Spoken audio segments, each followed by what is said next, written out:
The views expressed on Talk Real Solutions, hosted by Tyrone Thompson at talkrealsolutions.com, are the views of Tyrone Thompson and do not reflect the views of talkrealsolutions.com, YouTube, or etc. The content here belongs to Talk Real Solutions and its many contributors. Views and opinions expressed by all contributors belong to them and not talkrealsolutions.com or Tyrone Thompson, the host, or etc.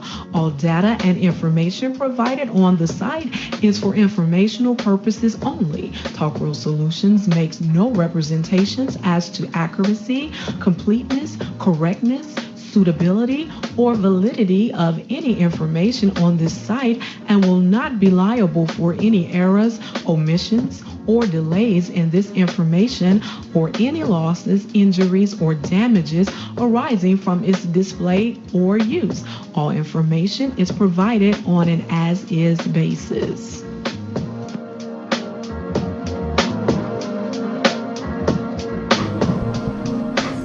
All right. Welcome to the show. This is Talk Real Solutions, and I am your host tonight, Tyrone Thompson. And I want to thank you for tuning in. What is today? Jesus Christ, I done lost track of all counts of times. It's January the 5th, 2023. And I want to invite you to go to talkrealsolutions.com. And there you'll find the 3-point plan to Black empowerment and financial freedom. It has 3 points. The first point is to get together with like-minded people. The second point is to stop all unnecessary spending. I need to update that damn chart. I mean, it's 2023. I should update my damn PowerPoint slide. But anyway, the second point is to stop all unnecessary spending and save your money. The third point is, as a unit, invest or save your money in a verified and trusted institution. A great goal would be for you to open a Black-owned business. And above the 3-point plan, you have a link to African-American-owned banks and credit unions.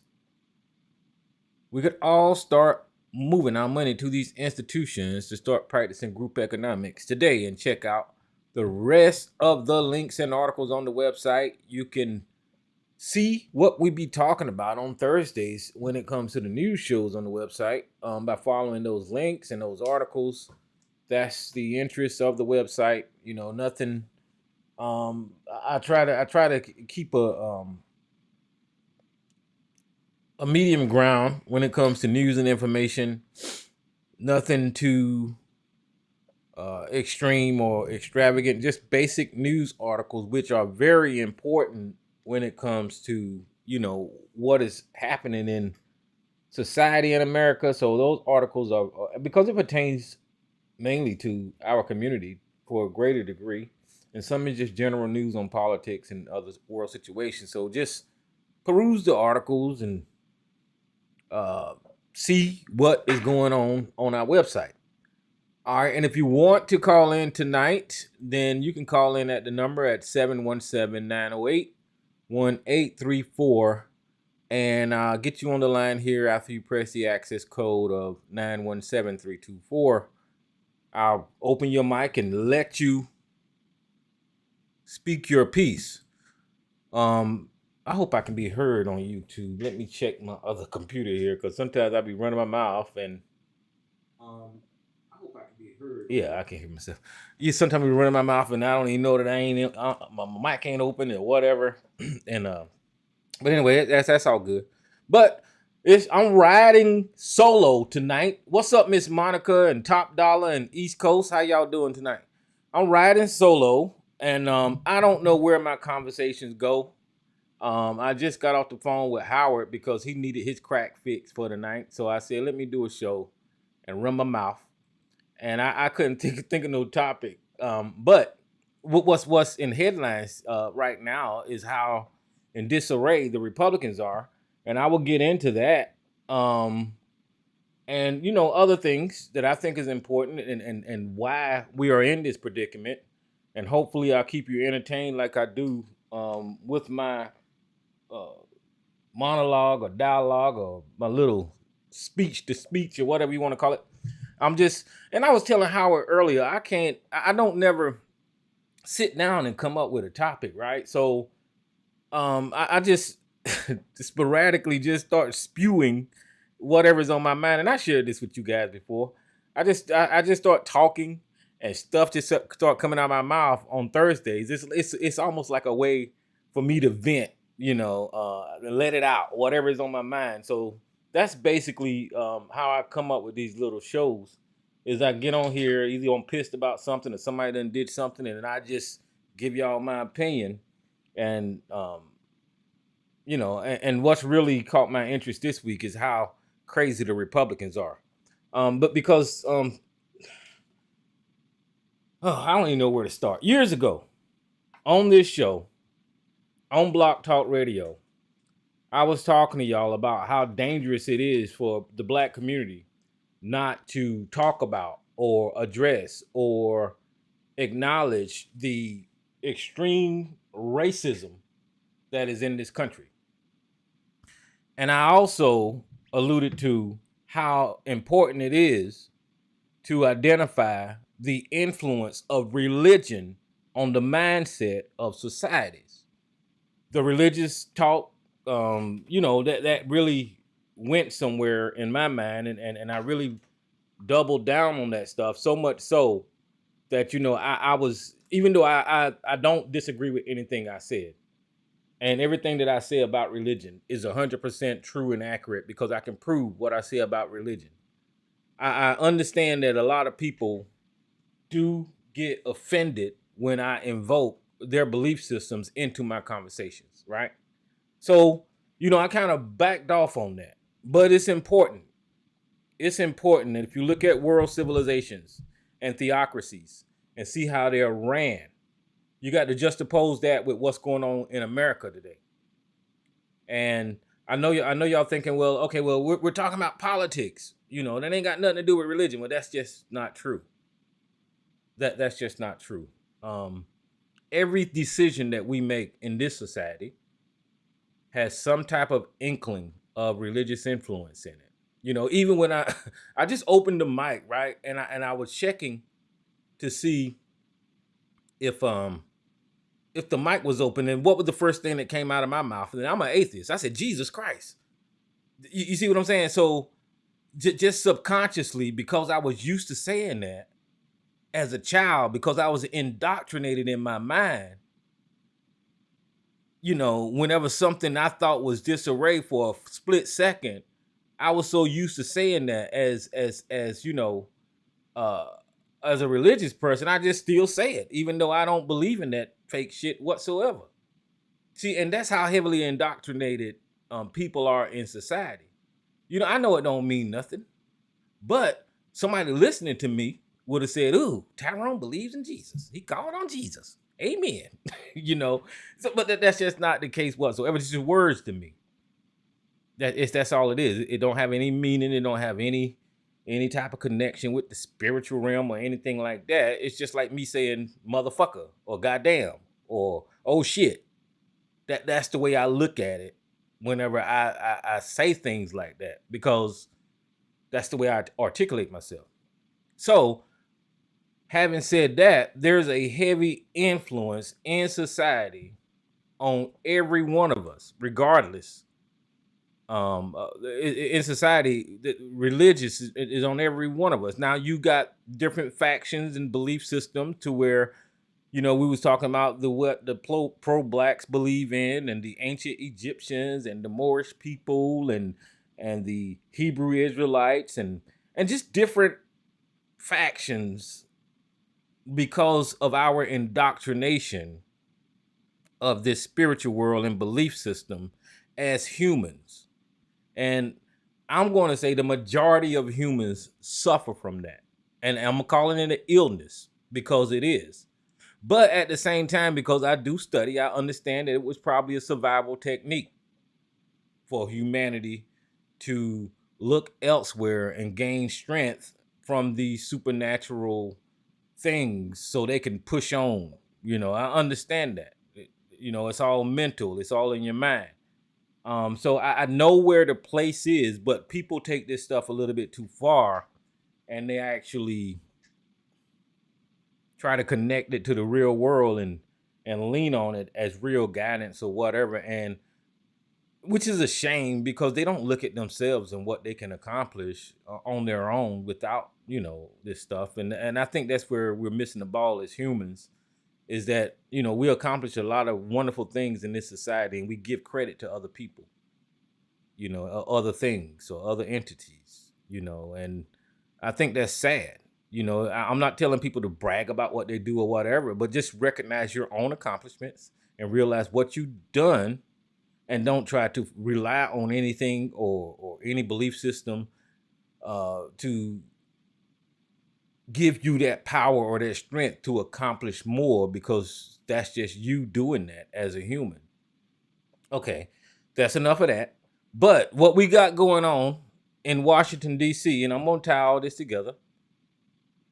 What we got going on in Washington, D.C., guys, is a clusterfuck. I mean, the Republicans are really, and like I said, I was talking to Howard, and I couldn't come up with a name of a show, so I named it Roach-publicans are in Never Never Land. And I'll explain all of that kind of stuff, because they are roaches, and they just you can't kill them motherfuckers. You can get raided, you can get the fucking DOJ on them.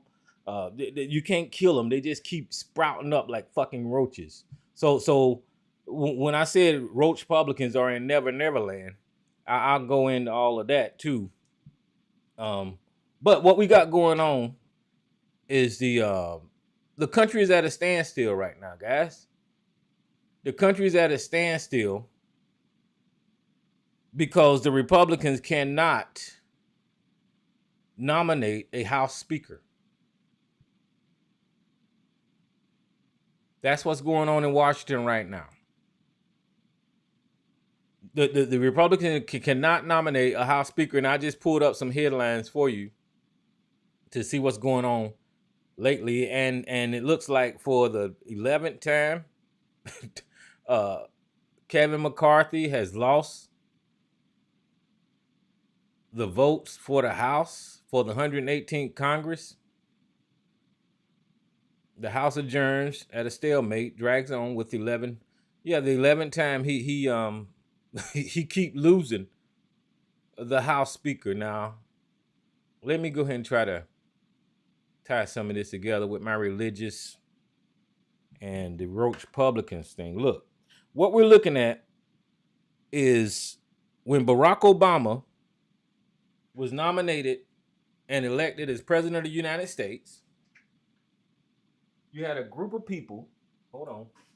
I'm moving around in here as I talk to y'all because I got to look for something. When Barack Obama was became president of the United States of America, you had a group of people that did not like that. And it was their mission to never acknowledge Barack Obama as president. It was their mission to never acknowledge the legitimacy of that black man and his family. It was their mission to never accept that a white male would not be leading this country. So I'm kind of trying to play on that Never Never Land, right? They never wanted to accept Barack Obama as president. Now, what we're witnessing also goes back further than Obama, but I figure I'll start with Obama because this is recent, and I'll touch on some of the other history of what we're witnessing today, the evolution of what we're seeing. But it was their mission to never accept that man as a legitimate president, so they came up with what they call the Tea Party. So now you got a political movement of never, never. And whenever the Roach-publicans seen that black man and his elegance take over this country from a guy that had destroyed the economy of the world, George Bush broke the fucking world's economy. That is a fact. When he left office, Barack Obama had to fix the economy.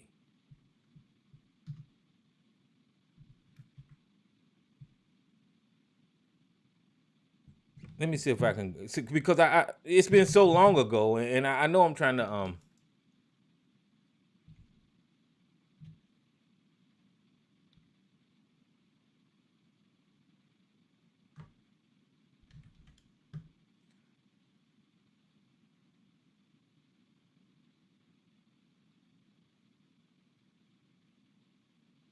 okay.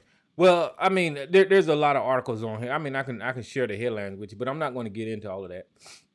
But the point that I'm trying to make is George Bush broke the economy, and then when Obama got in the White House, he had to bail out the economy. He had another mission that he wanted to do, which would provide everybody with health care. He had My Brother's Keeper, where he couldn't directly address black people in this country, but he came up with programs to address some of the inequality in this systemic racism that had to be subtle, because if it wasn't, then of course he probably would have been impeached or whatever the fuck, because you can look in that Constitution if you want to, and you can find out if somebody does something based off of race or whatever, you're being discriminated, you're breaking the law and all that kind of shit. So he had to walk on eggshells whenever he was implementing policies that helped out Americans, but actually helped out black people also. So I understood that. A lot of people don't understand that. As a matter of fact, I talk to people all the time on social media about, well, Barack Obama ain't never did shit for black people. Well, read the fucking laws of this country, and you can see that all of these anti-discrimination laws and race laws was put in place for us so we wouldn't be discriminated against. So if you start writing policy that specifically says black, they can turn around and say you are breaking the goddamn law. So that's the line you have to walk whenever you're trying to implement things, right? But people don't understand that, and I'm not going to spend my time trying to talk to motherfuckers that want to live in Egypt about how fucking the Constitution is written and all that kind of stuff. It's just stupid to me. You're a grown-ass goddamn person that should understand these basic principles about discrimination and civil rights and all that kind of stuff. And then that stuff just wasn't targeting black people because it was anti-discrimination. You can't discriminate against anybody. Now, I disagree with the way the civil rights legislation and laws and policies ended up, because it should have specifically said black people and slave descendants. That's just my opinion. And, we wouldn't even be having this conversation now, but we've known white women to take advantage of a lot of these programs that was put in place when it comes to, and Asian people and people from other countries to take advantage of these laws and policies that were put in place for black Americans. But neither here nor there. What I'm trying to tell you is that the Obama administration had to fix what George Bush broke, and then you had a gang of people, no matter Mitch McConnell, soon as Barack Obama got nominated and elected as president, Mitch McConnell said, we're going to make this guy a one-term president. There we go with the never. He's never going to get elected again, right? This is your racist white Americans and how they received the first black president. That made headline news, that Mitch McConnell and a bunch of white people got together at some hotel, and the first thing they said about that historical election was, we're going to make this black guy a one-term president. Never. Fox News, Rush Limbaugh, Hannity, all of those people said this black guy is never going to be my president, right? And we heard the rhetoric over the years. He's never going to be my president, right? The Tea Party said that Barack Obama is a Muslim, so he can never be American. They call him a Muslim, and they tried to, as I see, you can look at the disassociation of Jeremiah Wright during that time, where they said we'll never accept Barack Obama's preacher because Barack Obama had to disavow Jeremiah Wright. You know, this his way of thinking will never be accepted by white America. And Barack Obama went on and had an excellent president term, right? And there's a lot of things that I disagree with. Well, one thing in particular was how they approached Libya and Gaddafi.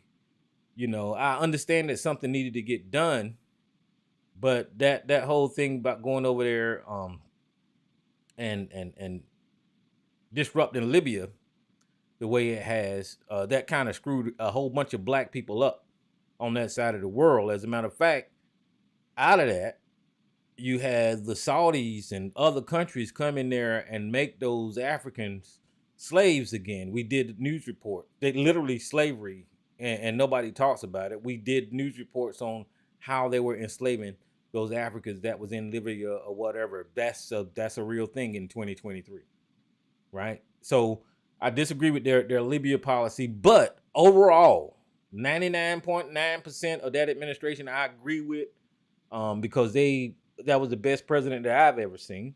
You know, you go from the fuck up that was George Bush and the Iraq War, and then you go back to Ronald Reagan and his Iran-Contra bullshit. You know, every time a Republican get in office, they fuck up the damn country. That's just a fact. That's just a fact. Every time a Republican get in office, they fuck up the country. And the American people are so against progressive ideas and forward thinking and moving out of the past that they always clamoring on to these people, right?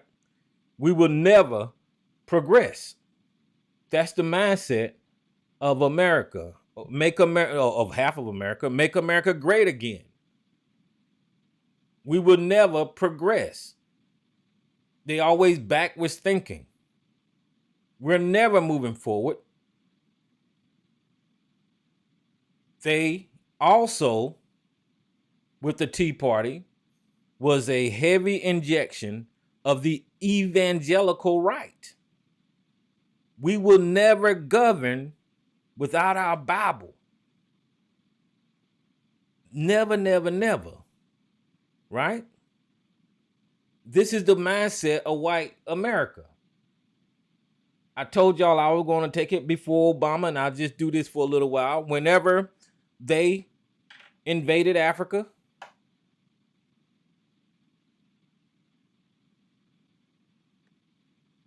and captured slaves, the mindset of those Europeans, we're going to never conduct physical labor with our own hands. Because we got these black people that we captured, and once we introduce them to physical labor for free, they will never be free. In this country, during slavery, these white racist pieces of shit said, I'll never pick cotton. I'll never work in the fucking field. The white women with their lazy asses, I'll never breastfeed my own child. I'll never keep my own goddamn children. Right? Never, never, never. That's what they always say is what they're never going to do.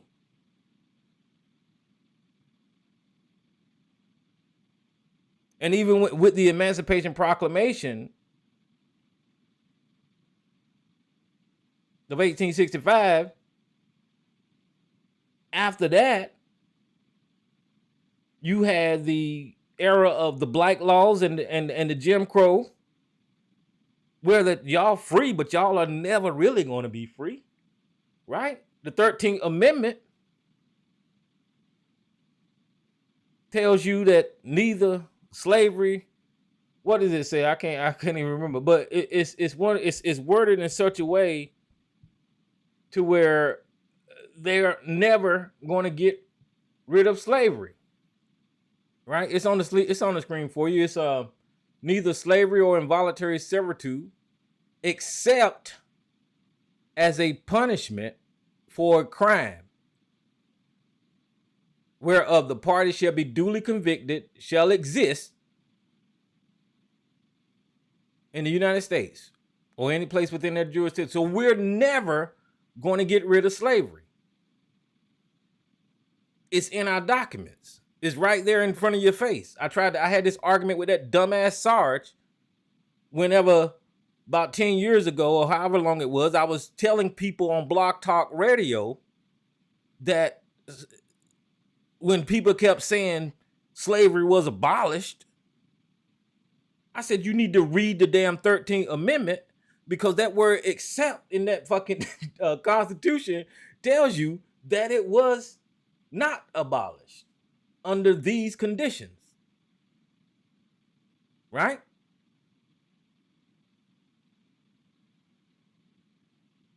And people programmed us in school or telling us Abraham Lincoln freed the damn slaves. And meanwhile, they just don't even read the damn 13th Amendment, I guess. I don't know what the fuck. But as soon as you read it, you can see that these people said that we're never going to get rid of slavery. Right? And that never mentality persists in the Roach-publican Party, no matter what the occasion, no matter what they're doing. It's always never, never, never. Today, you're looking at this mentality that I'm talking about. If you think about the era of the COVID-19 pandemic, these people said that we're never going to take a vaccine. We're never going to listen to Dr. Fauci. See, I'm trying to drive this home for you to try to paint a picture of what's going on in Washington today. Never. They always say we're never going to do it. There's no compromise with these people. It's that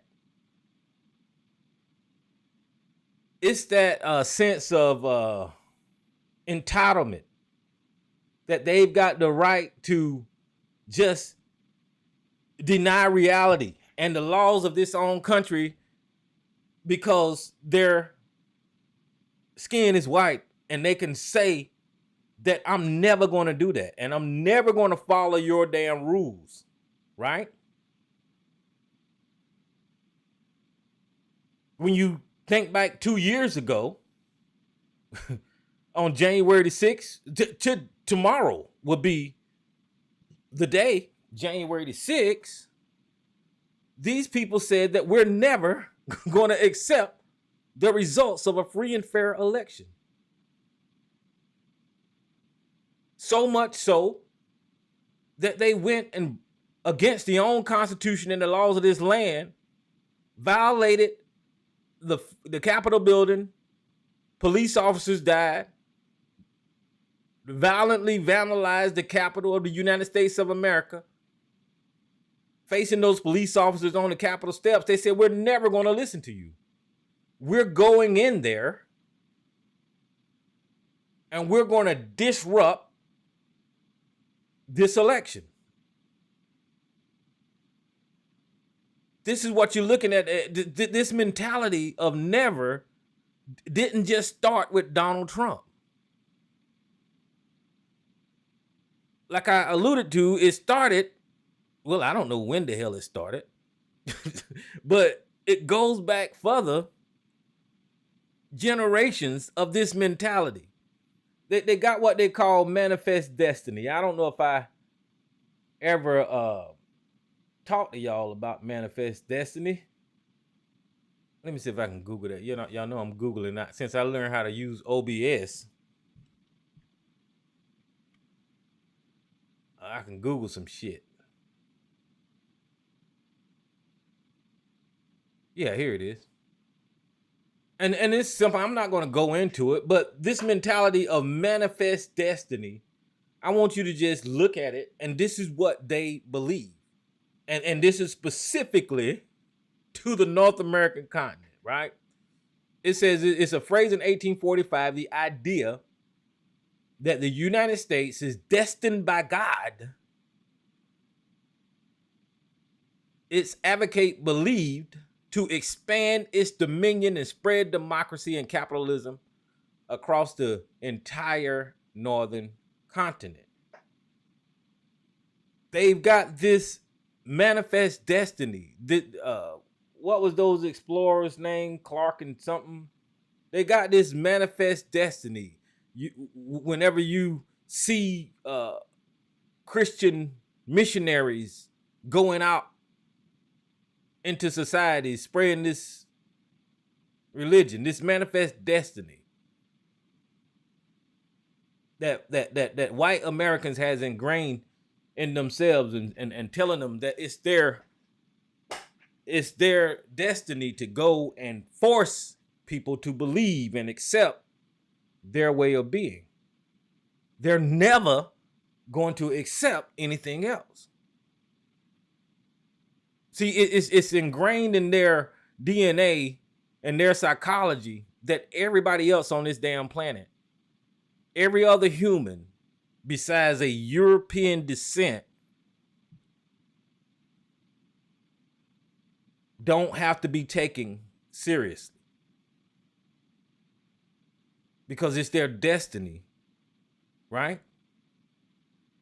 So it doesn't matter how much common sense I share with y'all tonight. It doesn't matter how much evidence I put forth. It doesn't matter what history says, agreeing with me. If I talk to an idiot like ABC or Sarge, because they have taken up the mentality of white Americans and subscribe to this idea of manifest destiny, everything I say is wrong. It doesn't matter. I can give you evidence after evidence and show you the psychology of how these people evolved to be these people, these arrogant people that don't even give a shit about the laws of this country, because their God and their Bible and their white skin tells them not to never accept another point of view, right? Even though during the pandemic, these people got sick and died at a higher rate than anybody else, they will never accept that science works, that vaccines work, that Dr. Fauci was trying to contribute in helping society not suffer from this pandemic. They ain't gonna never accept that. They will never accept that Donald Trump, even though his tax releases was released recently, they would never accept that Donald Trump was a terrible businessman, right? He didn't pay his share in taxes, that he lied to them about how successful he was. Even though it's in front of their fucking faces, they will never accept the truth about Donald Trump and him lying about his taxes.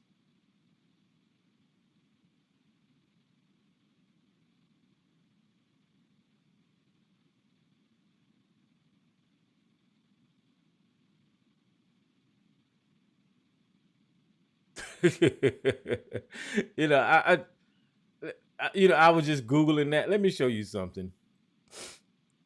If you look over here at this chart, and the other presidents, they full of shit, you know. But it tells you how Trump taxes compare to other presidents. Federal income tax payments for presidents in the first year of their administration, right? Ronald Reagan paid $165,000. George Bush paid $101,000. Bill Clinton paid $62,000. George W. Bush paid $250,000. Now, let me just say it first that I think that that's bullshit, especially knowing that George Bush is an oil company guy. His daddy was an oil company guy. They owe more taxes. I know the system allows them to write shit off and all that kind of bullshit. But I'm just saying that these presidents are full of shit when it comes to paying taxes and being fair to the American people.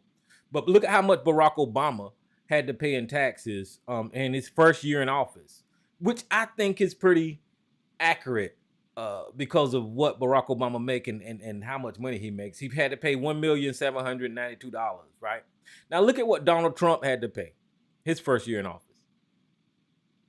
He was robbing from the American people. He was stealing from the American people. When you file taxes as low as these other presidents, you getting a refund. And guess where that refund is coming from? So they will never admit this evidence that I'm showing you right here in front of your face. Never. So they need to be having a conversation with these guys about how much of a liar Donald Trump is, right? Because they're never going to accept it.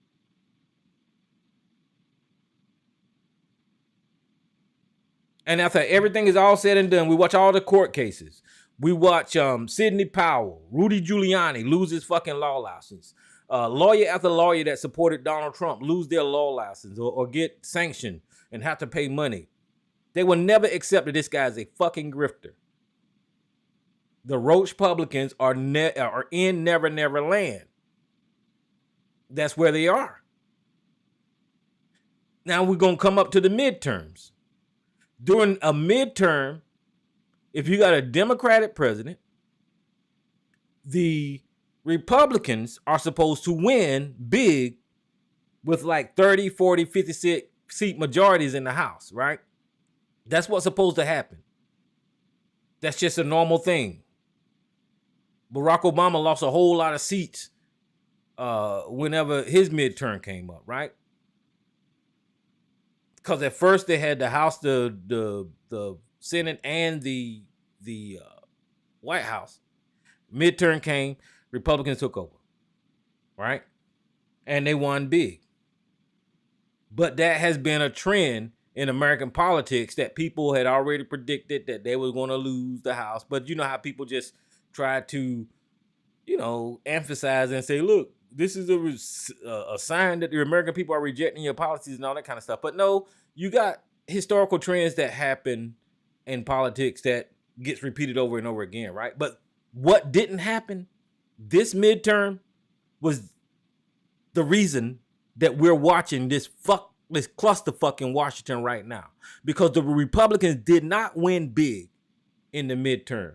And they did not win big in the midterm because of their racist policies, because of the Roe versus Wade decision, because they want to overturn the goddamn Constitution, and they are embedded with the evangelical religious right, pushing these crazy ass religious narratives to try to turn America into a theocracy. The Roach-publicans are in Never Never Land because they won't accept how this democracy works. They will never accept it.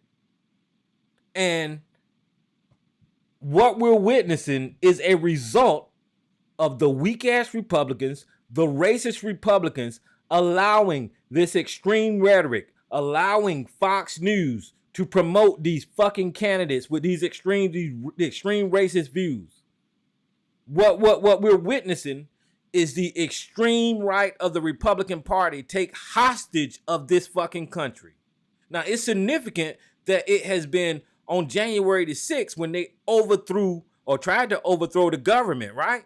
Because this January the 6th, they're winning because they have stopped this fucking country from working. These Never Never Republicans are in the fucking House in Washington, D.C. tonight, and they have brought this country to a screeching halt. This is a result of Sarge promoting Donald Trump. This is a result of ABC dumbass playing Fox News and Tucker Carlson and pushing all these goddamn conspiracies and not having the ability to discern and actually realize conspiracies versus facts. What you're watching and why the country is at a standstill today is because whenever these extremist racists showed their fucking face, ABC opened his arms. Sarge said, come on in. Sarge said, I'm a proud card-carrying member of the Oath Keepers. When they tried to overthrow the Michigan government, ABC said on this airway that those white racists are up there fighting for his freedoms. But this is what you're looking at in Washington today. This is why Kevin McCarthy, even though he's an extreme fucking racist, he's not racist enough. This is why he cannot be seated as the House leader. Because the KKK is in Washington right now trying to overthrow this fucking government again. You say, Tyrone, you using the word KKK. Listen, y'all can change these words over the years if y'all want to. You can say Proud Boys. You can say extreme right. You can say whatever. It's the fucking KKK. That's who the hell they are. That's who's trying to take over Washington right now. Marjorie Taylor Greene, Lauren Boebert, Matt Gaetz, all of those people had meetings with the Proud Boys, with the Oath Keepers, with the extreme right, the Nick Fuentes, Marjorie Taylor, what's her name? Marjorie Greene. I could pull up a picture right now. What's her damn name? Marjorie Taylor Greene. I could pull up a picture right now with her standing on stage with Nick Fuentes, a white supremacist. It's the KKK trying to take over Washington. And Sarge and ABC open their goddamn arms. Right there. She's on stage with Nick Fuentes. I mean, this is what's going on. Look at there. In this photo here, they're doing selfies with Nick Fuentes, a white supremacist. Because Sarge and ABC won't call these extreme racist motherfuckers out. But you can't stop them from telling me not to mention slavery. You can't stop them from calling here telling me you don't know nobody that was ever a slave. You can't stop them and telling me that somehow or another racism is in the past. But whenever you look at this white racist congresswoman standing up here with a white extremist, you won't say a damn thing. You'll open your arms. And that's why you're looking at our fucking government being shut down today, because these motherfuckers are trying to take over. These Roach-publicans are in Never Never Land because what they want is a white religious America. That's what they want. And if you think I'm full of shit, Donald Trump had lunch with this same guy. Let me see if I don't know if they got a picture together, but I know they got a headline.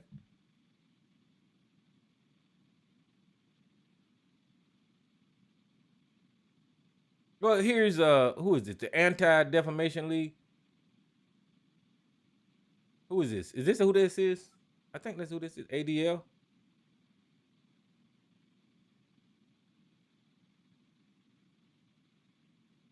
I just see this symbol and I know that's what ADL stand for, so I don't want to get the name wrong. Let me go down and see what page this is so I'll Oh, there you go. It's right there. Yeah, that's who it is. It says the Anti-Defamation League right there. This is their website, right? And it's got a headline right here where the former president of the United States of America had dinner. Here's why that's significant.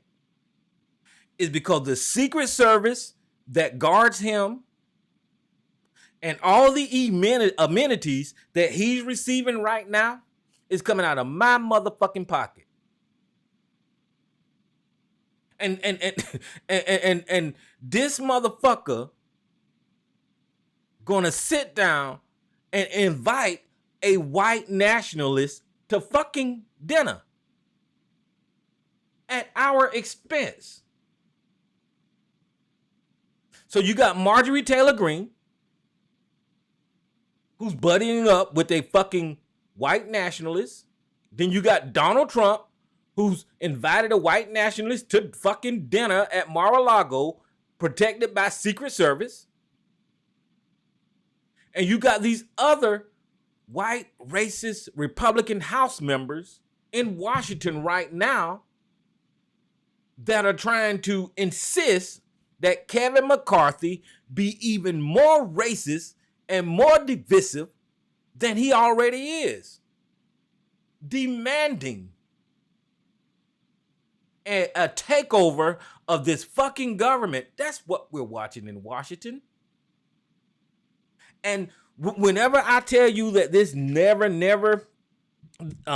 mentality exists, because I heard the term on the news stories and other stories about what's going on in Washington, and they call themselves, or the media is calling them, never Republicans, never McCarthy's.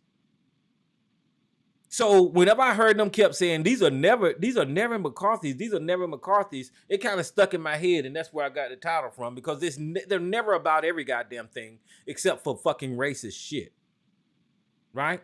So now they're never McCarthy's.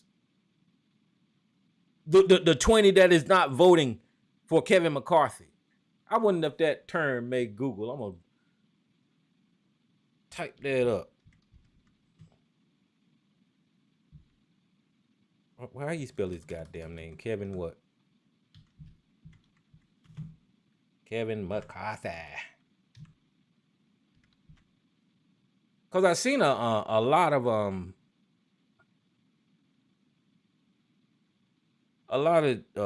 outlets using that term, never McCarthy. Yeah, see that they're using that term in this is the National Review, never Kevin McCarthy's. Why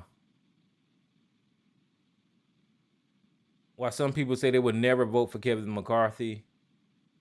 A portrait of the never Kevin crew. Look at there. These fucking white racists are trying to take over the American government. They couldn't do it with force. They could not do it with force. So now they're legally elected to be sitting in the halls of Congress and trying to do a hostile takeover of the government through legal means. There's another one. This crazy ass racist motherfucker. You know, she used to be a prostitute, Lauren Boebert, and that's not no bullshit. Let me see if I can find that shit. I don't want to allegedly. I'm gonna say allegedly. Let me see. Lauren Boebert. I know I'm getting off, but I seen an article where Lauren Boebert was an escort. Let me see if I can pull that up.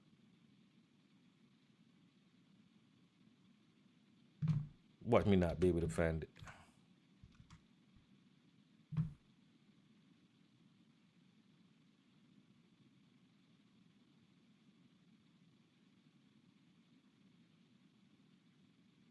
It was this.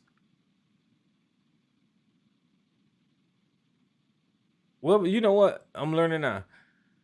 It was this news organization called Muckrakers. that call her an escort. Look, New York Post is fact check, not true. That's her saying that. The New York Post is a right wing Rupert Murdoch, so I ain't gonna listen to them. But they had pictures of her and everything. Let me see if I'm gonna click on images.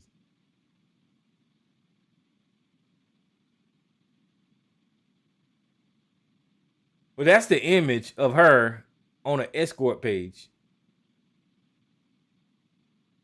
It looked like my man from Indisputable reported that. What's his name?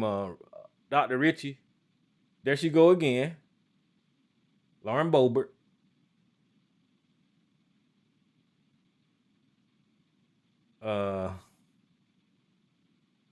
So allegedly, she was a paid escort. Now I'm gonna keep saying allegedly, because I guess that, we ain't got no hardcore evidence. But here's my point that I'm trying to make, guys, is that these extreme, hypocritical,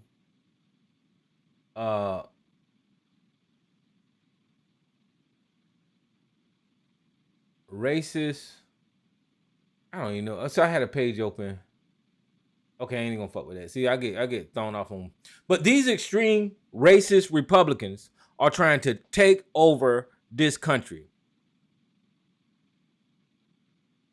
And they couldn't do it with the hostile takeover of January the 6th that Donald Trump and his crew planned and executed on January the 6th.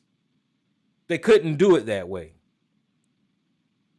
But if these legally elected congresspeople get into power, the type of policies, the way they will govern will definitely affect you and I. You see? Now, the dangerous thing about politics is that whenever the corporations, like Rupert Murdoch, like the My Pillow guy, like the Elon Musk, the people with money that spend on these politicians' campaign and donate to these politicians so they can beat out the smaller guy. Now you have a situation where the Lauren Boeberts and the Marjorie Taylor Greens and the Matt Gaetz, now those extreme people are in legitimate positions of authority and can change laws, or like right now they're stopping government or disrupt government in such a way that it affects you and I. Right? And that's what we're witnessing in Washington right now. Because the scary thing is that you've got 210 or so Republicans, or is it 203? He keep losing so many goddamn times. You got over 200 Republicans that ain't even calling Kevin McCarthy out for his bullshit. Kevin McCarthy is such a fucking sleazebag that on January the 6th, there's text messages. As a matter of fact, if it wasn't for Kevin McCarthy turning over the damn text messages at first to the January 6th committee, they really wouldn't have even had all this information that they had initially. So now he's giving information to the January 6th committee. Then they subpoena him, or they ask him to come testify. He says no. They subpoena him. He denied the subpoena, which now he's referred for a goddamn ignoring a fucking congressional subpoena. That's what he got on his plate. And then after January the 6th, he stands on the floor and blames Donald Trump for everything that went wrong on that damn day. Said it was Donald Trump's fault. Donald Trump, should take the accountability for his people. All this, he said all the right shit. A day later, he down there at Mar-a-Lago kissing the ring of Donald Trump, kissing his ass. This is how much of a sleazeball this guy is. And for him to be third in line for the president of the United States, this country is in a bad motherfucking way.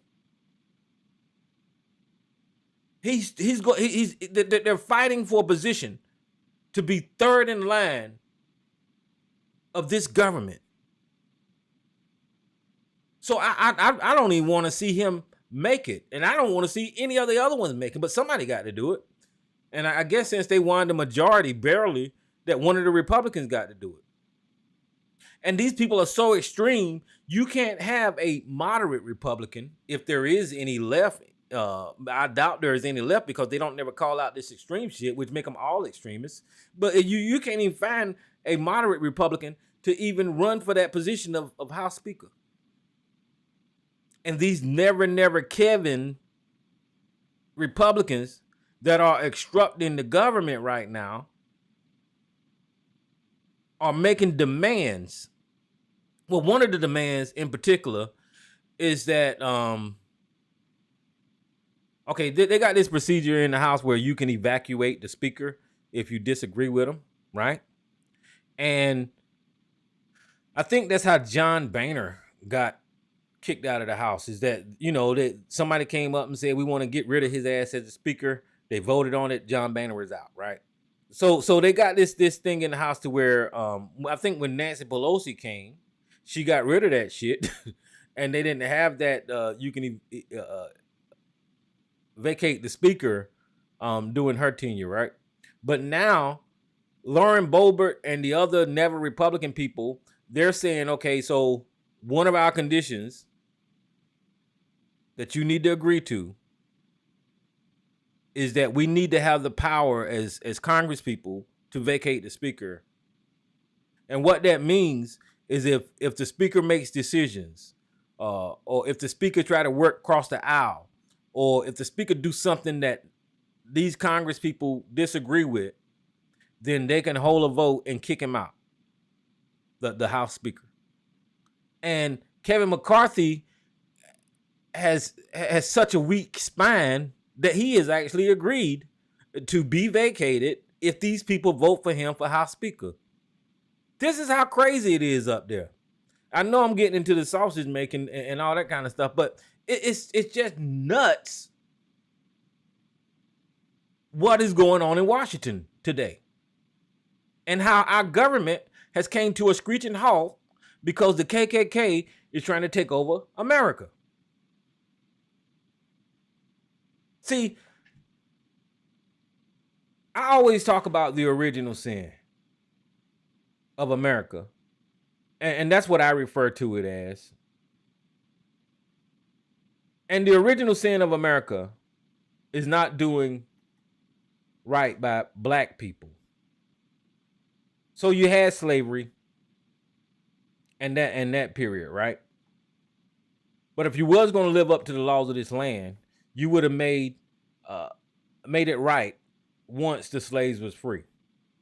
You would have wrote laws and conditions and given black people property so they can compete equally in this land, on this country.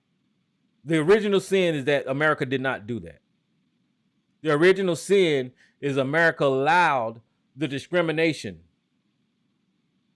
and injustices to happen to a once enslaved people, and they don't correct those actions. As a matter of fact, we have to correct our own actions by having black people march in the street and fight for rights like the era of the civil rights and others time periods like Black Lives Matter and different instances like the time of Emmett Till and the bus boycotts and there's numerous Nat Turner.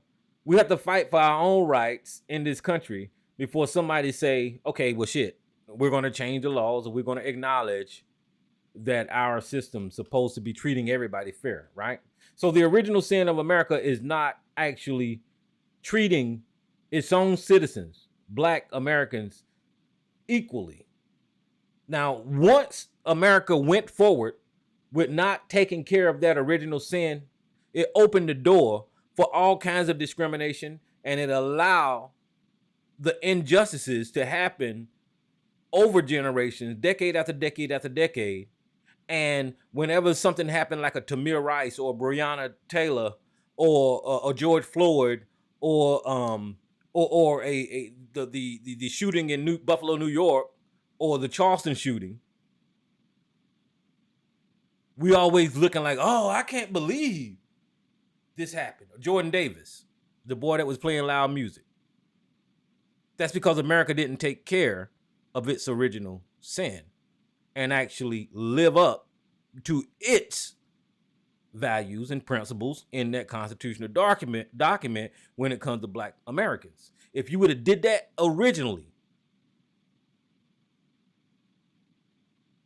which they're not going to do it, if you would have paid reparations, if you would have gave property, anytime somebody practiced or dove into hate speech, punish them. If you would have did that originally, then you would not have the rise of the KKK. You would not have the rise of the David Dukes or the Proud Boys or the other extremist groups that are running rampant like roaches now on Fox News. If you would cut off the rhetoric from a Bill O'Reilly, if you would cut out the rhetoric from a goddamn Rush Limbaugh and not allow them to demonize a segment or a demographic in your country over these airways freely, if you would have taken care of that original sin, you wouldn't have this extremist group in Washington trying to take over now, because they wouldn't exist. You know, the government didn't have no problem with J. Edgar Hoover tracking down Black supposedly radicals, right? They didn't have no problem identifying Martin Luther King as a terrorist. They didn't have no problem going into running Marcus Garvey out of this goddamn country.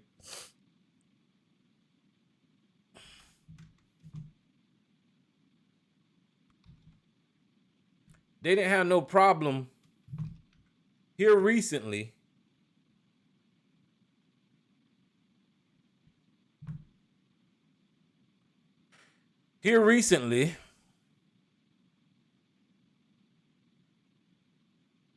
identifying black Americans as Black identity extremists.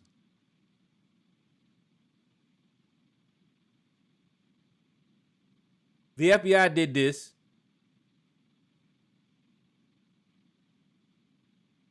I think it was 2016. And we pointed this out under the Trump administration. The FBI came up with this term, Black identity extremists, and they had documents and pamphlets out there about Black identity extremists.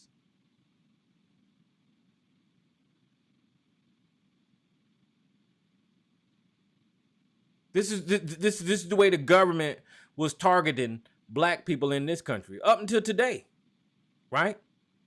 We heard on January the 6th, Laura Ingraham text that it's looking bad for us and we can't blame Black Lives Matter. We heard Donald Trump in his speeches blaming Black Lives Matter. We seen Donald Trump in Washington, the first president in history to interfere with a peaceful Black protest, throw tear gas at a Black protest, have armed soldiers interfere with a Black protest. We seen President Trump do that on TV. And walk across the street and hold up a fucking Bible upside down. But they will not turn over to these white extremists and examine them whatsoever, because they did not deal with that original sin. That is why white people were able to gather in masses in Washington, D.C. on January the 6th, and the police didn't give a fuck about them. The FBI didn't give a fuck about them. The Department of Justice didn't give a fuck about them. The Capitol Police didn't give a fuck about them. The media did not give a fuck about all of those people gathering in Washington with weapons, chanting, "Stop the steal." They didn't care because they were white.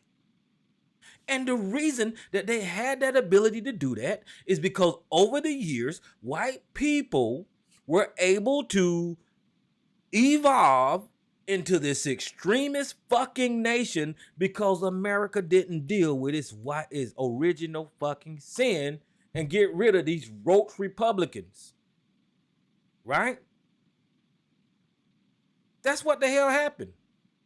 There's no need. Listen, we're going on 2 years of an investigation that we seen the crimes with our own eyes. Video. We got video of motherfuckers kicking in the goddamn buildings. We got video and we got phone records and we got text messages of the politicians. The Supreme Court Justice himself was involved in this goddamn insurrection. There's evidence of it. But because America didn't deal with its original sin, these white people are allowed to have their day in court. These politicians are allowed to spend taxpayers' money defending fucking frivolous bullshit. Steve Bannon is allowed to walk fucking free. Roger Stone. Listen, that's because America allows so much leniency for white people that we can watch them commit crimes. We can watch them violate the goddamn Constitution. We can watch them and see them do all these things over and over again and not get held accountable. And all of that culminated into what we're witnessing in Washington right now. Another fucking takeover by the extreme right of this damn democracy. That's what Lauren Boebert represents. That's what Matt Gaetz represent. They represent an extension of these extremists that I'm talking about. The never. That's what we're witnessing in Washington. Let me see if there's anybody on the line. I know I've been running my mouth. Anybody want to talk to me tonight? Y'all can call in at 717-908-1834. I know I've been running my mouth. But I'll open your line and let you get in here if you want to. But don't let anybody push one, so I'm going to keep running my mouth. But that's what we're looking at in Washington right now. We're looking at these we're never going to abide by the Constitution. We're never going to follow the rules and laws of the office that I'm swearing an oath to. I'm never going to listen to those laws and rules. Lauren Boebert and Matt Gaetz and those other racist Republicans has brought this country to a screeching halt. And what is screwed up to me is the media is not reporting it from that angle, right? What are they saying? They're saying, well, Kevin McCarthy can't get his party together. You got an extreme faction of the Republican Party that is holding out. That's what we're hearing. We're not hearing that the country has stopped working. We're not hearing that the people that was elected in their districts are not able to get sworn in. We're not hearing that they can't do the business of the country and give these people security briefings. We're not hearing that possibly some of the motherfuckers might not get paid because they not in their fucking office working right now. Right? Because they're white people. And they're not putting an emphasis on how important it is that this democracy wheels keep turning. Right? White people can stop the government if they want to. And we don't hear about it. We just hear this other narrative. Kevin McCarthy had 2 years to bring them together, and he didn't bring them together. So now you got this faction of the Republican Party that is going against him. What the fuck is y'all talking about? Those are racists. Call them what the fuck it is. Those are extreme racists that was allowed to actually get in power and continue to try to take over this government. And by the way, I said I wasn't going to touch on religion, but that is heavily driven by the evangelical way of thinking about this should be a Christian nation. Yeah, they're racist, but they're pushing your God. They're pushing that Bible. They're pushing a theocracy in America. Now, when it's all said, should you be worried? Yes. Should you be worried? Yes. Because the more that idea permeates throughout society, you're going to be affected by your coworker, by your mail person, the person at Walmart, your Uber driver. They're going to, this mentality, this crazy ass extremist mentality is going to exist in this society. But will it take over? Well, the only way it takes over, in my opinion, is whenever I'm 6 feet under. Because if somebody come to me with some crazy bullshit, just like I know a lot of people that's listening to me right now, you're not going to put up with it. You're not going to put up with it, which is going to cause conflict, right? And I don't go out here and promote whatever, but don't come over here with that craziness. Don't come over here with your extremist views. Because nobody's going to sit down and take that. The only person would with ABC because he's a coon, or Sarge. That's them yes-a-boss niggas. They'll listen to that shit. But everybody else, ain't nobody you just trying to live your life. You're trying to get along, go to work, pay your bills, buy your grocery, watch a couple of movies on TV or whatever, build a home, build a family, whatever you're trying to do, right? That's what you want. You don't want to be inundated with this crazy extremist thought about Democrats eating fucking babies and all of it. That's stupid. That's stupid. And it's got so bad that I think that they infiltrated the black community a long time ago when it came to being this whole anti-Democrat rhetoric. I heard it here on the phone whenever I was talking to people, and one of their responses is, what has the Democrats done for you? Soon as I hear that, or what has Obama done for you? I couldn't push back on it like I wanted to then, but soon as I hear that, you've been compromised. You've been compromised. Whenever we get into this conversation about what has the Democrats did for you, or what did Obama do for black people, you fell for the bullshit. Because you're looking at politics in a way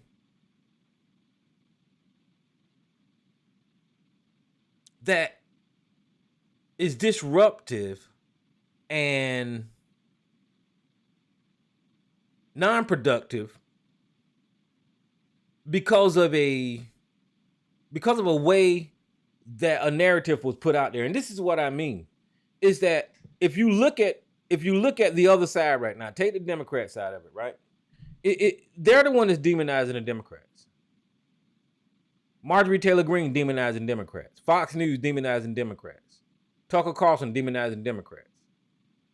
Matt Gaetz demonizing Democrats. All of them demonizing Democrats, right? And what do you do as a black person? Demonize Democrats. So you're doing the same thing they're doing, right? But look at it. While they're demonizing Democrats, they're heavily involved in pushing their own political agenda. Right? That's why they're fighting for that seat right now. That's why Marjorie Taylor Greene and Lauren Boebert got reelected. They're telling you to not be interested in something they're heavily vested in. And that's why you got. Because they got you to accept that somehow or another politics is bad. that this certain party is no good for you, while they're promoting their party, a white nationalist, racist, extremist. They're telling black people that, no, what the hell you doing? Don't vote for Democrats. And then you got dumbass niggas that call in here repeating the same crazy shit. So that's why I can't even get in a conversation with you. I can't even begin to try to break that down to such a way to get you to understand that instead of demonizing the politics, you need to try to get into politics and change the influence of politics, right? Because that's exactly what they did, starting with Obama. Soon as Barack Obama got elected, these motherfuckers started for years trying to change the politics with the extremists, with the evangelical, with the reversal of Roe versus Wade, with the installation of a supermajority Supreme Court. Politics, with the commandeering of a major media outlet like Fox News. Politics. But they got you telling other people not to participate in politics, which is fucking ridiculous. And they use something that is near and dear to our heart to try to pull at those strings, which was reparation. And trust me, I believe that we deserve reparation. There is no doubt in my mind that because of the way this country was created and the suffering and the economic disparity between our communities, that we are due reparations. That is not even a debate in my mind. So I'm not anti-reparation.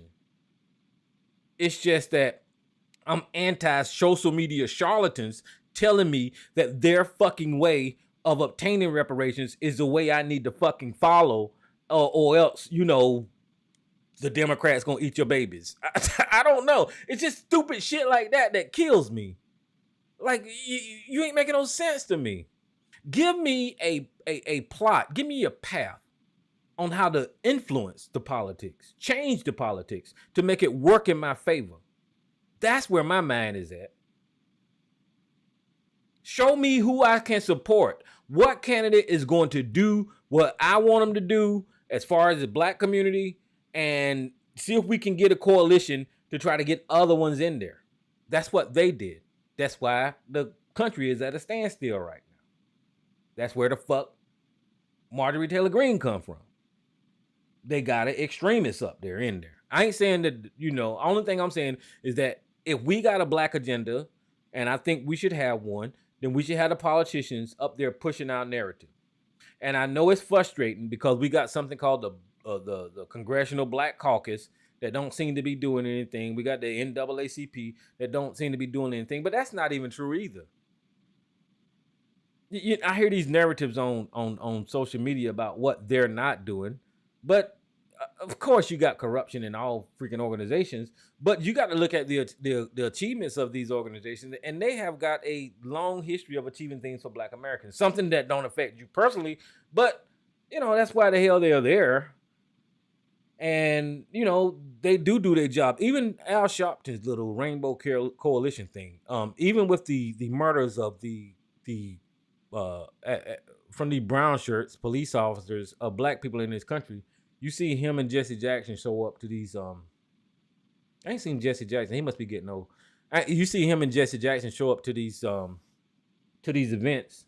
I seen Sharpton and Jackson down there at Ahmaud Arbery. They're all over the place, right? So I mean, yeah, there's some things that they do and say that I don't agree with, but my whole point is, once you get a political mindset of how to make moves with politics, then you need to go down that route of trying to influence politics and change politics to benefit you. That is my point. Who is this unknown caller? What's going on? What's up, Jay? Yeah, man, I'm out here just running my mouth, man. I was talking about a whole bunch of bullshit, but do you see what's going on with Kevin McCarthy on the floor right now? what was it? Day number 3, right? Day number 3, vote number 11, and they still don't have a fucking House Speaker. Yeah, I mean, there was. I guess I'm kind of in the middle in a sense of, it's funny to see that they imploding, but at the same time, that shit is stopping shit from getting done, which affects pretty much the whole country. So I mean, they're this game that they're playing of unorganization, is costing from things moving forward. If it didn't affect anybody else, then it's something different. But it is, and I mean, it's a joke, and it's sad though. It's a sad joke to see what's going on, to see that this is what you got to deal with once this gets cleared up. So once they decide to make whoever they're gonna make the speaker, these professional people that were speaking on, so how are we gonna get other shit done? Think about that. Ain't nothing gonna get done if this is just the beginning of this. So it's sad, man. Yeah, it is bad. And this is a result of allowing the extremists to enter that party. Now, and when I say extremists, I mean the blatant extremists, the people who support the Nick Fuentes's and the Proud Boys, and you allow them people to actually show their head and be a part of the party. When Marjorie Taylor Greene said that Jewish space lasers is causing fucking forest fires in California, she should have been disqualified. But you allow these people to be in your party, and now they're stopping the goddamn show. It's back. I think again, it's backfired on them. That's what's happened. Oh yeah. But at whose expense? The people got to deal with this shit, man. And they talk about they want the Democrats to help them. What they should do is give Hakeem Jeffries the seat. Well, I mean, that's a reach for Hakeem. I mean, there's a path. It's a path for it to happen, but it's a reach for him to get the seat. But if it fucking happens, it just shows you how dysfunctional the Republican Party is, having won the midterm for the House anyway. And I mean, I at some point, Kevin McCarthy need to say, enough is enough. We need to get the business of the people done and stop fucking, stopping the government. He can stop this anytime now by giving up and letting somebody else be in the damn speaker.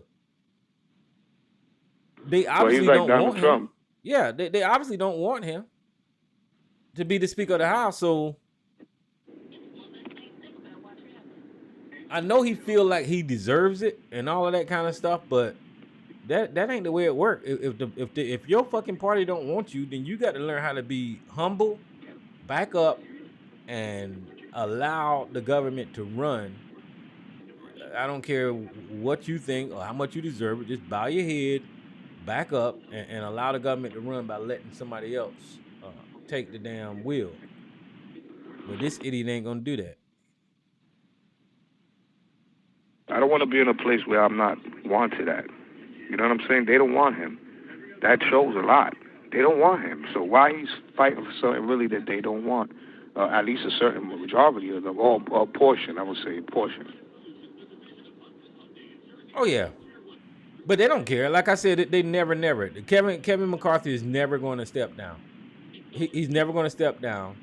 It's going to take some type of great embarrassment, or the entire party coming out going against him. And actually, it would probably take Fox News coming out and other media outlets actually reporting on how stupid it is for Kevin McCarthy to hold up the country because of his desire to be speaker, before he steps down, because that's important to them, that guy's reputation, I believe. But it might not even be as important as trying to become speaker. So I don't know. I don't know. All I know, the Republicans look like a clusterfuck of bullshit. And this is who Sarge supports. This is who ABC supports. This is who they wanted this, and they keep trying to convince us that they know what they're talking about when it comes to policies in America. And we're seeing what y'all support. We seeing that the people that y'all support, the people that you're promoting, the Tucker Carlson audios that you're playing, the policies agendas about election fraud that you're claiming, we see that all of that shit culminating that these people cannot lead, and I said it before, they cannot govern, and they don't know what the fuck they're doing whenever it comes to politics. Even the other day, guys, guess what these people did?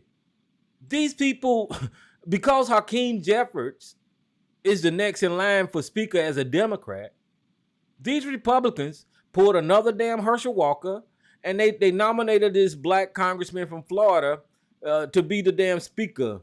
And I kind of said, okay, this guy's a Republican, and they want him to be speaker. But what was revealed today is that he was just a fucking another token, because his name was not in, or was it? Let me start lying.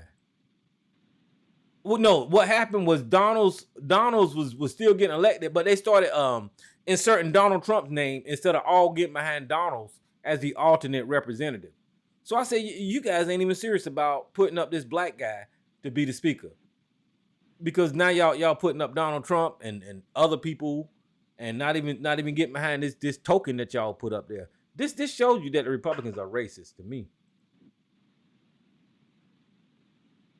They try to play the race card and say that they fair and equal and all of this kind of bullshit, but that's not what's going on.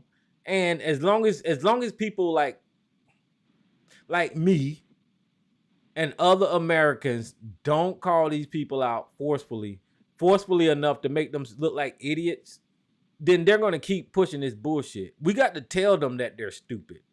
We got to tell them that their extreme views is not accepted. We got to remind them of the history of this damn country, just like I did with the Manifest Destiny and their mentality of how they think that they're authorized just to be in charge because of their white skin. This is what you're watching going on in Washington. That's it. There is nothing. I always break everything down to its simplistic terms, and that's what I was doing with religion, because whenever you look at the psychology of somebody or the mentality of somebody, you look at what they heavily believe in, and then you can look at how they're thinking, right? So in politics, if you break politics down to its most basic, simplistic terms, you looking at black versus fucking white. That's all this is. All this other shit about maneuvering and political maneuvering and all that ain't got shit to do with what's going on. Ain't got nothing to do with what's going on. Why do you think that they're demonizing the Democrats, right? And calling them fucking demons? Because in the Bible, the son of Ham, Cain, was cursed. You know, and it's easy for them to make that damn case that somehow or another you're demonic. You know, it's easy for them to make that case, and it's easy for the evangelicals to look at the political party that the black people support and call them demons. There's a whole fucking connection here that people don't even think about. Y'all just try to leave it to politics, and it's more technical. It's more detailed than politics. You know, it's about race in this damn country, and people don't want to acknowledge that. They want to think that, like ABC, that we're past this. You know, racism is a thing of the past and all of this and shit. That's not what's going on in this damn country. That is not what's going on.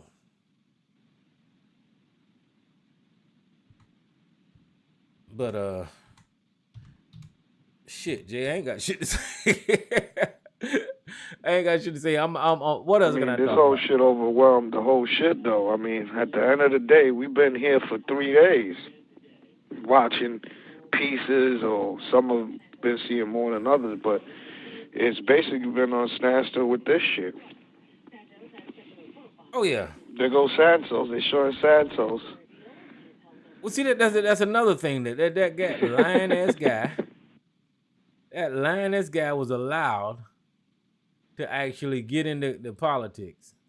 Now I don't know his deal. He might be just a real grifter. I don't know. I do not know his deal.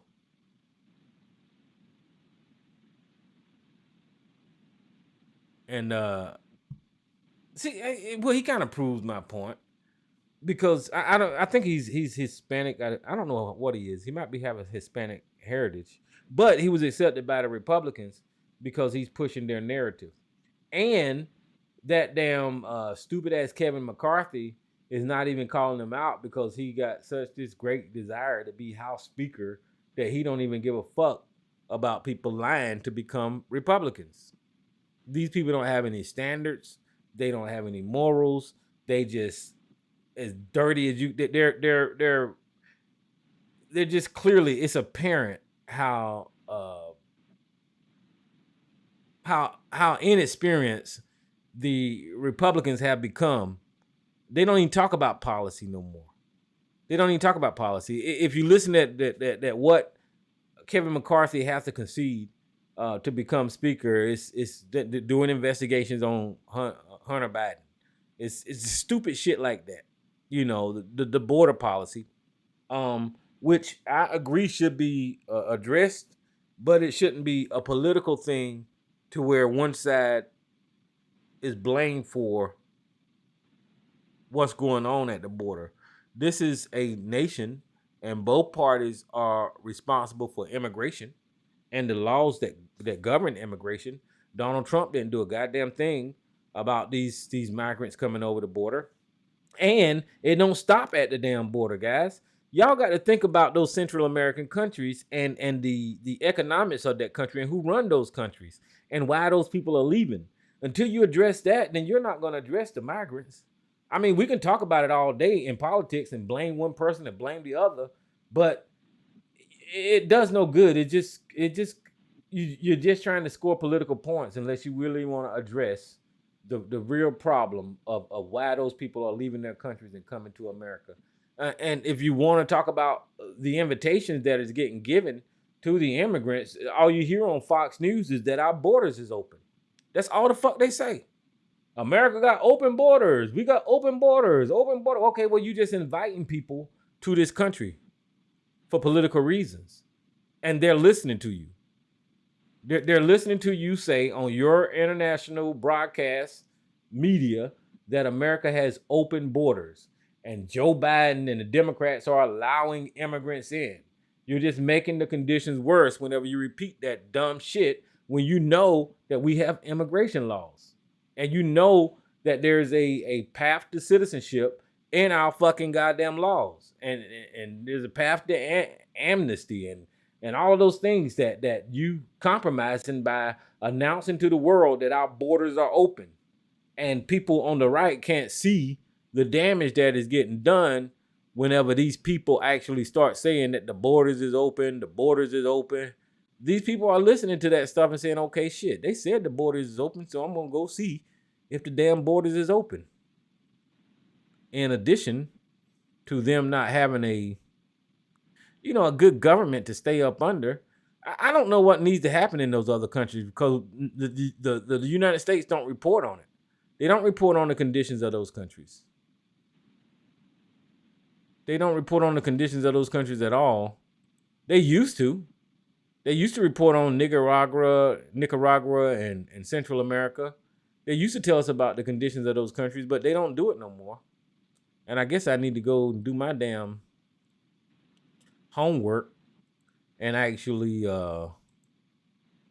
figure out what's going on down there because shit. Yeah, they got why they don't have a better a relationship the way they do with Canada, with Mexico. Who you talking about? The America, the United States of America. Why it doesn't have a relationship with Mexico the way it does with Canada, that they make sure that their border is secure and all that shit. Well, you saying like why don't America have a better relationship with Mexico like they do Canada? Right. Well, because they're racist for one. There you go. It's most right because the Canadians that run that shit is white. and shit. But everything is cool over there. My question is like, why they don't have a better relationship and then fix the border problem? Because they seem not to have a big border problem with Canada, or so they claim they don't. Right? So I mean, I think that that also has to do with this country trying to, and again, I don't think it's one administration. I keep pointing to the corporations. I know Sarge try to dance around it. Mostly white corporations. Yes, it's mostly white people, but it's mostly white corporations that are hiring these people. If they had a better system where they got to check everybody to make sure they're a citizen and their paperwork is legitimate, which costs more money to do, a background check or better a way of vetting your workers, then you won't have that problem. But they don't want that. They Right. want them working at the meat market, packing the chicken for cheap. They want them to get all the vegetables, the grapes for the wine that they have. All the manufacturing jobs. They want the cheap laborer when they build in a building so they don't got to pay people expensive. All these different things. And they still pointing at the immigrant, but they have invited them not only by complaining and say, oh, the borders are open, but in addition to letting these corporations get away with continuing to hire them and employ them, and then not getting on their asses about, listen, you know what, if you really care about America, why don't you hire Americans and pay them a good wage? But they're not going to do that. No, they're not. They're not. They're not going to do it. Oh Lord. Hold on. Every time I start doing something else, okay, event. Mostly all those white people that sniff cocaine, stop sniffing cocaine so it don't come through the border. And then that's it. That'll stop the drugs. Yeah, the drug problem is because white America has a fucking drug addiction. And Right. the government, I don't care what the hell people say, the government knows that this revenue is flowing through this country, and they're not trying to interfere with it. Right. If they wanted to stop the flow of drugs, I mean, they could do it in a heartbeat. Well, it stimulates the economy in many ways. For the drug dealer that's spending money on material things here in the United States, whatever that is, right? They're paying some type of tax, and maybe not claiming it, but actually paying when they buy products, right? Physical products and services within the United States. Another thing is when people get busted, right? The court system and all Yep. that, and the Yep. fines that they give, the seizures of the money, Yeah, all that's a that good shit point. is tied in. So I mean, to me, is a game, and they they don't want to fix it because it works on both ends. It's like, well, we let some drug dealers sell their drugs and economy, and then those that get caught, they pay the fines, and we seize all their shit, right? Because when they find all the stuff that they own, they take it. But they don't go and do joint task and work with Mexico to stop whatever's going on there to get to where it comes here.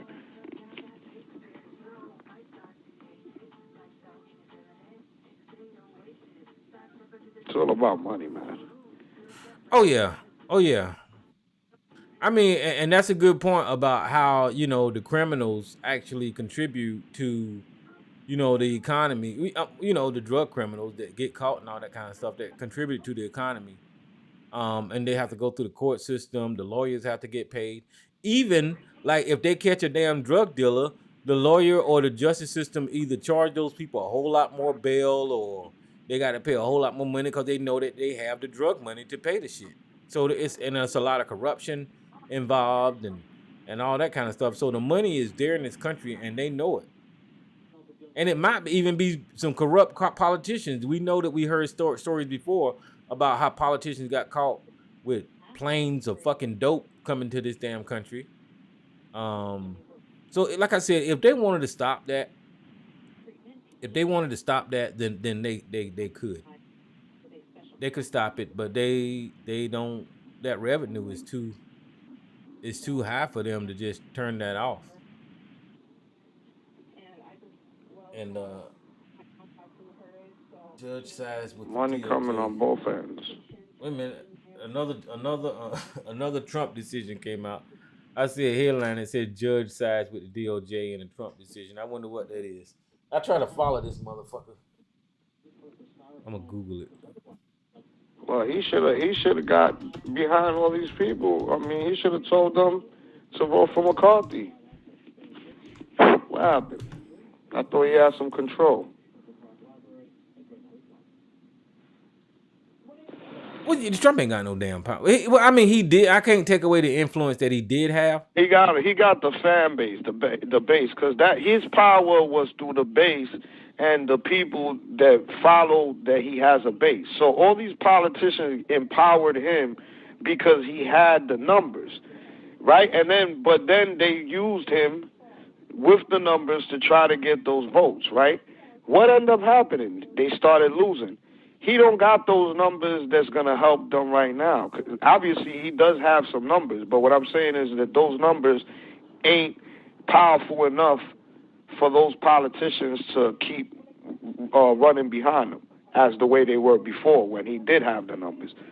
So I think he's deteriorating little by little. When I heard the one of the trumpeters was saying, well, I'm going to have to tell, when I have a conversation with Mr. Trump, I'm going to have to tell Mr. Trump, listen, sir, with all due respect, we're not going to vote for him. So they even starting to not be influenced in certain ways by him. That power is diminishing, if you want to say, because if you would have thought that he would have made a phone call and say, hey, listen, I want all the 19 that's fighting against him, I want y'all on board. Do this for me. I want y'all all to vote for him. He's going to be the one. Don't worry about it. When he wins, he's going to be on board with everything that we need. He didn't do that. Right. And he did ask one or two. I believe that he did go talk to somebody or whatever, but it wasn't powerful enough. They not budging.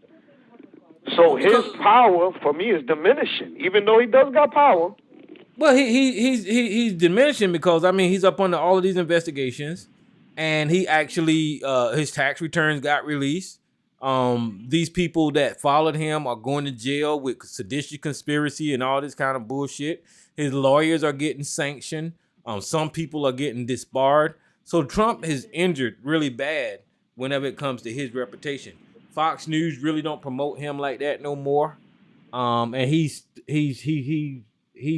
stuck doing these fucking extreme right-wing radio talk shows. He like on YouTube and shit. I mean, that's what the ex-president of the United States is doing now. He's doing these cheap-ass goddamn radio interviews and shit. He ain't doing no mainstream shit because his power ain't even there no more. I say, you can see that, again, if he was that powerful, there would have been, yes, sir, we're going to move on that. They ain't listening to him either. He's not that powerful enough for them to change their mind. Think about that. Because think about that. He sent a lot of people to jail, Jay. And I'm serious. He sent a lot of people to jail by following him. And these constituents that maybe they're wising up and say, okay, well, if I follow Donald Trump, then I might wind my ass up in jail. Because that's exactly what they are. Look at the pattern.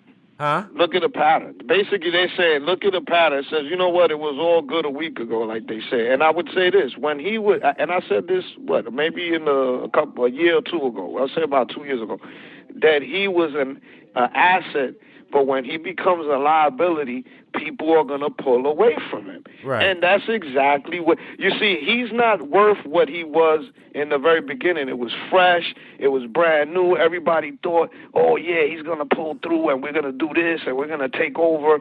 And when he had the shit in his park, the ball in the park, he couldn't manage it enough to keep hold of it. He fucked up a lot of shit. Obviously, he was close, but not as close enough. And he lost. And then he endorsed people, and then they lost. And then you said people that were getting investigated. And then all the lying. and then people around him that's admitting that he was lying. Right. And you're seeing all this shit, and you're like, wait a minute, this guy is now the FBI is investigating him. It's like, what the fuck? You think that those corporations and people around him with money want to really keep messing with him when they, nah. Listen, they pulling away. And the politicians that thought he was an asset because he got the base, he got a lot of people, is starting to pull from him because not even though he got those numbers, he can't even control it.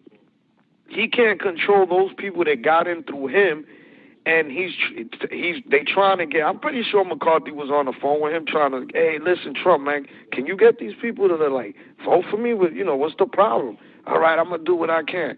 And what's happening? If he did try, he ain't getting through. Well, yeah, and of he's course. no longer an asset. Yeah, he's no longer an asset. The only person believing Donald Trump right now is sorry, dumbass. That's probably about the only person. That's probably about and Rudy Giuliani, and he lost his fucking law license behind that idiot. So, I mean, Trump is not relevant anymore. I mean, there's a lot of people that still think that he's Superman or whatever, but it's not enough to be effective in politics. He's not gonna win I can say it right now on the record. Anything can happen, but I say he is not going to win if he runs. He's not going to win. It's over. It is over for him. He is not going to win.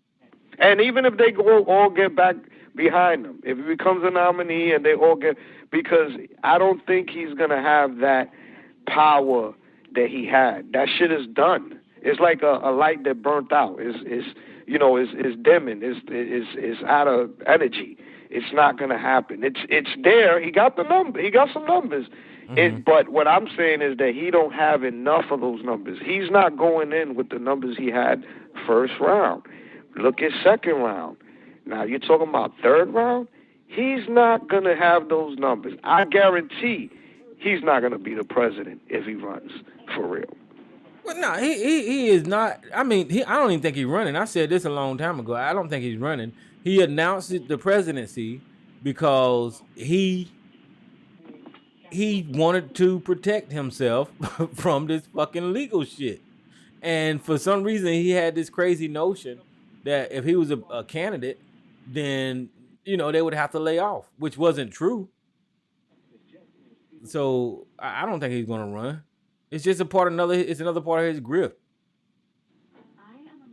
Yeah, it's over for him. Like I said, he has some, not to say he don't got people, he got some numbers, but the numbers are not enough. And we could go keep it, people could argue all they want.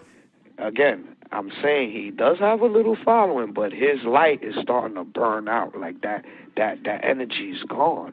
Where is he rallying at? Why he wasn't behind it? Why he wasn't out in the public? Why he wasn't on television talking and pushing for this?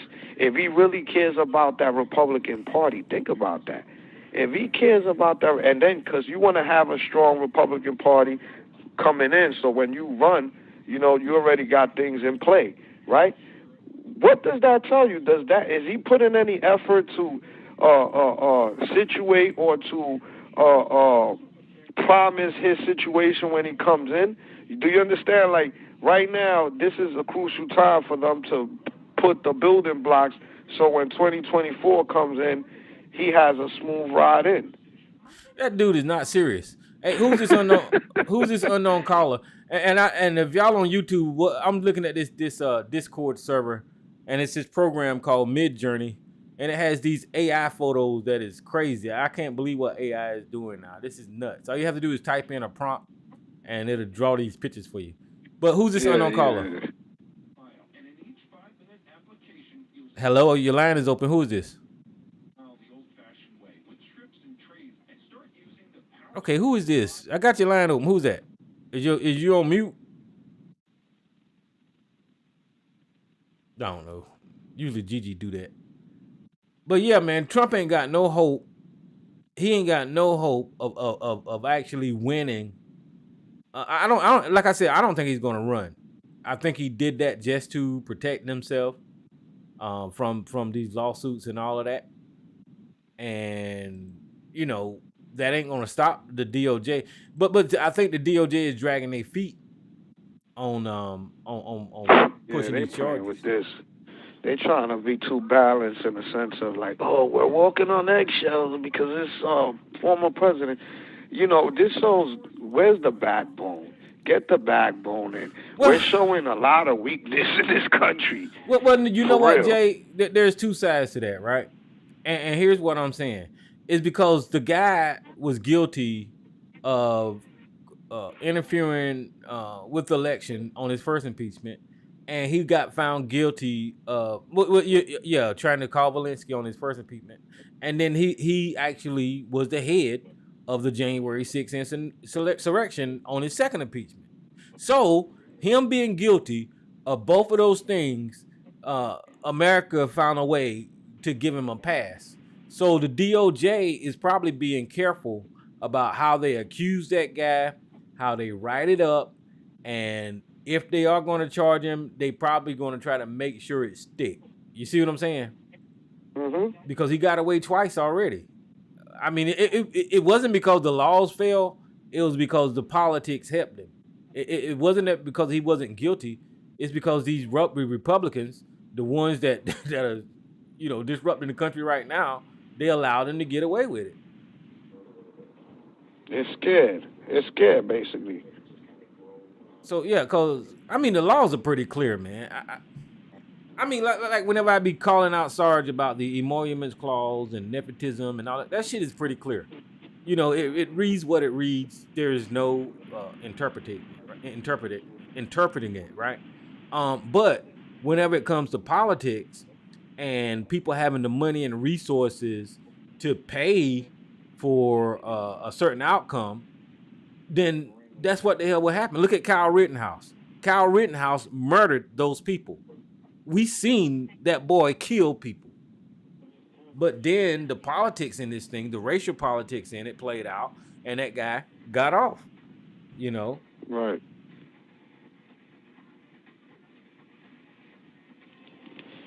Yeah, we in a turning point, if you want to say. But this is incredible to see this, that you would have thought that these Republicans had, before they got here, they should have been having some discussions prior to Christmas, leading into the New Year, where they had their shit ready. Right. Hey, we coming in, we're going to get this right. Everybody, we all on board. Everybody ain't on board. Right. Shit, they calling Trump. Trump is I know Trump had to say something. Nope, they ain't not listening to Trump. They don't give a fuck what Trump says. They're not budging. And again, that's because Trump is an idiot. If you ever go to Truth Social, man, and just read, do you got a Truth Social account? Hell no, but I know you got it because you want to make sure you keep updated on what's going on.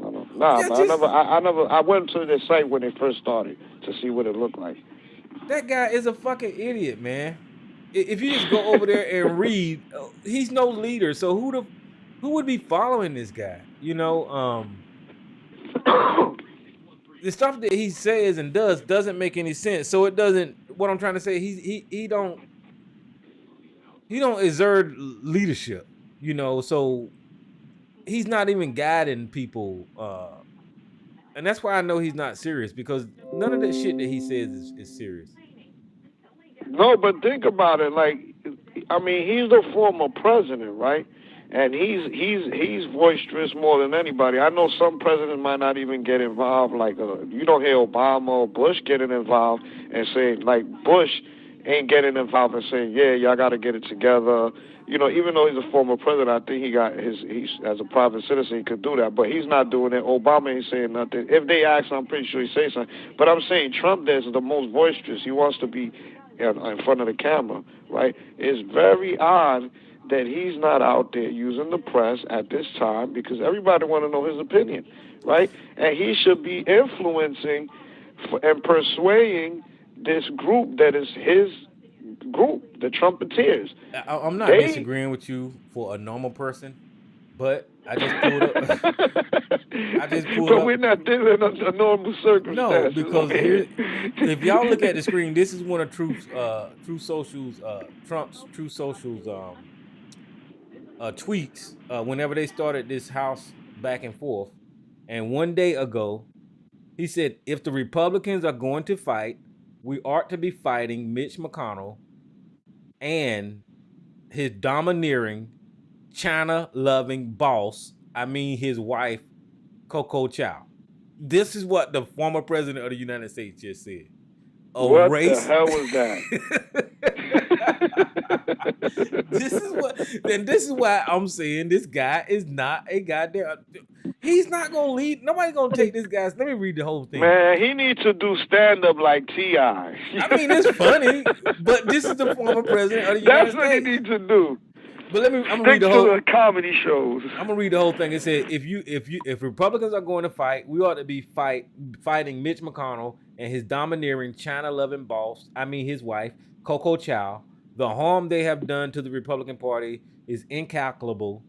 Today, he couldn't be elected a dog catcher in Kentucky. Sadly, he only won because of my endorsement went up 21 points. Sorry. So this is who you talking about should be taking the reins and actually leading these other crazy people.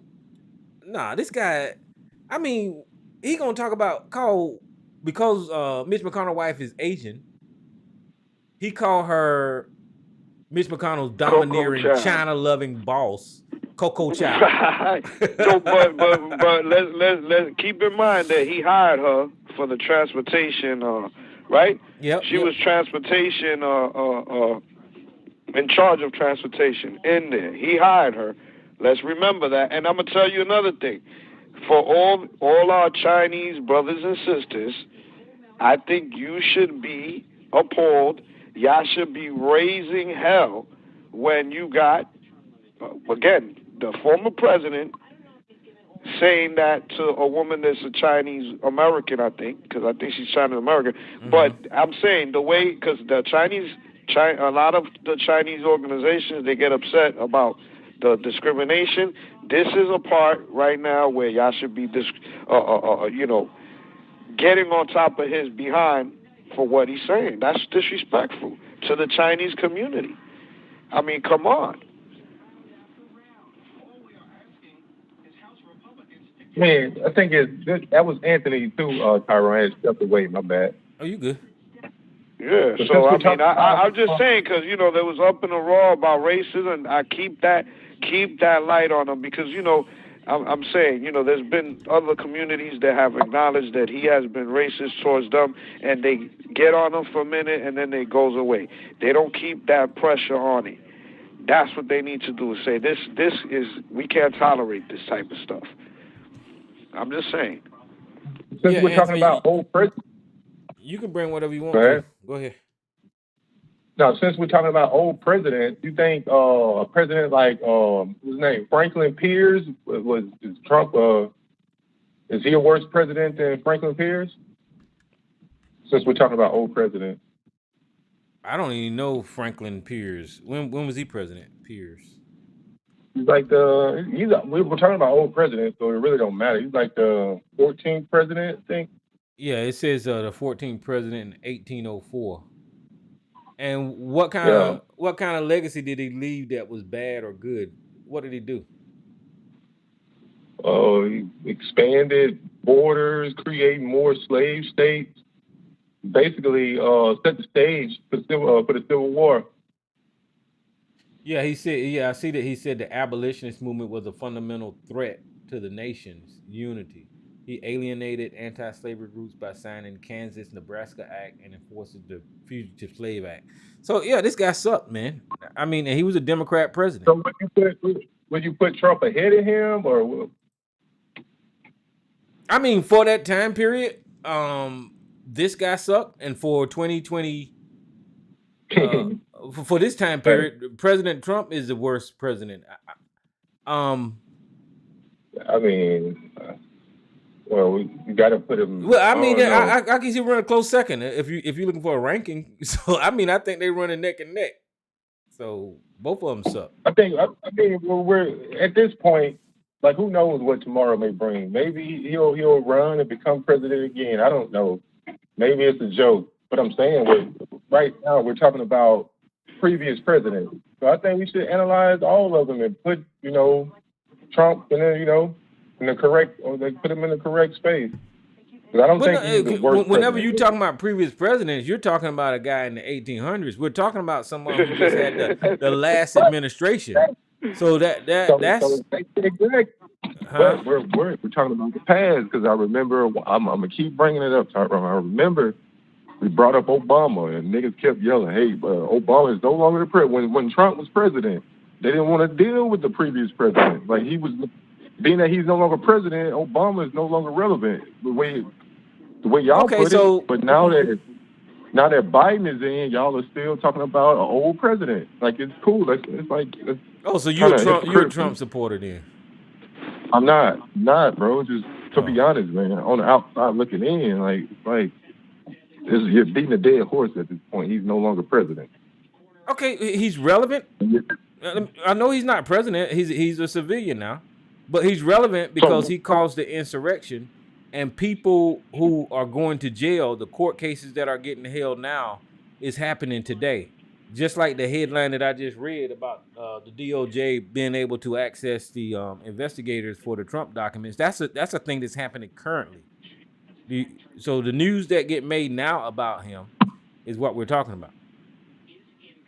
And what if he became? Go ahead. Well, he's currently announced that he's trying to run for president, and that's what me and Jay was talking about. That's not like a past thing. He said he's gonna run.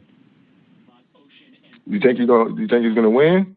He got a chance? I don't think he's gonna run. Based on the time? And if he did run, I don't think he would win.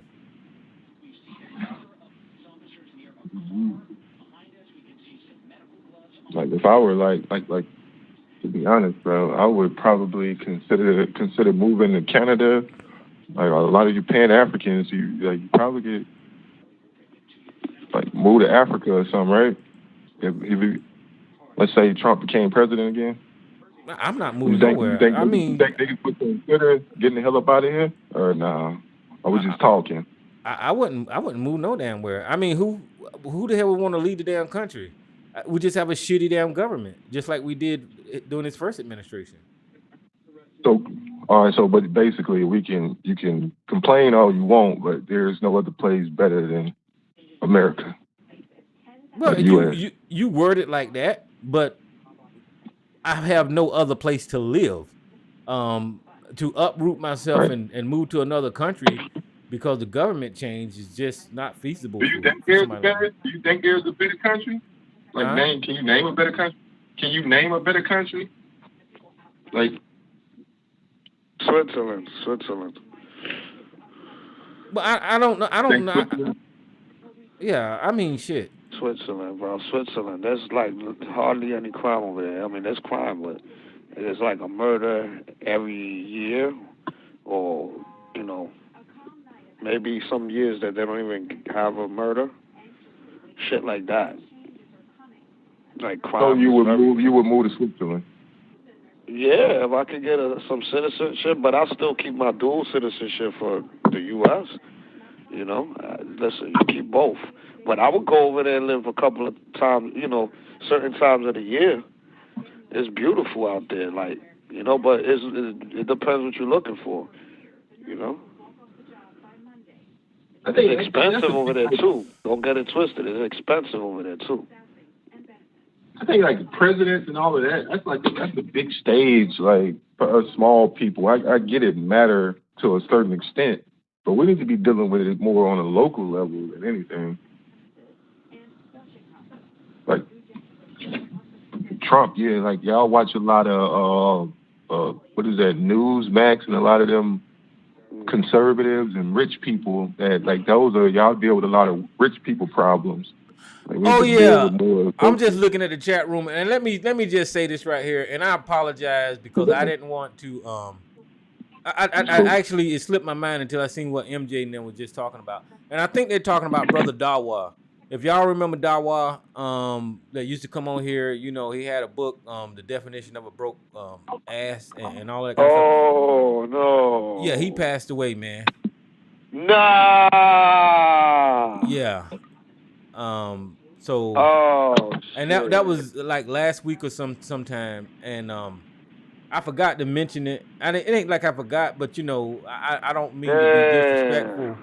Is he an older guy? Yeah, Dawa. You remember Dawa? He used to hang out with Sister Renee. He passed away. They said he had cancer. Damn, man. So Right I to send get my that. condolences out to Brother Dawa and his Yeah. family. We had some good conversation. It was funny though. You know, he was a funny guy. Oh yeah, he cracked me up, man. You Especially know, when he so got we had heated. we had some funny conversations. It was crazy. When he got heated and he got on a roll, you could not stop that joker, man. Yeah. He was determined. We gotta say he was determined. Oh yeah. Tyrone, can you do me a solid though, Tyrone? What's that? Try to get in. My bad. Try to get in touch with Miss All, man. Make sure she's okay. Or I wanna. She's been popping in my head a lot. Like she's a personality. I don't know. She disappeared, bro. Like, can you kind of locate or try to locate her? Well, I mean, her phone ain't picking up, so that's all I got. You know. So you attempted. Okay. Yeah, but this is a while back, man, and I hope she all right. You know, and if not, you know, I send my best wishes and all that kind of stuff. I don't like I said the other week. I don't take anything personal against people on this internet, man. So I hope nothing don't never happen to nobody. But there's like a group where y'all all interact, right? Yeah. Where she's in a group with y'all? Huh? There's a group. She's not in a group or anything? Oh no. Like a lot of people don't share their information. There's a lot of anonymous people. Like ABC, he's like a ghost. I don't know what ABC looked like or anything like that. You know, and a lot of people are anonymous like that, you know. Right. Yeah. Like Howard. Now I know who Howard is. What is his name? Top Dollar King with no picture. Well, yeah, I know who Howard is. Howard is, you know, he worrisome. He called me all the time complaining about ABC. So I got to hear that tomorrow. Yeah. Howard, where you at, Howard? I don't think he on here. But yeah, so Brother Dawa, man, if you, I know y'all know him, and you know, he's done passed on and stuff like that. So if y'all subscribe to his channel or to his Facebook, you know, just letting y'all know. And I'm sorry for being late with the conversation. So I appreciate that chat room. Shows you that life is, you know, precious. Life is precious. I don't care whether you're religious or not. Life is precious. Enjoy it while you're here. Don't be waiting for what's going to happen on the other side. Worry about what's on this side. Well, yeah. So, and that even put more emphasis on. Yeah, we can talk about politics and we can talk about, you know, these things that's going on in our community. But what's really important is what's off of this damn internet. You know, that's what's really important. Right. Not how angry you get with people because they got an opinion. You know. Right. So I argue with them all day long, but I don't take none of this stuff serious. But a lot of people do. A lot of people think that the social media and all of these gatherings, they're gonna change the community and all this kind of stuff. And a lot of these social media guys play off of that. You know, they use that and. You kind of go ahead, my boy. Go ahead. Go ahead. What was you gonna say? You kind of got to get with the times on that, though. Because today, like, most people are on the internet, bro. Like, yeah, it's called social media. Like, the social part are the people. These are real humans. Like, if there was I'm not discounting that. You're dealing with real personalities, man. So you can't really brush it off like, it was just the internet when you're dealing with real people. I'm not discounting that. I'm saying that it's got a place. In my mind, it's got a place, and it's not going to affect me emotionally enough to where I'm bothered and can't sleep at night and all that kind of stuff. But a lot of people let them affect them to that degree, and I just think people should not do that. You know, even though it is real, like you said. Yeah, it is. Mm-hmm. Well, what's real is that people are going to be living more in a virtual world more than ever in the next couple of years. Oh People yeah, will because be so embedded. I can't believe how far. And if y'all in the chat room, y'all see me scrolling these freaking AI photographs, and I can't believe how far technology has came. And all you got to do is type words into a browser, and it draws these crazy, intricate pictures like that are very detailed. You don't gotta be an artist no more because it's gonna be artists for you. Yeah, this is nuts. I'm fascinated by this crap. Just like this photograph right here, these Chinese or Asian people, somebody typed in some words and it drew this picture. That is crazy to me, and they look like real freaking people. Yeah. It's There's like games, yeah. Huh? Let me see if I can make it work live on the air. But it gets a little harder though when you get up into higher numbers. Like a lot of the numbers are going to be hidden. Where the app, it may give you hints though. Huh? Pretty cool. It's pretty cool where the numbers go all the way up to like 80. You just gotta when you get higher, the numbers are going to become more hidden. What do you mean, like on the AI? No. What? When you press the numbers are going to appear on the picture. Uh-huh. Like some of them are going to be, you'll be able to point them out, but there are some real small ones that you can't. It might be right behind their ear, just a little piece behind their ear that. Oh you yeah, can't see. there's a lot of deformities. You're absolutely right. So let me find one. Like this guy. Hold on. Like this is the astronaut. Man, Somebody when they do this selling thing. virtual properties right now, Like and that shit right there probably ain't supposed to be on his face. Listen, they had the CES Look at that eye right there. convention in Las Vegas, and they were showing all the new technology they're gonna have.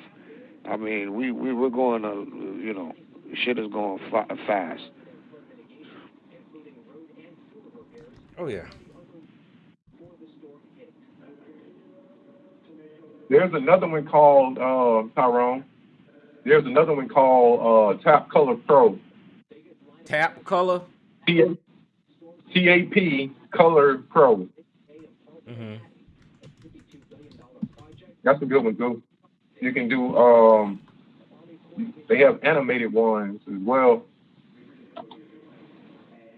Now is that a website or that's an app? That's an app. Oh, okay. Well, man, yeah, man, this thing is crazy. I ever since I seen this thing, I've been hooked.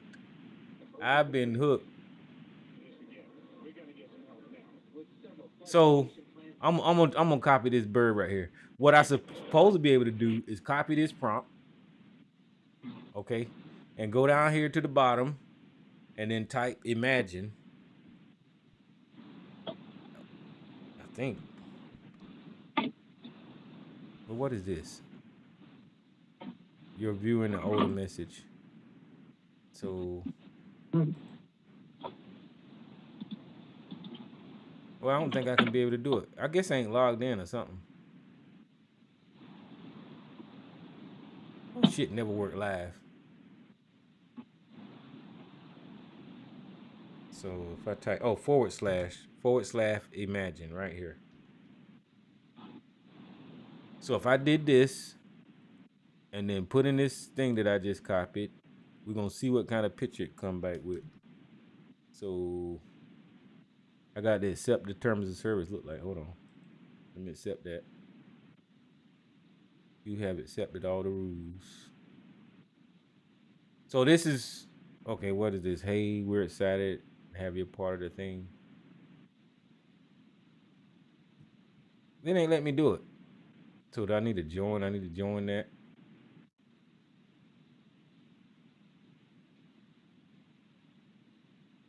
God damn it. Well, I don't know. But I seen these people doing it on fucking YouTube, and they just put these words in this thing, and it turns up with a damn picture. How do I join this?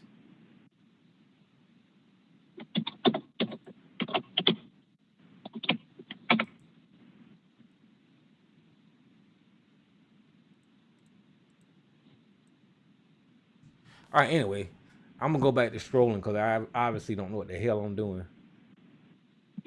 But this thing is crazy on how all these damn pictures just show up. I guess that's a motorcycle helmet there.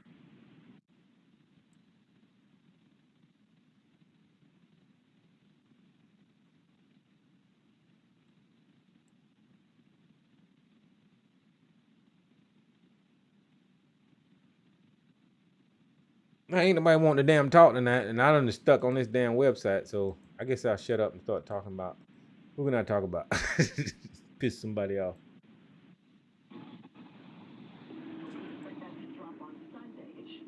Where your co-host at? I think she had some, some other stuff to do.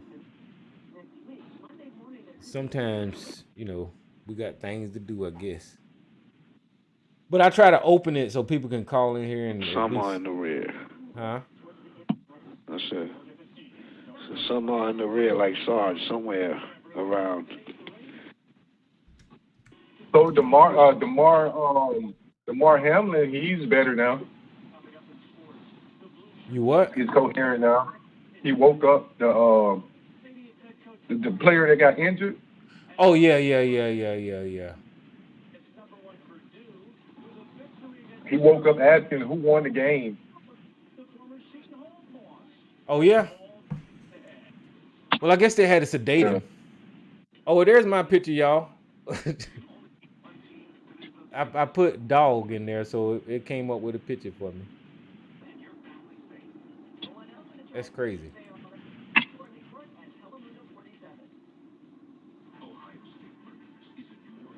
Give me something to write, Anthony. What you want me to see?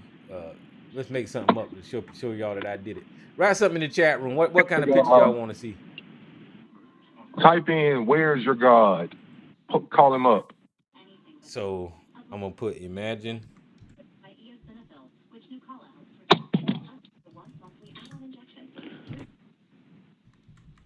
So you type your idea and it comes out, is what you're saying? Okay, yeah. So you type in imagine, and then you type. I'm gonna type it. What he said. Where is your God? Right. No, where's your God? Where is God? No, where is your God? Where is your God? Okay, so I'm gonna type that in and see what happens. So I'm joking, bro. You don't have to type. It's too late now. It's already working. So that brown line right there is what it's going to produce a picture of, and I don't know what's going to come up, but this is weird. It's still working.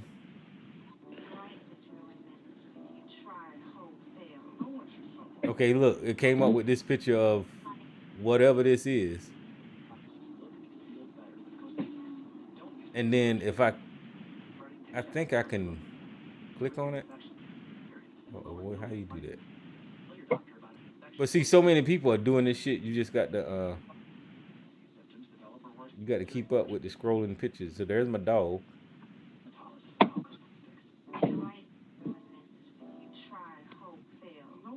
Pull up an elephant, man.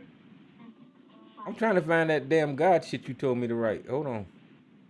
You don't have to write that, bro. I did. Okay, so right here, so like this is what it gave me, guys. It gave me this. Where is your God? And it gave me this picture of these statues and all this kind of stuff, right? So this button down here, if you say upgrade, these are upgrade, and this is version 4. So if I click on this picture and say upgrade this one, it'll give me one more picture, and it's working on it. So it's working on it right here. And it's gonna give me a better picture of that image. For the people that don't know what's going on, Tyrone is sharing screen on YouTube.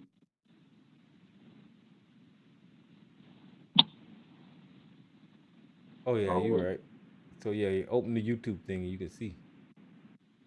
Oh, it's still working right there.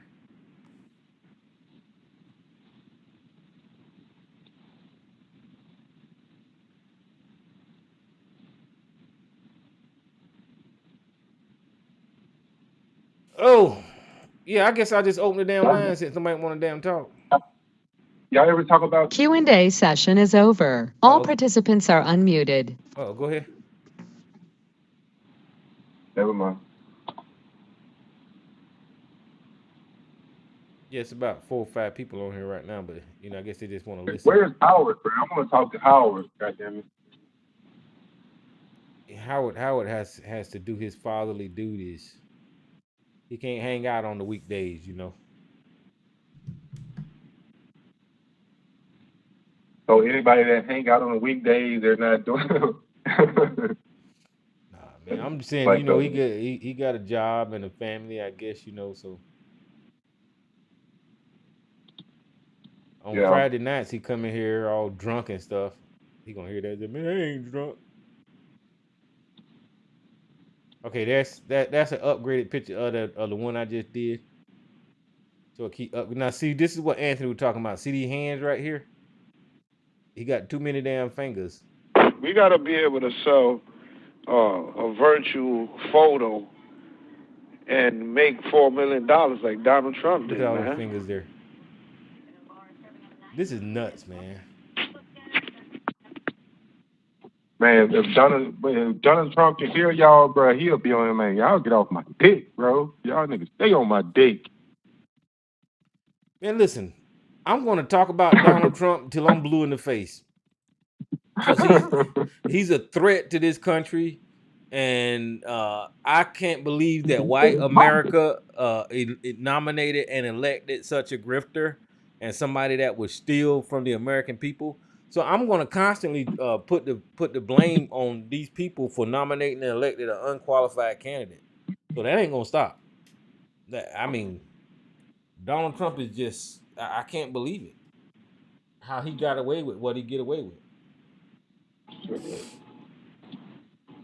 I mean, in our community, niggas get away with the shit they get away with, bro. Niggas murder each other in the community, and we know who did it. We won't say shit. Talking is talking, bro. If he got away with it, let him get away with it. Okay, well, I'm not arguing with that, but if those people in the community would be frontline news, then I would talk about them. No, I wanted to add something else. However, if you're holding those people in the community accountable, then I think you had a right to criticize Trump. But if you're not doing it in your own community, then what are we doing here? Well, I mean, you talk like some black people justify by ignoring the crime in our communities. Yeah. When you bring it up, they want to, run to cop-outs like it happens in white communities. It happens in Asian communities instead of addressing, the black community. No, I mean, because like we had this conversation before, I think you bring it up whenever we're talking about either the Asian community or the white community. I think that's fair to say. Hold on, that's fair because it happens in the Asian community. Just to say that these things is not particularly to a black community. Like this shit does happen. You know what I'm saying? So it's not making an excuse. It's just pointing out that it does happen in other places. It is an excuse, bro. No, it's just listen. Overall, it's not secluded to one place.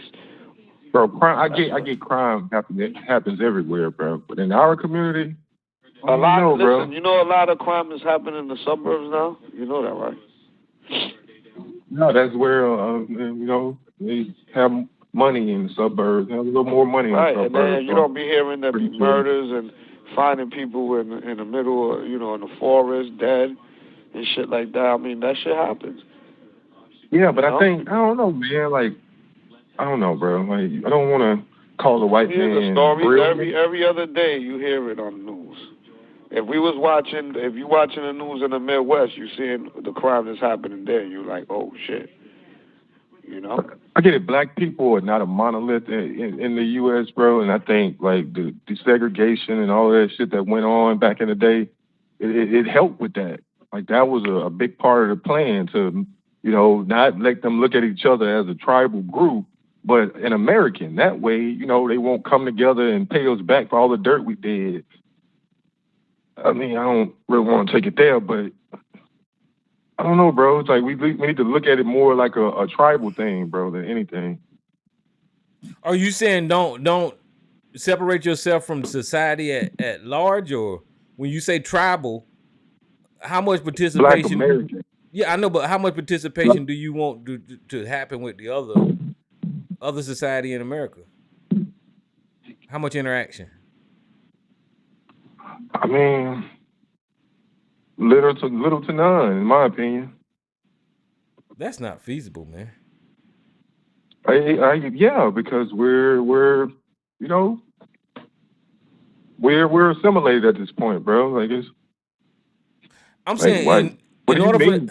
What do you in, mean? What do you mean a race war? Billy Joe is my like a lot of that shit was strategic, man. Like Billy you build Joe. rapport with people. You build rapport with people. You're probably not gonna kill them. Billy Joel, the singer? I said Billy Joe. Oh, Billy Joe. I'm saying what you're asking for is segregation, right? And that didn't work out too well, brother. Yeah. No, they single you out even better. They're gonna single your ass out and give you less resources. Work out. Because we got they'll separate your ass and give you less How did it resources. work out How did it work out when we were integrated? Okay, well, listen, brother. This is where you're redlining, and their business. They got more business, and a lot of our business were shut down because buying white is better. Okay, so you gonna let me answer? This is where your redlining come from, and your ghettos come from. Is the segregation put us all in those areas of these poor neighborhoods and ghettos and all that kind of stuff, and the resources were cut off. So the education was cut off, and I mean, so segregation just didn't work out overall, man. That's why we in this struggle now. Basically, so what you're saying, black people, we can't make it without white people, pretty much. I'm not saying that. What I'm actually saying is in a democracy, all citizens should be get it treated fairly and get equal distribution of resources. It don't got anything to do with white and black, but it's got everything to do with the government and how they distribute the resources. In other words, whenever they had a land run back in the day and people was running out there staking off their land, white Americans, black people didn't participate in that. So that left us without property.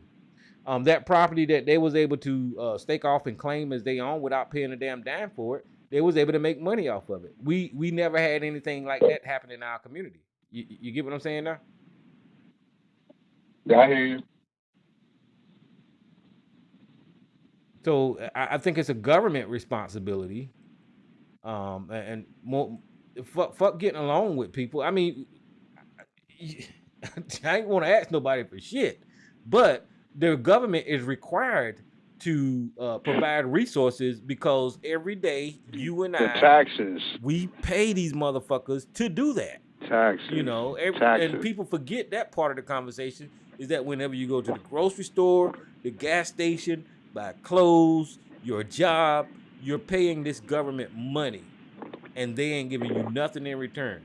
And at the same time, they'll come up with something like a farmer's bill for white farmers, and give corporation subsidies. But you can create your own government within your community. Okay, it may not. What do you mean? Like on paper, not on paper. You can't do like that when on you paper. When it comes to like taxes and all of that and paying taxes. You can't do that on paper unless you a native. You can't do it on paper, of course, but like just to take you with everything is on paper. Everything that's on paper means something. If it ain't on paper, it don't mean nothing. So if you put it on paper, now you're going against this country. They look at you as a a kingpin's mentality is governmental, bro. When they take over territories and they walk up to a nigga. Of course, the mafia learn their tactics from the government. Bro. Let me complete my thought. God damn. They run up on a crew and tell them, hey, get out of here, or you're gonna have to give us a percentage if you're gonna sell here. That's the mafia. That ain't only You got niggas in the hood doing it right now. Anybody that does that about territory and all that, we all know that that's government structure. What we learn, everything we learn is from a government structure. When we do certain things that's organized, but right? You don't have to be on some dirty shit though, bro. There's ways around it. There's more than one way to skin a cat. Instead of relying on the big boys, Capitol Hill and all of those people, let's deal with our own shit. Yeah, but bro. you can't. You could do that, but you need some resources for certain things. Well, see, Anthony, I hear what you're saying, but it's not realistic, man. When you talking about collect taxes in your own neighborhood and stuff like that, you think you poor resource level. That's where you poor resources, man. Like you. Go ahead, I don't mean to cut you off, but go ahead. Yeah, whenever you're talking about collecting taxes in your own neighborhood and stuff like that, you can't compete with the federal government or something that's nationalized, right? Because you're never going to be able to... Okay. No, you gotta look at it, bro. Like with the church in the community, like they're collecting taxes in a sense. Right. Like every Sunday. Let's use the church as an example.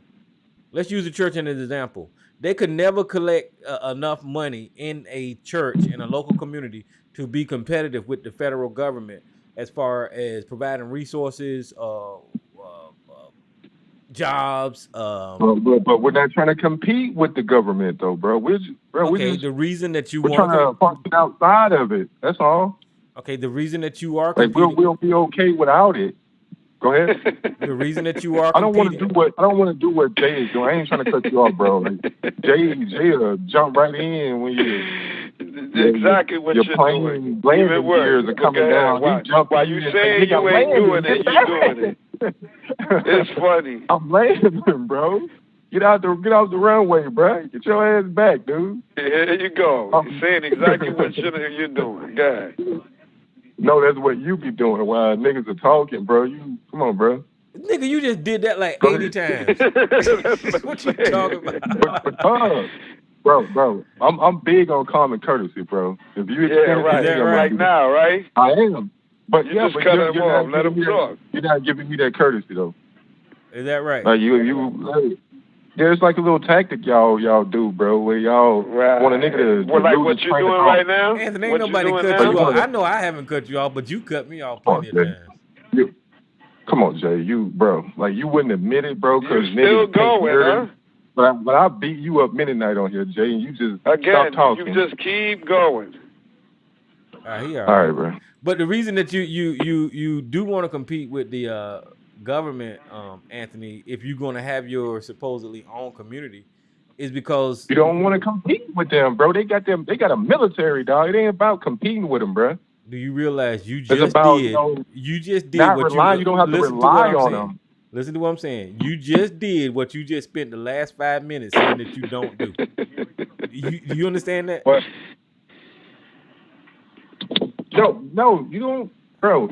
There's a problem when they're a direct competitor. You don't want to compete with that. That's the power, dude. They got a military behind them and all of that. You're not trying to compete with them. You're just trying to, you don't want to rely on them. We got to be able to stand on our own instead of relying on the government. We're U.S. citizens. We're still gonna benefit, but we don't need it like that because we have our own shit, bro. Okay, well, like I said, that's a fantasy. And the reason that you are going to be competing with them because type that in. Huh? So we'll go back to that Discord and type that in and see what you pull up. Type what in? Nah, bro, go ahead. You done threw me off. I don't even know what the hell I was trying to argue. But the reason that you are going to be competitive with the government regardless is because they own the national resources. They check the food that you're going to the store to buy. You're not going to own farmland. You're not going to, I guess a couple of you can, but it's not going to feed 20,000 people. It's one of these things to where it sounds good to say, yeah, we need our own community and we need our own taxes, but it's not feasible in a country this size or a 20,000 person community. That's just not going to happen. Like I said, it sounds good, but it ain't gonna happen, brother. So, you can set up something and call it what would you call it? A community fund. Every time you get paid put $10 in this, bro. And that's, you know, after 3 years, we're gonna come together and build a youth center or anything, bro. Like, it's just about bringing a community together. You can do it. Y'all just got to come together on some, you know, and not, you know, it's cool to worry about your home, but at the end of the day, that's pretty much what it comes down to. Niggas are looking to take care of home. We talk politics and the community and all of that, but at the end of the day, you get paid, you pay your bills, you take care of your kids, and that's pretty much it. Yeah, Anthony, but what I'm trying to say is we get stuck on this type of conversation and we really don't implement anything like that. Core. Like, you're not the first one to come up with this concept. If you think about the Nuguapians, or you thinking about, you know, like Dr. York, or you see where he ended up. Yeah, you don't know who the Nuguapians are? I know the Nuguapians, yeah. Okay, so I think you're talking about the dude who Dr. York, that was at the Trump rally that turned out to be what's his name? Who, Brother Polite? No, the dude who he got locked up. He was out there locked and loaded, and they locked him. He also was at the Trump rally doing Trump campaign, and he I don't know his name. Okay, but you know, a neutral account to the point where like this is a community account, not my account. But I got that. That's a plan. But I'm saying what normally happens in our community is you get grifted all the goddamn time. That's what happens. You're right.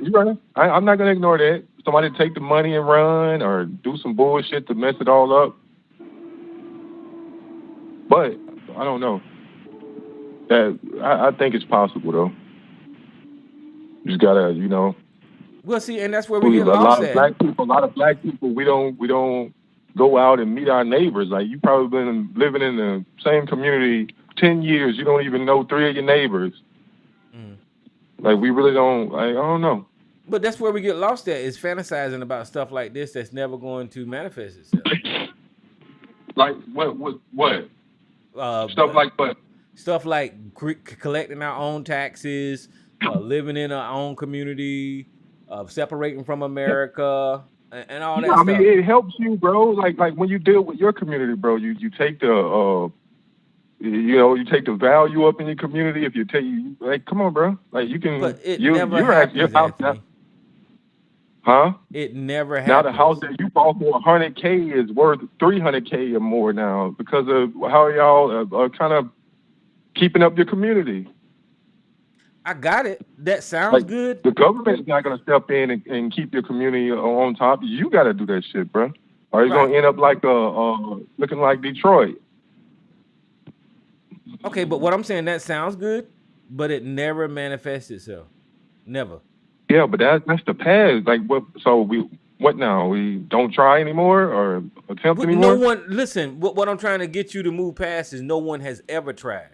No one, and whenever people do try, it turn out it's not original. Okay, you saying you don't cut people off, but that's what you're doing. Whenever people do try, you turn out to be Boyce Watkins or somebody like that that's scamming people. Yeah, I get that. Yeah, you got those, bro. And black people are very gullible when it comes to those type of scams. Like, you know, Marcus Garvey was one of those people that scammed the black community. And nigga will cut your throat if you disrespect Garvey today.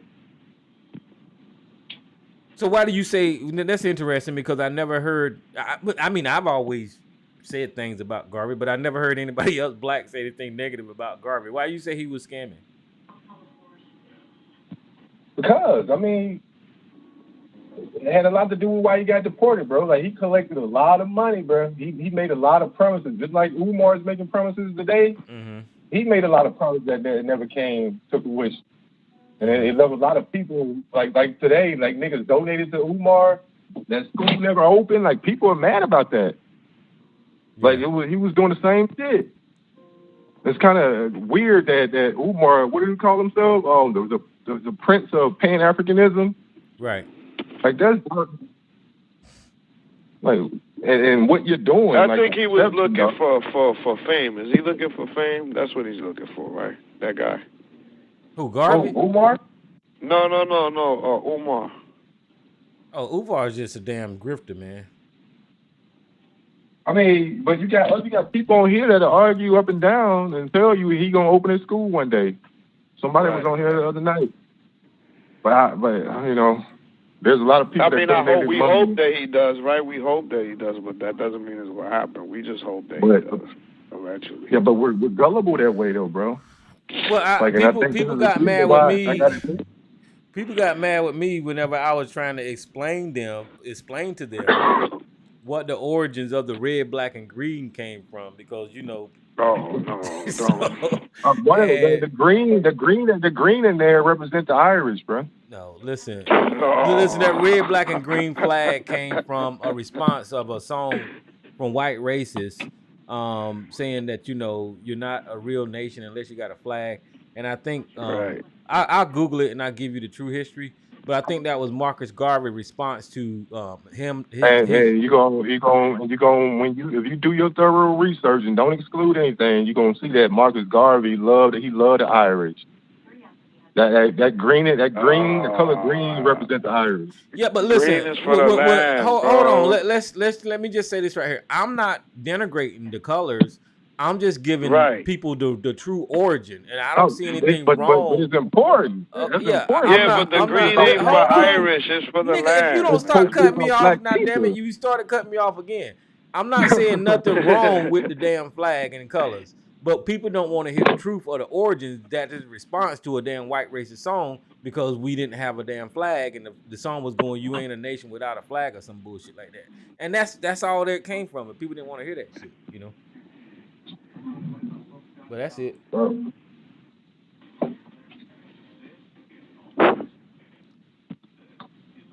Yeah, I mean, people, you can't go in it with, you can't be biased when you're doing that research, though, bro. Like, there's a lot of our old scholars where information needs to be updated. But being that they're elders, we don't want to. It's kind of like don't question God type shit when it comes to the elders. Like, no, their information needs to be updated as well.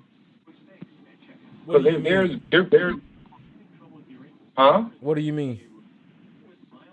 Meaning they were around in the 60s, and they were on.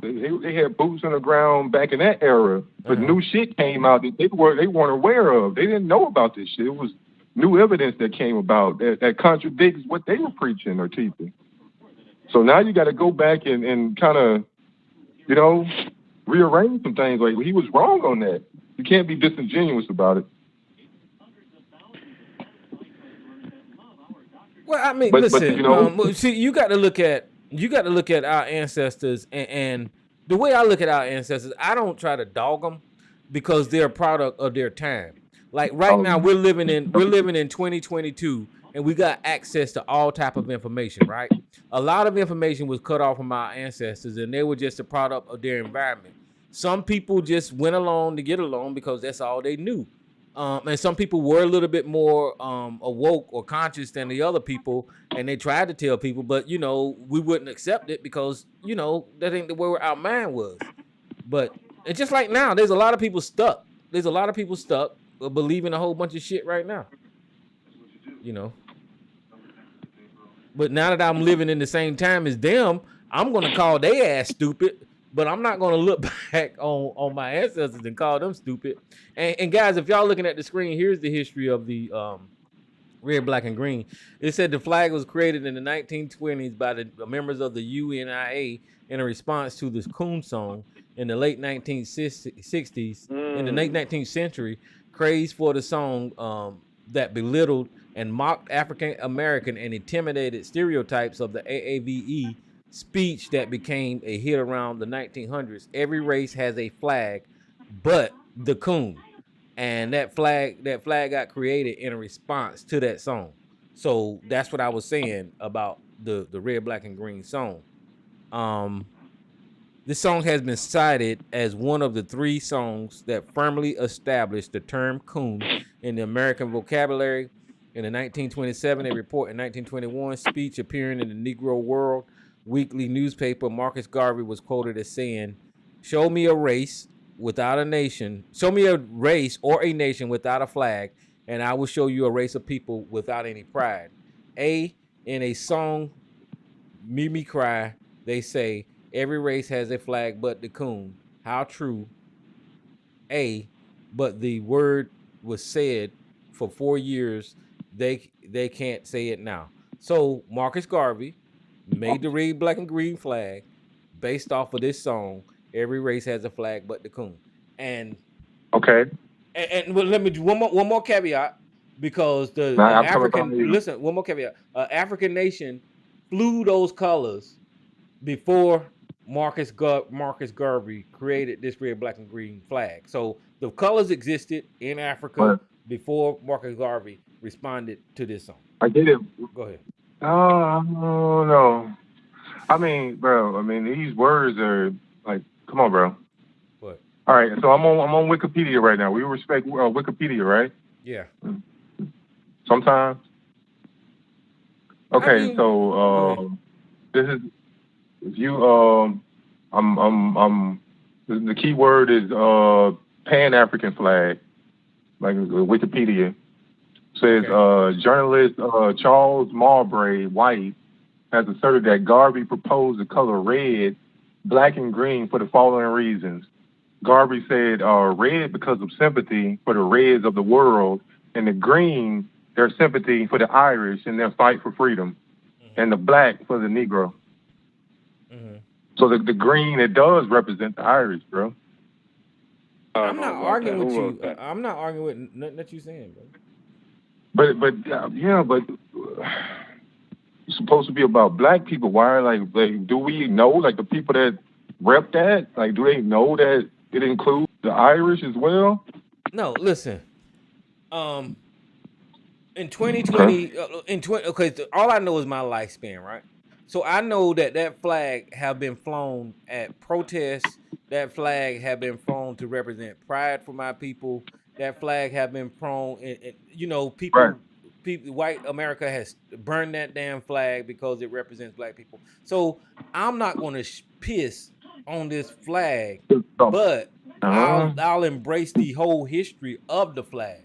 People are uncomfortable. So the next time you see a nigga with a Confederate flag or a Dixie flag, don't complain, because they only doing the same thing you do, bro. I understand that. I understand. What are you saying? They represent Ireland? Wait. Are you saying that they represent Ireland? So it's okay. That's what it is? Let me respond what Anthony said. Listen, hold on. It don't represent racism. They'll tell you that. Okay, listen to what I'm saying to you, Anthony. I understand what you just said, that don't get upset with the Confederate flag. And what I just told you about the red, black, and green flag and why I embrace it is because of its origins and representation of black people. The reason that I will and Irish, bro. Hold on. The reason that I will disagree with the rebel flag is because of its representation and the people who's carrying it representing oppression and slavery for black people, because that's what the fuck that rebel flag stands for. And the reason I disagree with the RBG flag is because of the color green and what it represents. Where are you looking at on Wikipedia about the Irish at? You can look on the wiki page. I'm looking now. Okay, Irish. Okay, so the journalist Charles Marbury White has asserted that Garvey proposed the colors red, black, and green from the following reason. Garvey said red because the sympathy for the red of the world, and green, their sympathy for the Irish fighting for their freedom. It says it in the wiki page. It was an assertion. Are we really that stupid? Wait a minute. Hold on for a minute. Irish for the fighting for the... Hold on for a minute. Can you please hold on for a minute? And the black for the Negro. Listen to what I'm saying. Is that there is nothing wrong with what you... Garvey's Papers, Volume 2, on page 603. Listen to what I'm saying. Go ahead, bro. Listen to what I'm saying. When people are struggling for freedom and democracy, black people tend to want to be on the side of the right side of that struggle. I don't give a shit throughout history if you look at it. Now, the Irish today are full of shit and they're fucking racist, right? But even the Black Panther Party and this guy, they sat down with the goddamn Ku Klux Klan because Garvey. They sat down with the Ku Klux Klan because they felt like the government was the damn problem. So your enemy of my enemy is my goddamn friend. It's that fucking I'm happy you bullshit right brought there. that up, nigga. Huh? I'm happy you brought that up. Go ahead. But it's nothing wrong with this guy saying, quoting or saying or whatever. If you look at the history of the Irish, you can see that they went through some shit in history too. So I understand at the time what was going on with the Irish. But like right So now, you the agree Irish. with me? So you agree with me now that the green represents the Irish, right? When we come to that I'm agreement. just going by what you said. But if you read it down, if you read a couple more sentences down, then you can say, according to the UINA, more recently, the three colors of the black nationalist flag. Yeah, I don't believe that green stands for Irish. They should have put orange. Hold on, the red represents the blood that unites all black people ancestry. The black people who existed as a nation. Wait a minute, let me finish. You don't want me to get it out. You don't want me to get it out. I'm giving you a more. Sorry, not sorry, but Anthony, let me finish so people can understand what I'm saying. Look what the source is, Tyrone. Look what it is, bro. Okay, so let me finish what I'm saying. You gave me a old understanding of where the colors come from. I'm giving you a more current one. And the green stand for the abundance of natural wealth in Africa. That's what the green stands for more recently. Do you get it now? So I can accept that definition too. But all right, man. Huh? I know where I'm at. I know where I'm at. So I'm gonna lay back, bro. But there's a source right there you gotta click on, bro. There's in Garvey's papers. Hey, Tyrone. Tyrone. It's for the land, man. Stop it. Hey, Tyrone. I guess sort of off the subject, or on the subject, but off the subject. You'll understand. There's a reason why Anthony landed on TRS after he done got ran off every other talk show his ass been on. Just letting you know. Okay. Well, I don't mind talking to Anthony. Right. Anthony, I mean, I got an understanding the other week that Anthony just said stuff to provoke. Let me finish what I'm saying, just to Anthony. Throw it out, whatever. He just said stuff to provoke thought and conversation. So that's what I got. Bring you left, bring you right, bring you around, dance around the building. There you go. No, but at the end of the day, he didn't come in and debunk nothing. He just came in and threw it in. So ad hominem attack. Which is fallacy that you come on, bro. You don't do that.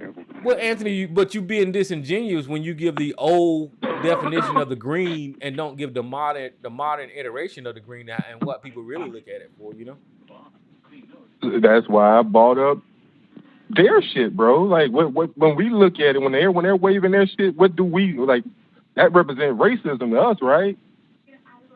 But there was my neighbor. He had this shit like up on his window, and I approached him and asked and told him like, man, do you know the history behind this shit? And he was like, no, it ain't got nothing to do with that. It's about something that ain't have to him. It don't have nothing to do about racism.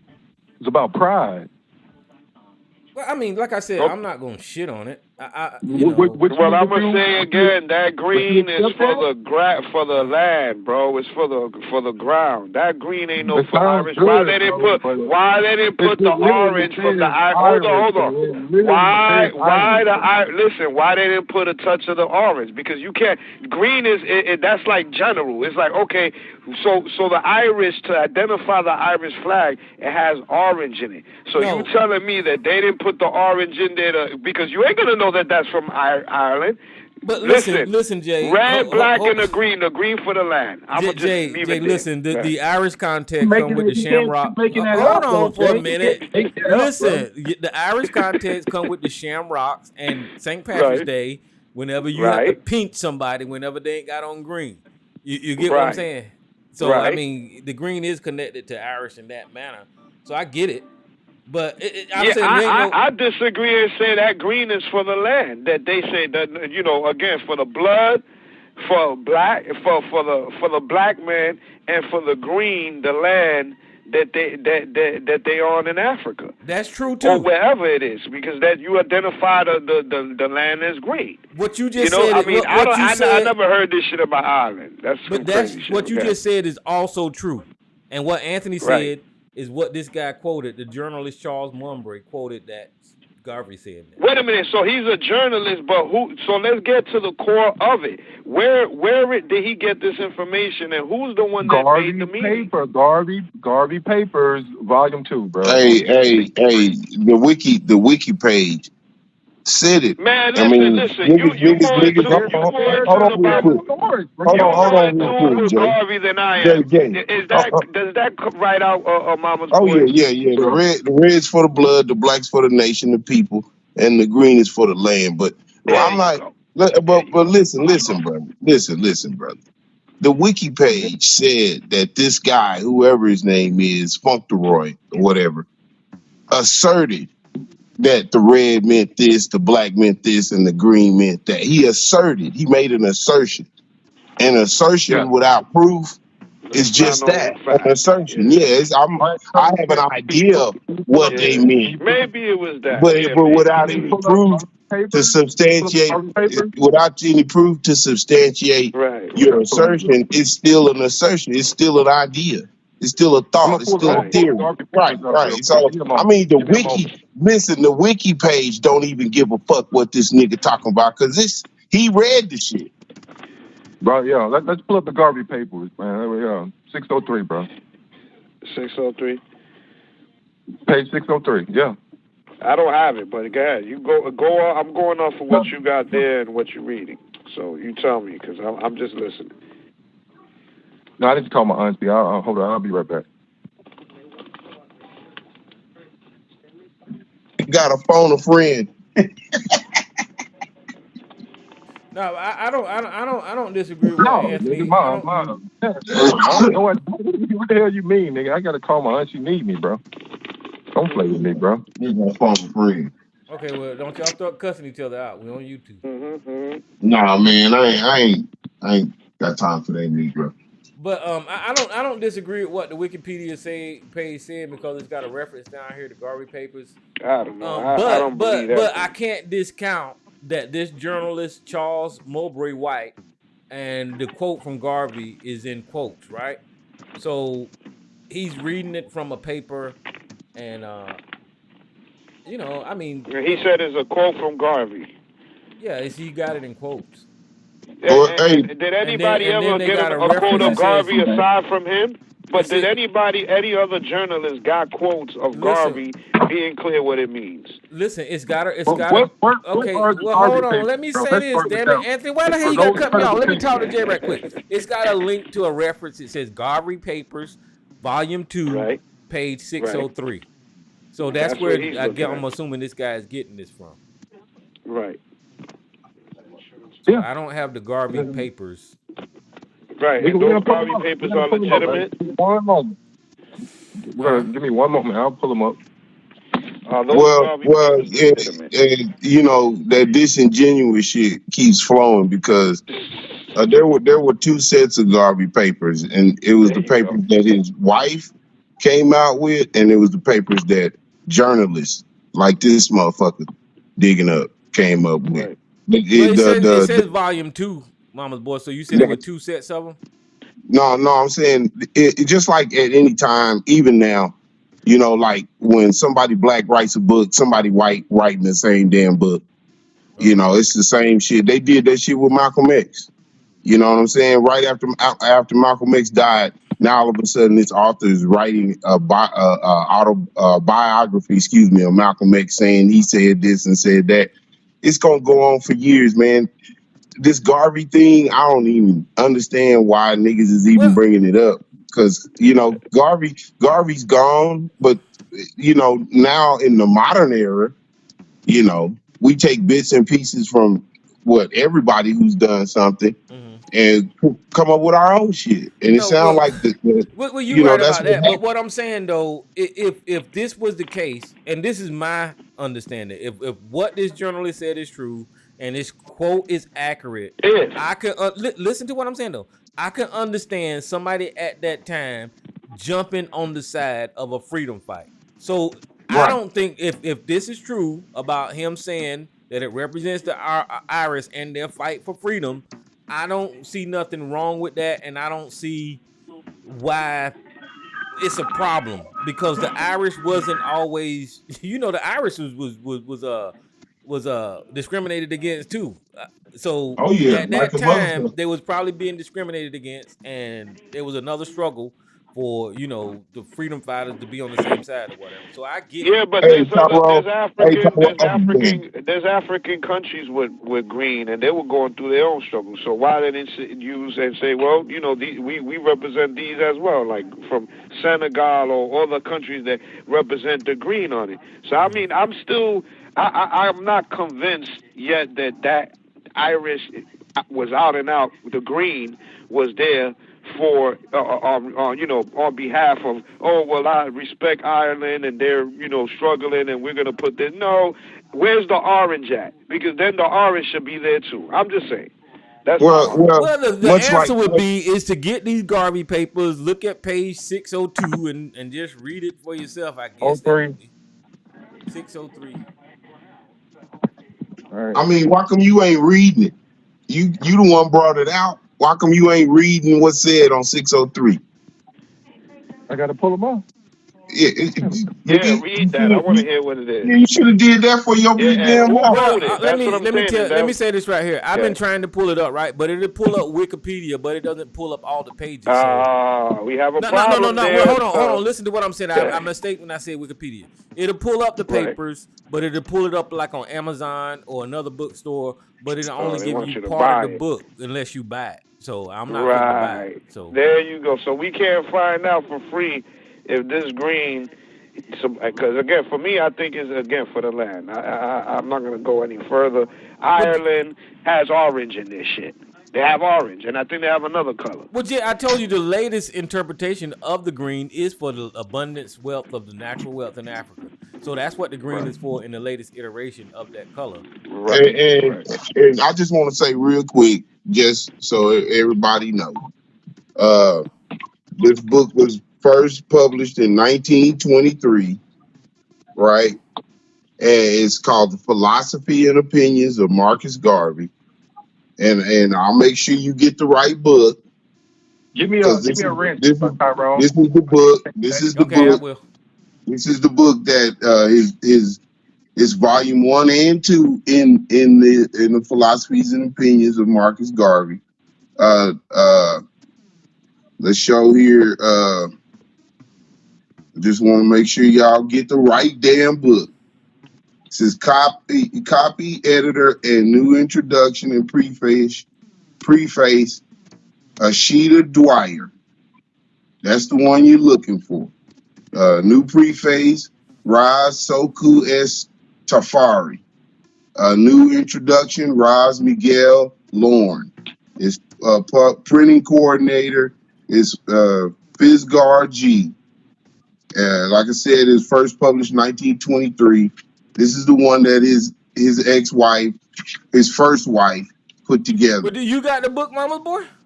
Yeah, I've been had the book. Okay, well, what's on page 603? Hey, Anthony, you got a wrench.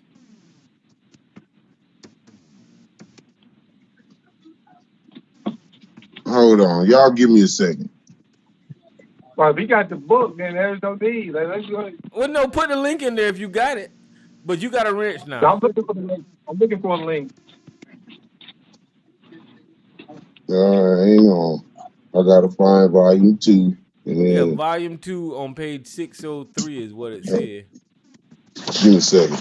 We got to get Marcus Garvey on one of his speeches when he describes that. Like I said, flag. I don't have a problem with it. And Jay, I hear your pushback probably because they're white or whatever. But No, it was just I think it was more deeper than that. It was just that it was not about that they're only white. It was just that I think that the whole concept of that flag had nothing to do with them. It was not a thought in their mind. I mean, maybe it was some inspiration, but I don't know. I just think that the green, not about Ireland or single and dumb out. I'm just saying that whether they worked with Ireland or not, I think that green was for the land. So because all the other parts, the colors, was significant. They all come together if you think about it. You know what I'm saying? Versus like, oh, well, the red is from the blood of us.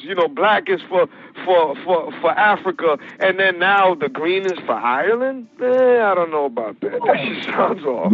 Well, not to mention, in this book. Well, no, listen to what he said. Listen to what the thing says. This said, listen to it, Jay.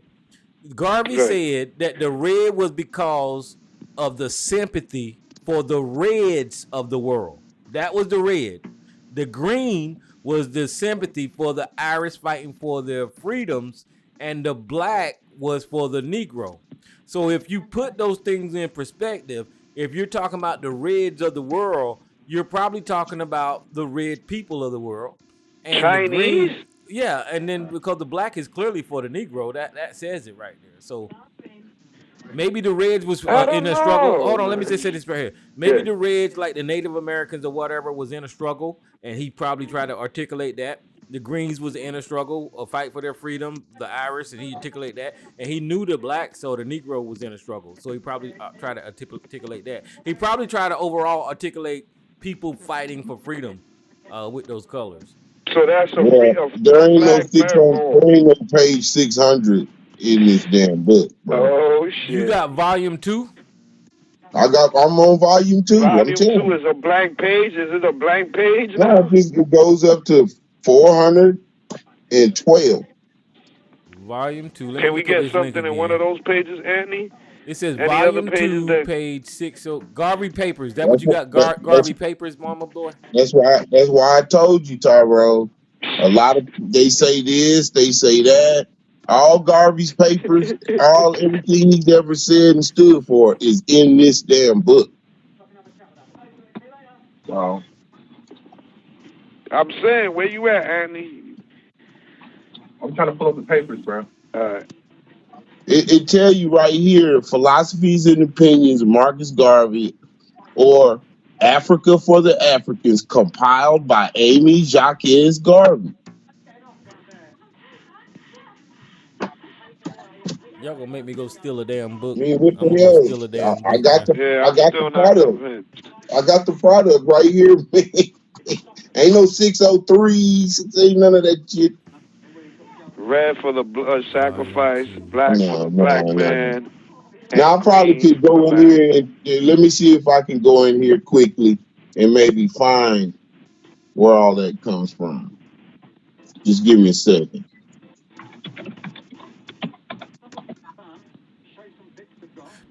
See this one right here. What I got? It said the Marcus Garvey and Universal Negro Improvement Association Papers, Volume 2. Is that what you're looking at? Who, me? Yeah. I got the Philosophies and Opinions of Marcus Garvey. That's the name of the book. No, but this clearly says the Marcus Garvey Universal Negro Improvement Association Papers, right. Volume 2. Right. They got Volume 1 and 2 in it. And that's like that book. What, $75 the hardcover? Yeah, that's what I'm looking at. That one. Yeah, Volume 1 and Volume 2 is in there. Cause they that's why I said they want a lot of goddamn money for it. I ain't gonna pay for this shit. Yeah, they want you to pay for that shit, and when you go to that page, there ain't shit on there. No, this is actual real book. These are actual real bookstores. Like this is a college. I'm looking at a college for one, and then I'm looking at like Abe's bookstore, and these are bookstores that they want real money for this right. book here. You can't get around it, bro. Can't get around what? Buying the book? Yeah. That's the whole shit. This university here, the University of California, want $99 for this damn book, and that's crazy. So these must be real fucking books, like you buying. And I'm saying we still can't find out. You know, I want somebody to quote. Did they ever quote that book? Anybody quoted it? University of on Amazon, it's from $75 to $69. The hardcover. See, this says hardcover. It's an actual book. So I'm not getting to buy it. I don't. Maybe I keep fucking around until I can find a PDF of it or some shit. But I'm not $75 gonna to buy this find shit, huh? out that that book, the Red, Black, and Green, got nothing to do with You know, I'm gonna Iris. put PDF behind it. See what see what Right, happens. right. You might find a free copy, Tyrone. I've done that before.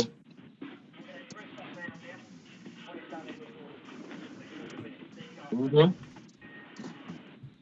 Find somebody that actually bought the book. Maybe they scanned it. I don't even know why we even going through all of this.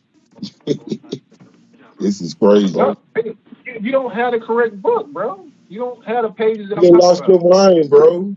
I know I got the right book. We're gonna end up right where we started at.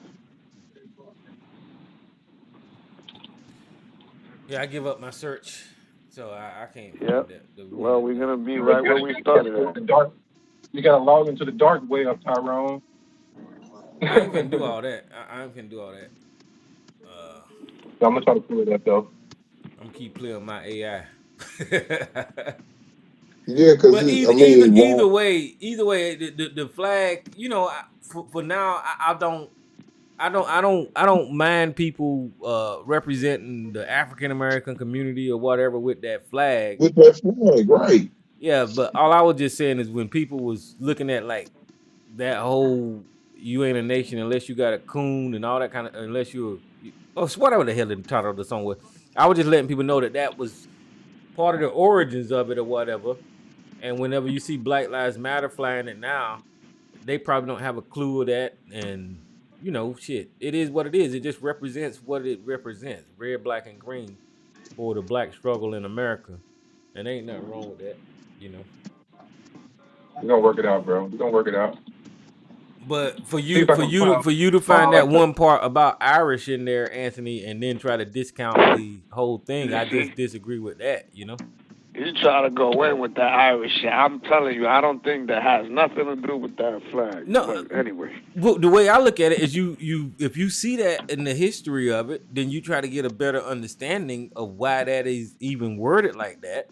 And then if right. you get an understanding of why it's worded like that, then it shouldn't be a problem, you know. There's no interview. There's no audio or video of him being interviewed and speaking on that. There's got to be Well, about the in that meaning book, of the flag. I guess he's quoted because on the wiki page it's got quotation marks. So Well, I'm looking in a part of the book right now. The principles of the Universal Negro Improvement Association. so So you just give got me a that book? second. What'd you do? Steal it offline, mama's boy? No, no, I bought this book. Book cost me $22.99. Uh, Kiss my ass, Tyrone. All right.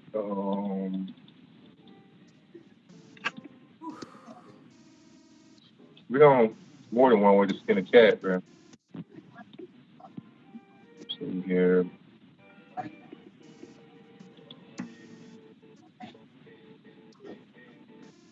But either way, I guess we got stuck on this conversation talking about black movements and them being scams.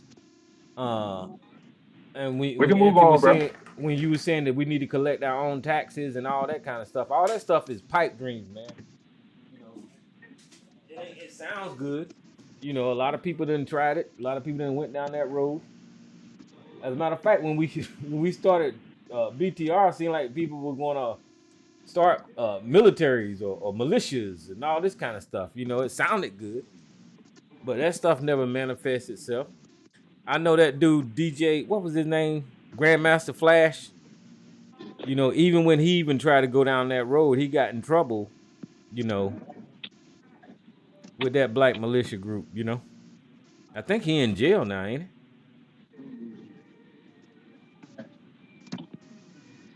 What year was that? You know that dude Grandmaster what was his name? Grandmaster something Flash or something like that?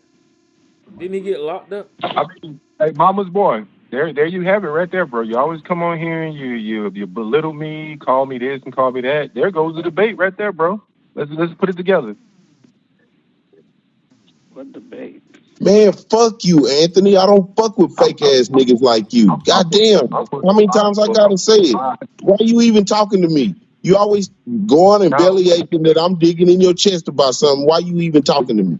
Why you even raising your voice to even aim some sort of direction at me? You talk to Tyrone, talk to everybody else. Leave me the fuck alone.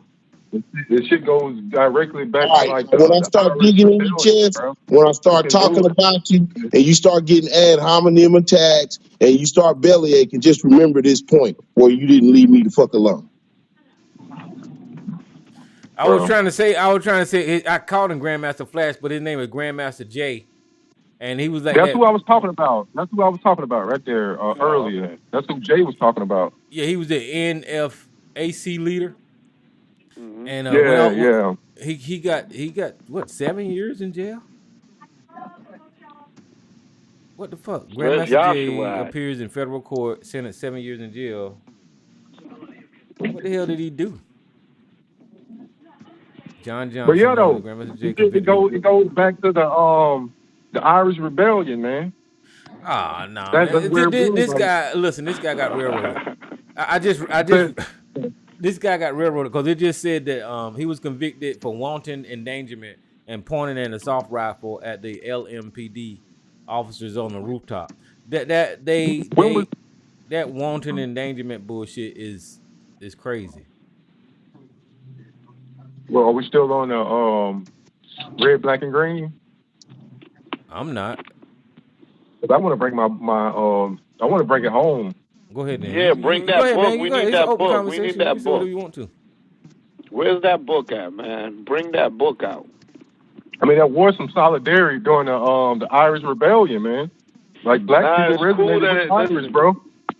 Like, so you were right, bro. At that time, bro. they were Okay, there could pretty be much going through the same shit solidarity, we were right? going through. But just think today, about when it. you look at that, and it's supposed to represent blackness, bro, which it don't. I'm saying, listen, think I mean, about it does, it. but not There's entirely. other flags that have green in it, bro.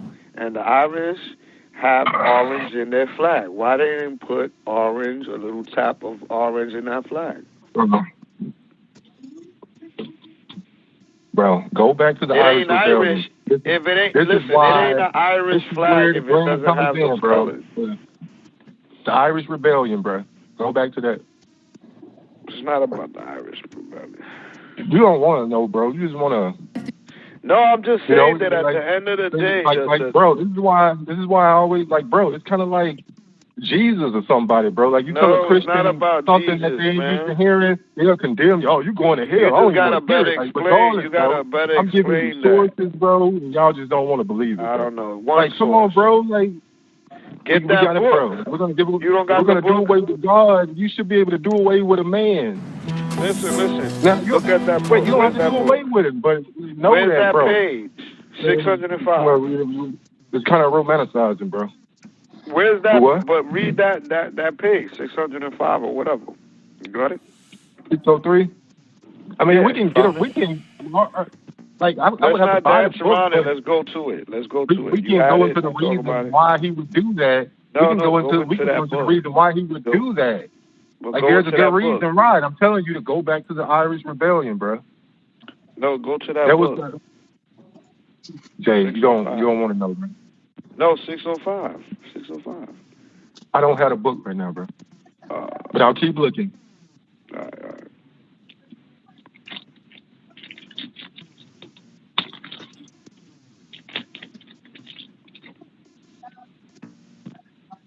But now we were dealing with probable cause, though, bro. The Irish Rebellion. This would be the reason why he would do that.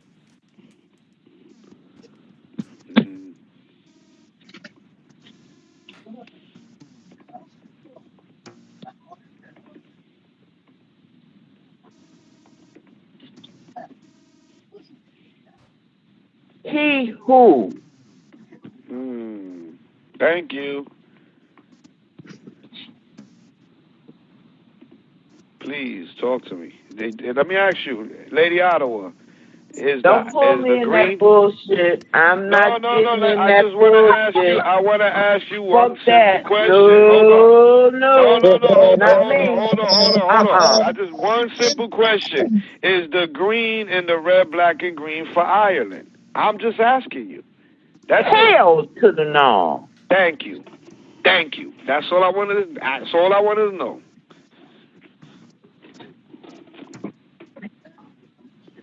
That's it. Now you gotta prove it now. Bro, bring that book. You said you had it at 6:05. We didn't get to it. Let's go to that. I want to see it. Oh, not see it, but you can read into it and then get a better in-depth if anything is in there. Until we can get the book, bro, I'm at least giving you probable cause, bro. No, you're giving me quotes. No, I'm giving you the Irish Rebellion. Why Garvey would actually No. But okay, I get what you're saying. Like, they had solidarity. There was some solidarity. Yeah, but I'm not accepting that. Even that Tyrone saying that, I don't accept it. I'm saying this. I'm saying that green is for the land. I'm gonna stick by that. Ireland could have been an inspiration, like many other countries, but they would have put that orange in it because again, green doesn't represent Ireland. There's more to it than that flag than just green. There was empathy there, man. Like I don't know that you would have to put the rest of the flag there to show that it's so you could understand that it's from Ireland. That doesn't tell me that that's Irish. I'm giving you. You're giving me a quote from one person that wrote a book, right? I'm giving you the Irish Rebellion, bro. Like that's where you go, bro. This would be the reason why he would actually. This is why he would do that or say that, bro. I think Lady Ottawa will be better versed in this. She just said it. That shit don't come from there. But that don't prove it though, bro.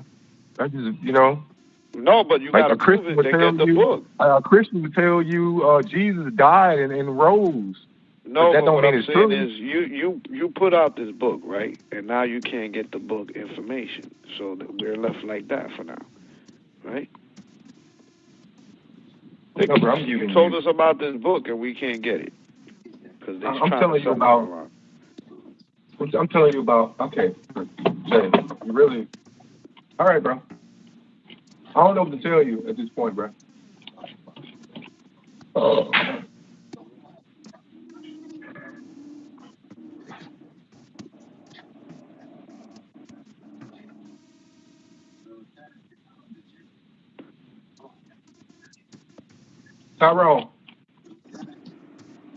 Tyrone, you still there?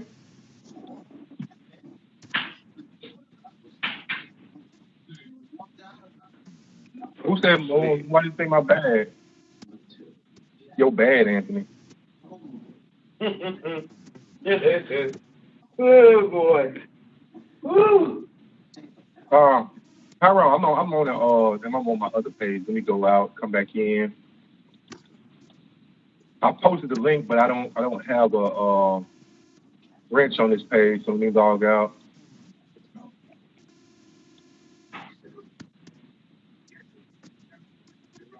How did you what names did you pull up? Who did you wrench, Tyrone?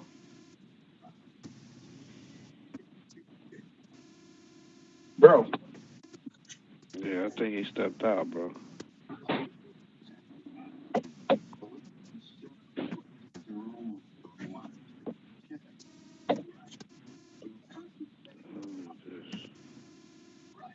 You don't have to go to church to be in a religion, bro. And this is really he said he wrenched me, bro. I don't have a wrench. You got a wrench. No, I don't have a wrench. Oh.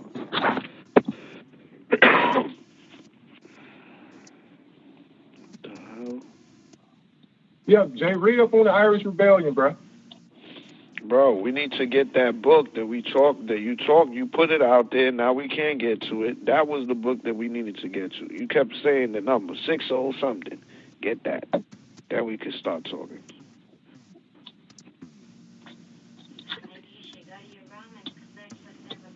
I'm pretty sure the gold, you'll move the goalpost then anyway.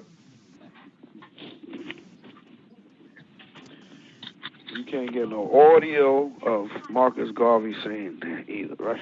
Bro, that will help. You gotta know who you're talking to, bro. I used to be one of the biggest Garveyites, bro. Yeah, but at least we can have that saying yes or no, or what it is, what it isn't. You know, I think that. So much, nigga. I dated his great niece, bro. Like, only because that's his great niece. And right. he was joking on me. I used the word seeked her out, which was a bad word to use, but that was kind of, that was a good look. So I'm not just bringing it up just to make niggas mad, bros. Wait a minute. I'm reading here, and they have a list. He has a list here now. It has a list here. And it states prior to the list, in order to encourage our race all over the world and to simulate it to a higher and grander destiny, we demand and insist on following Declaration of Rights. And it lists 1 all the way to 40. And 39 is that the colors red, black, and green be the colors of the Negro race. I'm just, throwing that out there. I'm getting somewhere, So I don't. Hold on. About Ireland, right? Hold on. There's a song here, the Universal Ethiopian Anthem. That's right. Go ahead, brother. And Ethiopia, thou land of our fathers, thou land where the gods love to be, as storm, cloud, and night suddenly gathers, our armies come rushing to thee. We must in the fight be victorious when the sword are thrust outward to glean. For us will the victory be glorious when led by the red, black, and green. Advance to victory, let Africa be free. Advance to meet the foe with the might of the red, black, and the green. Ethiopia, the tyrants fallen, who smote thee upon thy knee, and thy children are lustily calling from over the distant seas. Jehovah, the great one, has heard us, has noted our sigh and our tears with his spirit of love, and he has stirred us to be one through the coming years. Then the chorus, advance, etc. I don't. Nothing about for some Ireland. reason. For some reason, I don't see no red, no green standing for no Ireland. When they got it no actually in there either. And it's like 54 fucking rules. And that was at 39 about the colors. And hopefully I'll see what the colors represent as I keep reading. But 41, we believe that any limited liberty which deprives one of complete rights and prerogatives of full citizenship is but a modified form of slavery. These are all a list of what someone in the UNIA is going to fucking stand on. And it just, I don't know. I just don't see the colors, red, black, and green, be the colors of the Negro race. How does fucking Ireland get in there? This state is for the Negro race. I don't, But I guess if I keep reading, I'll find the meaning of each color. Now, the Ethiopian flag is red, black, green, and gold. Right. And does the green for the Ethiopian flag got anything to do with Ireland? No. No, for the land. I can pull that one right out the air, Joe. I mean, Jay. No. Yeah. So this is what I'm saying. Like I get, and if it was, look, if that's what I'm saying, Anthony. If it was, then we have to accept it. But you said about the 600 and something page, we can't get to it. And then you say there's a quote. These are Garvey's words, dog. What are we? No, but I want to hear Garvey say it. There's got to be some audio. Listen, the man created this flag, or came up with the flag. He had to say what it is when he presented it. It's like, and you're gonna tell me there's no audio? It's just quotes on writing? No, I think he spoke about it like there's other audio of him speaking, and he said, "Listen, this is what this flag that we represent and we came up with is about." So let's get to that. And I accepted it. If he said, "Listen, if the man says if it's his voice, and he says yes, it stands for Ireland," then you got it. It is a teaching moment. Now, the reference that was made in the song was to Ethiopia. The last war that Ethiopia had was in the late 1800s. It was the fight with Italy, Mussolini. And they called it Aqua. Yeah, they fucked them niggas off, them Italians. They sent them Italians up out of there. They surely did. Now, even here in the United States, when that war was taking place, many, many black men wanted to go and fight in that war. And the government didn't allow them to. United States of America didn't allow blacks to go and fight with Ethiopia. Now, this reference is significant, Ethiopia, with regard to the anthem of the UNIA. It's significant, and there's plenty of history. You can go back and read about it. There's not a lot of question about what Mr. Garvey stood for. By no means. In the philosophy and opinions, he writes about anything that you might question. I believe in that book. I don't have my book with me.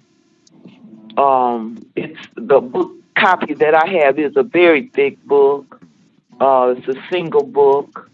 And he speaks on everything. And I don't know about this. I'm trying to find it. I'm looking at that very book right now, sis, trying to find any reference to the colors of the flag. Okay.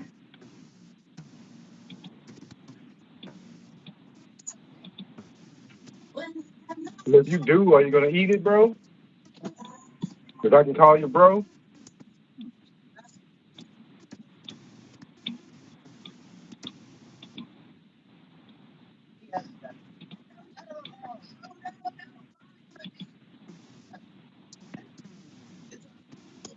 Come on, bro. Oh man, you gotta look at it, bro. Like he was just. Why are you? I thought you made this assertion, and you're not bringing nothing to the table to substantiate your claim. Nothing. I gave Wikipedia. I can get on Wikipedia and add something to whatever you read. I can just add it to it.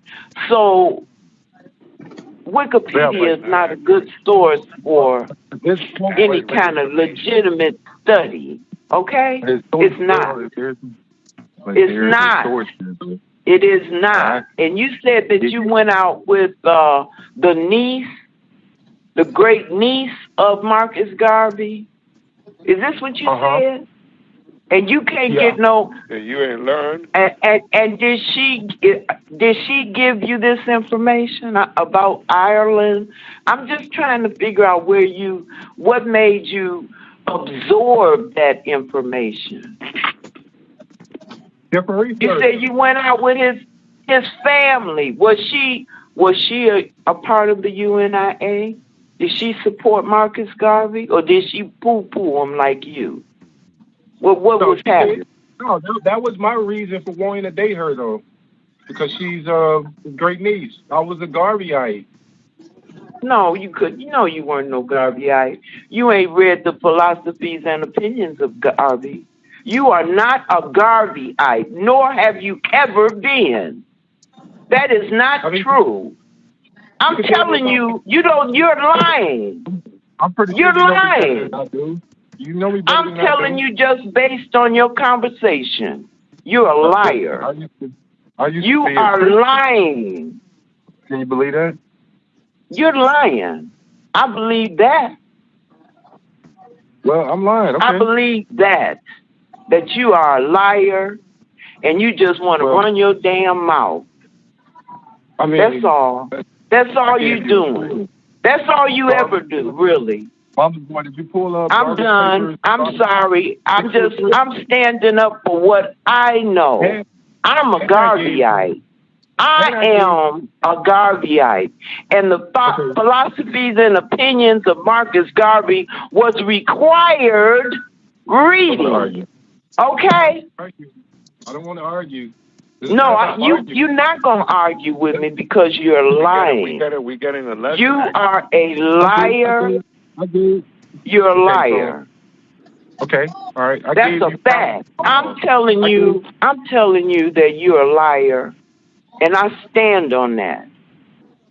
I stand on that. You're not a Garveyite. Don't even try that shit. I'm not. And if you were ever a Garveyite, you would be one today. There would be no reason for you not to be. So why are you a Christian today? No, I am not. Were you a Christian growing up? No, I wasn't. No, you know where I'm going with I was raised in the church, but I was never a Christian, okay? I was never a Christian. What made you stop going to church? Like what made did you? When I got old enough to say I wasn't going. But why? When I turned 16 years old, I was able to say I don't want to go to church no more, and that's what I did. Okay, but no, I was never a Christian, but I got all the bullshit. I had a granddaddy and great uncles that were ministers, and believe you me, I was in that shit deep. Okay. How did you come to your conclusion? Don't question me. Question your damn self. You question yourself. Why you come on the phone with this bullshit? Why you come on the... Question yourself about that. Question yourself about that. Don't question me about a damn thing. I am very clear. I am very clear. I don't know. No. You ain't got that kind of power over me. You're not smart enough to pull me into your bullshit. Okay? I'm not going there. I'll admit, I may not. I'm not going there. Just shut the fuck up. Talk, please. I'll admit, I may not be a great conversationalist, but when it comes to debating, I'm actually. You really are not. That's a true statement there. I mean, I'll admit, I can't be strong in every area. I'll admit that. But give me a week. You take a week, bro. Like, we can have this debate. Debate you on this. I don't know nobody that will debate with you. Exactly. Not on this. But I gave you probable cause. No, you can't debate. You don't come with nothing. You didn't come with shit. What you gonna debate with? Nothing. You ain't got nothing to debate. You listen. You just want to hear yourself talk. You need a little check today that says, "Oh, I won the argument." You ain't won no argument. You haven't won the argument. You're not going to win the argument. Nobody will argue with you about the bullshit that you done brought to the table tonight. It's fruitless. I don't want to argue. It is. I know nobody's arguing. You can't argue. It's a fruit. Right. It's fruitless. So you're being closed-minded at this point. No, you are being closed-minded. You didn't do no study. You just came up here on this phone with some crap you pulled out the air. That's what you did. You pulled some shit out the air, and then you gonna lay it on the table, and you want somebody to argue with you with it? No, you keep that shit on your hand. Thinking. You and That's what you do. You thinking. That's what you do. The colors red, black, and green would be for the African race. I mean, that's the rule in the UNIA. You don't want to put this out there, so you're not allowing me to speak.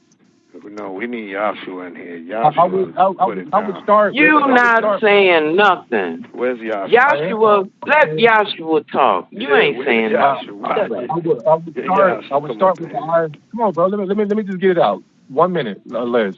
I would start with the Irish Rebellion, bro. That's probable cause. This would be the reason why he would do that. So I would start there. Did you hear the anthem? See, you really slow, Anthony. You need to be quiet. The brother just read the anthem of the UNIA. It made no reference to no Irish. The reference was made to the Ethiopians. That is where the reference was made. Did Garvey ever go to Ethiopia? Shut up. Shut up. Have you? No. He never went to Africa. He never made it to Africa. They wouldn't let him. But who made it there, though? I made it there. I made it there for my family. I did. I was wondering why couldn't he have the same impact in Jamaica at the time, though? He did. What do you mean he did? Let's go back to that flag. Listen, let's close it out. Listen. That flag, Jamaica, I would love to hear an audio. They were more into Haile Selassie. I would like to. Shut up! You don't know. You really, you just, ooh. The whole point is you don't prove know. it. You prove it every time you open your mouth. You're not willing to update your information, ma'am. You're stubborn. You may be wrong. No, here. you are. You haven't updated. You may be wrong. You need to be updated. You need to be updated yourself. There's a good. While you're on here insulting me, you could be wrong at the end of the day, lady. No, you insulting me with this bullshit. You insulting me, calling on here talking about the shit you talking about. You're insulting me. You're insulting me and the intelligence of everybody on this line to come on here and filibuster. That's what you're doing, filibustering with this bullshit. You need to stop. You need to stop. Why don't you pull on some of that stuff that you said you were a Garveyite? Pull on some of the stuff that you got when you were a Garveyite. How about doing some of that? Let me hear what you know. Because you're not talking about anything. You're being combative. Wow. Okay. All right. I'm done. I'm not going to keep talking to you. You have a good night. You're mad right now. I don't want to argue. You want to throw out insults, make me mad. Now I curse you out the way I disrespect you. You're not cursing me out. You can't curse me out. There's nothing that you could say to me that would penetrate. You cannot say anything that would penetrate. You need to just be quiet. Why don't you just be quiet and let somebody talk about this subject that knows something? Obviously, you don't know what you're talking about. The point is, you don't know. You've just been believing all these years. And now that I'm telling you, believing what? You don't want to hear I believe in what? I believe in what? What are you talking about? You believe in Garvey the way Christians believe in Jesus. You don't want them. You know what? I do not know. You got it wrong. You can't question anything about. You know, you cannot tell me anything. I'm not believing a goddamn thing. Okay? Marcus Mosiah Garvey was a real person. Right. He walked this earth for sure. That is proof. We can give you proof that he lived. Okay. Same people that come on here argue up and down about what you involved in. You can't prove shit. You can't prove anything about what you're talking about. Your belief in whatever you believe in, you cannot prove any of it. Any of it. I don't want to argue. You want? Oh no, you don't. But you keep running your mouth and saying nothing. You keep running your mouth and saying nothing. Oh, stop. This is really sickening. Oh, I'm not gonna kill my credibility here, bro. Really, like you really should be embarrassed. You should be embarrassed. Out there. You're proving that you a damn fool. That's what you're doing. Running your mouth. Okay. That's where you gotta discredit me. Tyrone, give me a wrench, bro. I know how that tactic works. I know how it works. I gave you a wrench. Type something. Say hello in the chat room. Say hello. I gave you a wrench. Yeah. You want I'm adding you as a moderator right now. So now say hello again. Yeah, you want you gotta discredit me. I get it. No, say hello again. I just added you as a moderator. Got it. I get it. I got it. There you go. You got about discredit. Forget about discredit. I'm asking Let's you guys talk about that. That. Listen, let's get an audio of Marcus Garvey. I'm asking you to start here, man.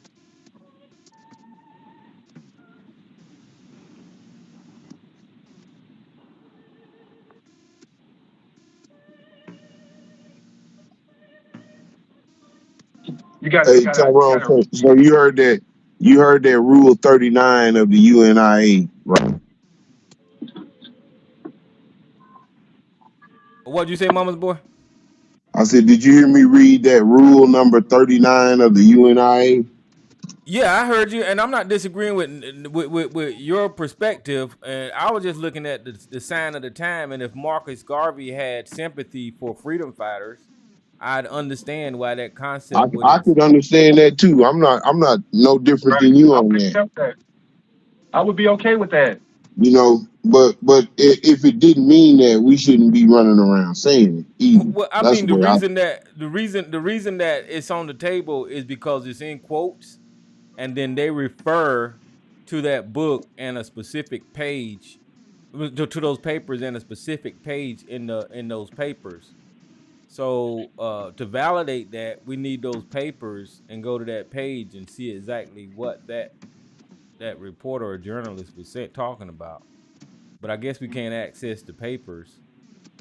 And Anthony, I'm reading your article here. What are you trying to say with this article that you posted? That's probable cause, bro. Oh, we know the Irish was fighting and all of that kind of stuff. We already know that.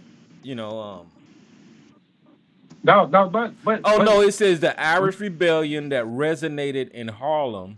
Black intellectuals expressed solidarity with the Eastern rising of the revolt against the British rule. So if what this is alluding to would go hand in hand into what that journalist was saying, if they felt sympathy for the Irish rebellion at that time. Right. So there's nothing wrong with that, right? Well, I don't see. They don't. Like I said, I don't. They just don't want it. Huh? What'd you say? Go ahead. No, I don't see nothing wrong with the sentiments that was put on Wikipedia. It's just that, like I said, whenever we put things in context, it doesn't discredit the meaning of the flag. No, or whatever. not at all. Not at all. Okay. But are we admitting it now though? I'm not. No, I got my own opinion. Listen, let me just be clear about this right here. Listen to me. Mama's boy and Sister Ottawa got their own opinions, and I got my own opinion. So don't try to conjoin the two, because you know I'm a little out there with my opinions. You know. But I would start here though, Tyrone. Mm-hmm.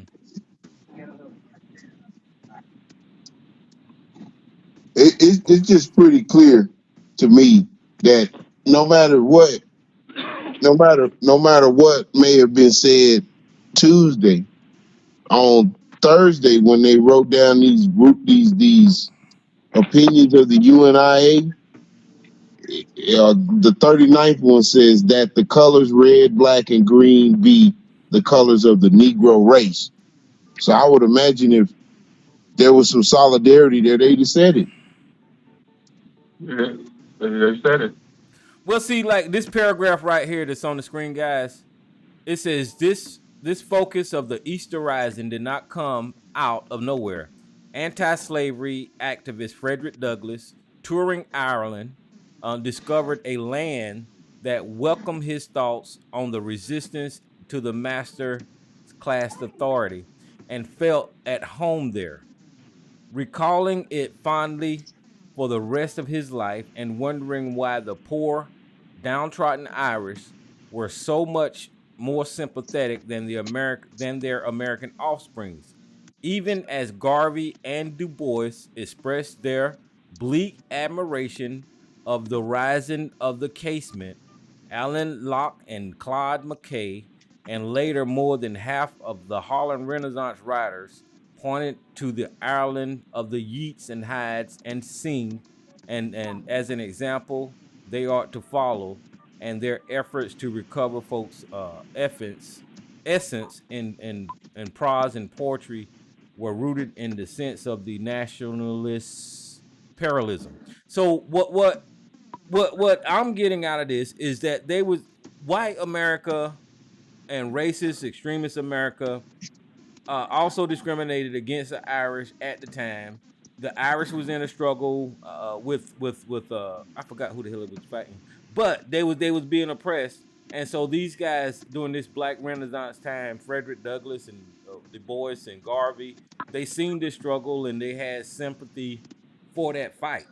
That doesn't mean that we forget about who we are and the actual white Americans that oppress us, the racism that exists. That don't compromise that whatsoever.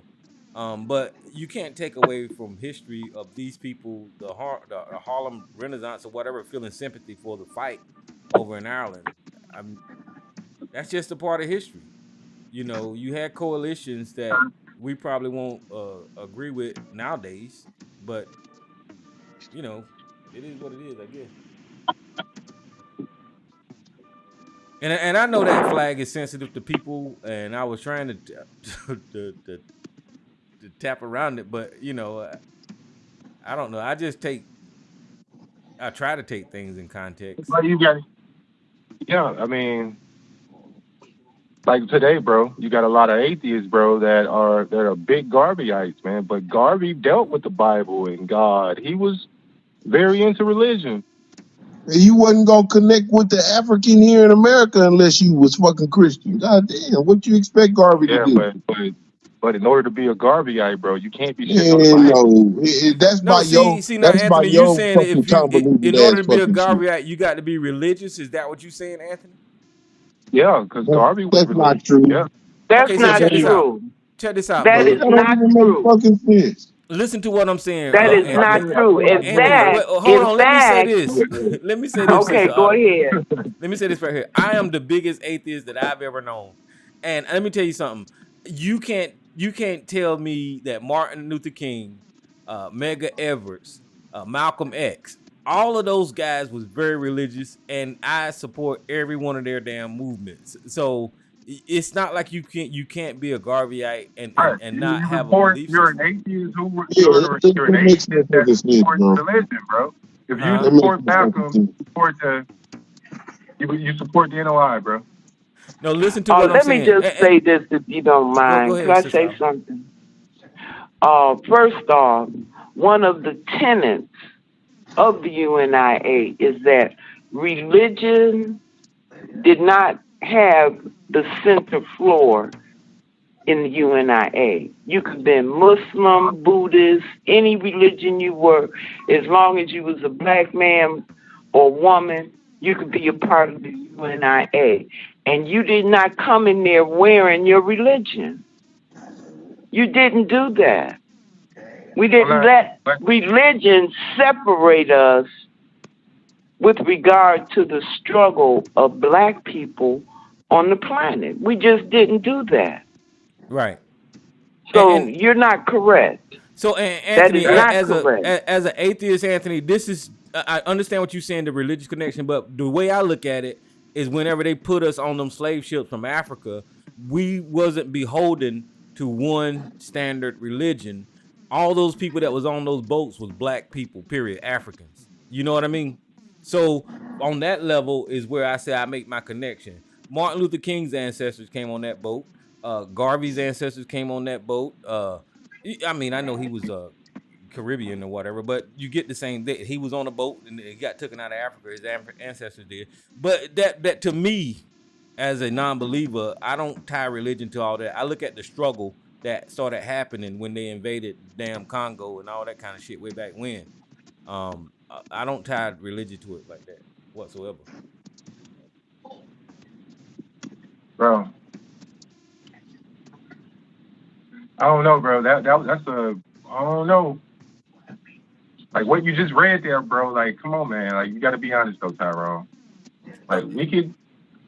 I'm not disagreeing with what I read. I'm saying that you said in order to be a Garveyite, you can't be a non-believer, and that's just not. No. What I really meant is, if you're a Garveyite, you gotta say what you mean, brother. You can't be saying shit, and then when somebody checks you, then you're what? I meant. I'm willing to take back words that I may have misused. I'm okay with that. If it'll appease the person who I'm dealing with, no, it's not okay. That don't bother me. It's not okay. You a grown ass man, and you supposed to know what you're saying. Damn, come on. You don't come. You ain't no child. You not no child. I'm not gonna do it. I'm not giving you no pass. You a grown ass man. The ad hominem attacks, bro. Stand in your power. Stand in your power. I'm not gonna allow you to trigger me to disrespect you. All right, I'm not disrespecting you. I'm telling you what you need to do. You need to really use your brain. Tyrone. Yeah. All right. Okay. Yeah, what she did is pretty much, trying to make me lose my train of thought because she don't want to hear about her God being loving Irish. She don't want to hear about it, so she would rather talk about it. What God? What are you talking about? What is that? My God look like me. When I look in the mirror, I see God. Can you get to that? Because I don't want you trying to define who I am. You don't know who I am. I'm willing to take that back. You can be an atheist, bro, but if you're a Garveyite, bro, you shouldn't be on here disrespecting the Bible because he was heavily into it. Well, see, you can't he didn't talk about it. You can't say it like that. No. You can. No, you can't. Because it's not about the philosophy. Listen, brother. Hold on. Let me say this right here. It's not about the philosophy. I don't disrespect the NOI because Listen, they came to Malcolm's rescue when he needed them. He was just that's where he kind of. Go ahead, bro. I don't want to. Listen to what I'm saying. It's not about the philosophy, you can't even talk about Malcolm X. It's not about the philosophy. You need to quit running your mouth. Listen to what I'm saying. Listen to me, Anthony. The problem is, God damn it, let me say this right here. Dealing with, but I'm smarter than you think, man. Like, don't. Okay, but listen to what I'm saying. It's not about the philosophy. Listen, it's not about the philosophies. It's hard to talk when three people are talking. When women are coming in. Why are you talking? Tyrone trying to talk. Bro, tell that woman, why do you keep jumping in and come on, man. Why she ain't talking okay, so let me say this right here. Let me just say this right here. It's not about the philosophies, right? You putting everything on the philosophy. You putting everything on the philosophy.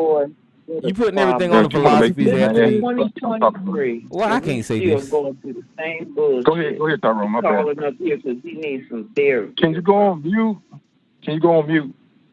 Okay, so let me say this right here. It's not about the philosophies. You putting everything on the philosophies, right? It's more about the plight of black people and the struggle for freedom and justice all over the planet.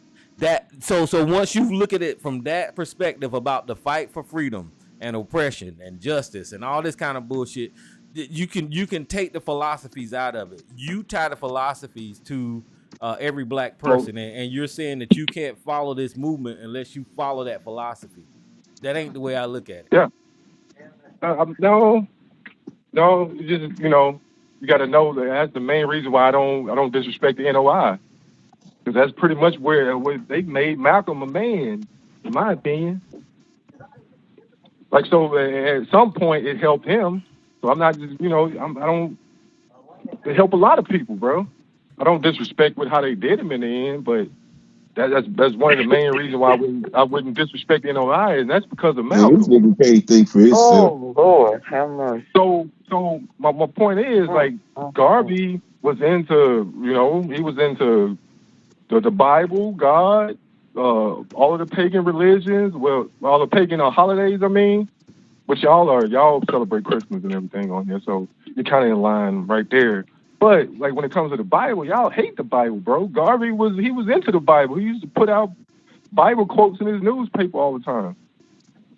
So fucking what? Like on Christmas, he always sent out a Christmas. Every holiday he sent out a greeting. So fucking what? Yeah, but y'all okay. All right. Come on, man. Y'all I know y'all hear me, bro. It's just y'all don't want to let go of that. I get it. Same We thing hear with you. Jesus, bro. You sound stupid. You need to let go. You need to let go of some of that shit you got. Imagine being told that Jesus died on the cross. He died for all of our sins, and one day a nigga tell you, no, he didn't. He didn't exist. That's made up. Like, it's hard to throw that shit away, and it's all you ever been told. I get it. Well, nigga, don't throw it away. Hold on to it, you know everything. There's a lot of things you don't know. There's a lot of Hold information. on to it, nigga. Hold on to God unchanging No matter hand. how smart you think you are, bro, you don't know it all. Hold on to God's unchanging hand, nigga. So it doesn't matter how smart you think you are, bro. You there's some information you may need to update.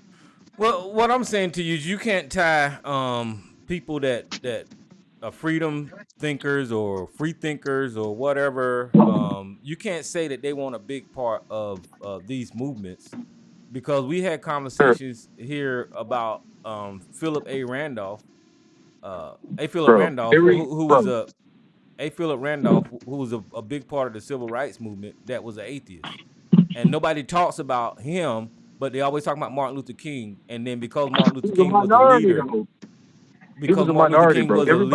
everybody else that we look up to, bro, they dealt with a Abrahamic religion, bro, or a book talking about Abraham and the Israelites, and like everybody you look up to today. I'm not saying that, but whenever you say everybody that you refer to, you got to look at that as from your perspective.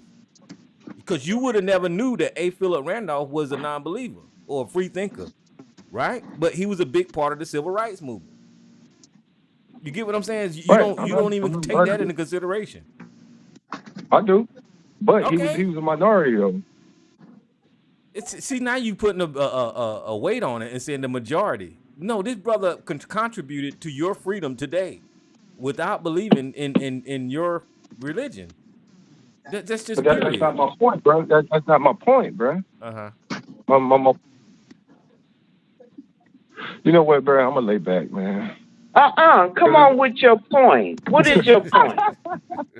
You wanna? When he get ready to spit that point, he can't. No, it ain't about that. It's about we're beating a dead horse at this point, man. Like the Irish Rebellion, man. Get the audio of Marcus Garvey stating what that flag is about. Right there. Why can't you get the audio of Marcus Garvey when he first introduced that flag? Like the Irish actually sparked a black movement at that point, bro. And they were impressed. Can you hear me, Andy? Can you hear me? I hear you. All right, so I'm going to ask it again. Why can't you get an audio of Marcus Garvey when he first introduced... Hold up. I'm asking, let me finish. An audio of Marcus Garvey when he first introduced the flag and he explains what that flag is about and the colors. Can you get that? I can't pull up any audio, but it's Garvey's Papers, Volume 2, page 603, bro. If it's not there, I'll come back and tell you I'm wrong. They made it up. But bro, it's in there. And these are Garvey's words, dude. He say they Garvey's words, and he don't even know if they Garvey's words. Man, I'm just Googling. I didn't know that Frederick Douglass. I can't. Wait a minute. Go ahead. I thought Frederick Douglass was a believer, but it says that Frederick Douglass was a non-believer.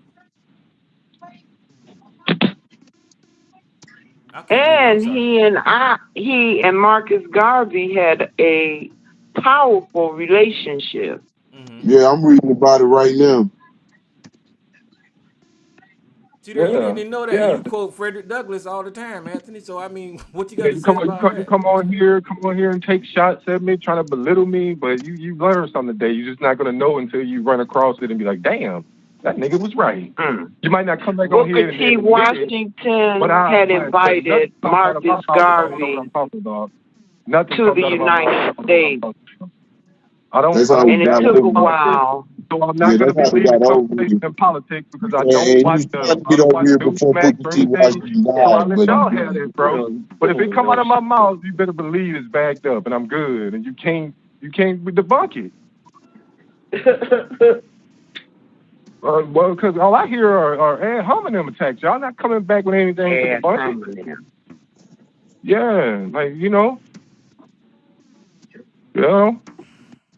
Like when you young, you didn't even know that you being disingenuous. Like that's an ad hominem. It's indirect, but you want to convince the people that I'm better than him. He don't even stand a chance. Like don't even consider that he's kicking my ass right now because he's stupid.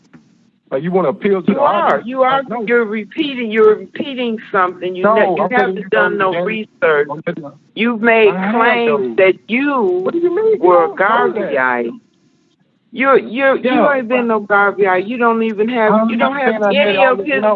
When I consider myself a Garveyite, I'm not saying I had all the history on Garvey, but that's what I represented. That's what I got behind at the time. Nigga, you just a follower. Did you read? You just a follower, man. I did. Did you do any reading? I wasn't a scholar in that area. No. Like, so you didn't do no reading. You didn't do no reading. I did reading, but I'm not gonna tell you I knew everything about Garvey and the UNIA. No, I'm not telling you that. But that's what I banged at the time. Well, what was you banging?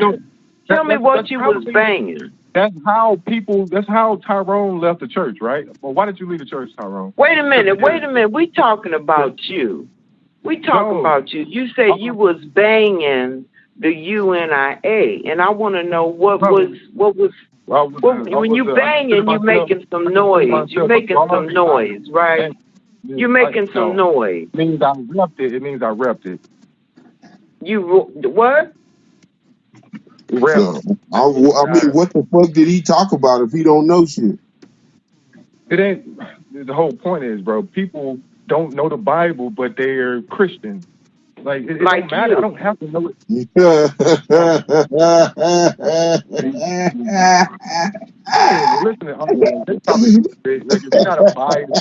no, you made the statement. I just asked the question. Since Ottawa, that nigga was a water cooler Christian. Just like he was a water cooler. We all to agree with me. But the person in the cloud, water cooler.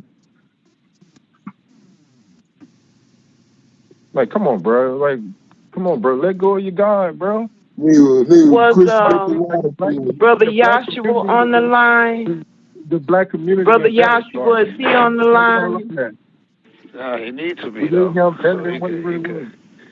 He could debunk this situation. He had thousands of people behind him at the height of that shit, but when he got deported, he had probably 300 or a little bit more to see him off, bro. Like, what happened to all them other people? Like, he burned bridges, man. Like, you can't throw away that history, bro. That shit is documented. Like, where were the people there? Why weren't they there to see him get deported? Like, what happened with that? It's documented, but he can't bring up no document. Bro, like, let's have a debate. I'll Where have your them on that day. documents at, nigga? Goddamn Where it. your documents at, Set the nigga? debate up. Where your You couldn't come documents down at, and embarrass nigga? your ass here, bro. Where your I'll documents turn at, into a nigga? whole nigga. You be like, who He the hell is always this right talking here? about You turning into Like, a whole got a just like when document, I'm nigga. working.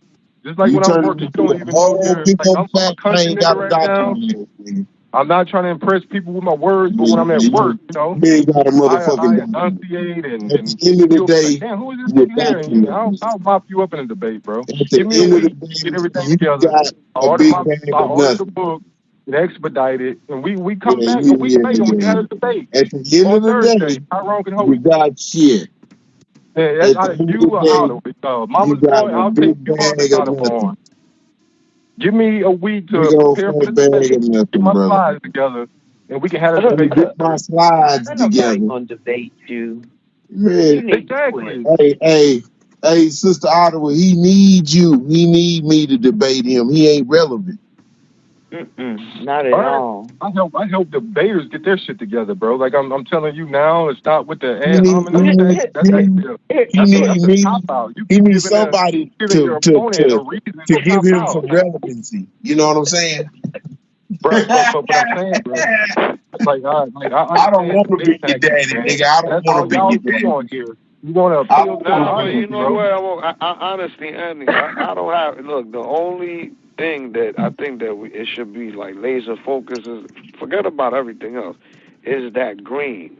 That green stands for the land, and we need to get audio of Marcus Garvey saying what it was. And if he says, hold on, those are not Garvey's words, man. If he says, You're putting words in the audio. If he says that green stands for Ireland, then I say, well, you were right. I don't have no problem saying that. He did, bro. Get the audio, and I won't. I'll say okay. We're talking about primaries, dude. Primaries. You know what a primary is, right? Wait, he was running for president? Well, let's look at the Irish Rebellion. Let me Google a little something here. Since he's so adamant. You expose yourself right there, Jay. Like, why are we? What are we doing here, bro? Talking about debates and you don't know what a primary source is. Oh, isn't it something? And you use a Wikipedia primary source. Nothing there. I mean, yeah, but Wikipedia source. They moved me along and they told me where they got the quote. What do you mean? Like, wow. I mean, if there's a whole bunch of opinions, then you got a point. But they sourced up.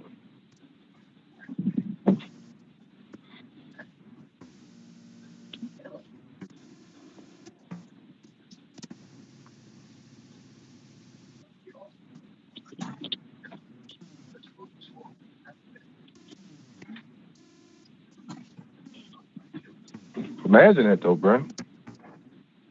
I was born looking at white Jesus on the wall, like, who is that man? Like, oh, that's Jesus. He died for your sins and all this blah, blah, blah. That's all I ever known. And I grew up and somebody told me, that shit is made up, dude. It's hard to let that go, bro. I get it, but at the end of the day, you know, during my studies there, I determined that it didn't look right. And I kind of did away with a lot of it. I'm not going to be stubborn. You can't be stubborn, bro. You got to be. If I hear audio of him saying that the green stands for Ireland, then I say, yeah, I was wrong. That's all. I want somebody. I want one of the people. You ain't got to worry about that nigga pulling that shit up, Jay. Bro, okay.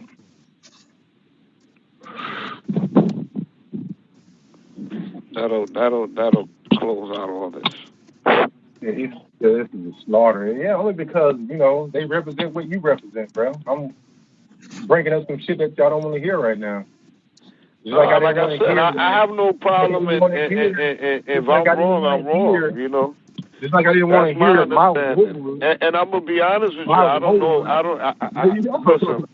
I don't even want to hear that, bro. But while they were talking shit, I was doing my studying, and I determined a lot of shit that they were right on a lot of it. You got to do the same thing, man. Even though you love Garvey, man, you got to. Maybe you don't know this, bro. There's a good chance.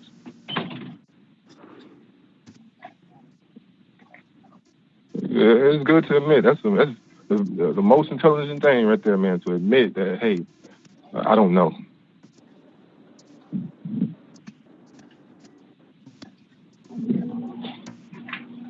And also, when you do know, come back and be like, you know what, bro? I know I gave you a hard time that night, but you're right, bro. You were right on that. And then you lean more towards what Tyrone was saying, bro. Like they empathized with him, bro. They were pretty much going through the same shit, and a movement was created out of that. Like the Irish sparked a movement in the black community. So, like, why is it so way out there that Garvey would pay homage to them by putting, the green representing the Irish? It don't. That's why I told you the Irish Rebellion, bro. That's where I would create my whole I would create the board around that. I would set it up like that, because that's a strong place to start, bro. Hey, you would be a cool ass nigga if you was a cool nigga too. I would be a cool ass nigga if I was a cool nigga. You say you would put up all your little displays and shit. I'm saying you would be a cool ass nigga if you was a cool ass nigga. You would, could, and should do a lot of shit that you ain't fucking doing. Nigga, stop telling me what you want to do. Nah, I mean, don't nobody want to hear what you want to do, nigga. At least I don't. Coming out the dome, though, mama's boy. I don't want to hear what you want to do. Sound like a whole bunch of bullshit to me, man. When it comes to rapping, though, mama's boy, when it comes to you talking, I'm just not hearing it. I get it. All right, so leave me the fuck alone. You're right. Leave me the fuck alone. Back away from me, nigga. Back away from me. Back away from me, nigga. Back away from me. Back away from me, nigga. So you gotta tell a nigga 300 times because the nigga don't comprehend. Back the fuck away from me, nigga. I'm not talking to you, bro. Back the fuck away from me, nigga. I'm talking to the audience right now, not you. So can you let me speak? When it comes to rapping, bro, like I'm a good writer, but when it comes to spitting out the dome, when I'm high, I'll do it a little bit, but that's not my strong area. You know what I mean? And niggas, but y'all good at making a nigga lose his train of thought, bro. Y'all are good at that. Yeah, okay, I know where I was at.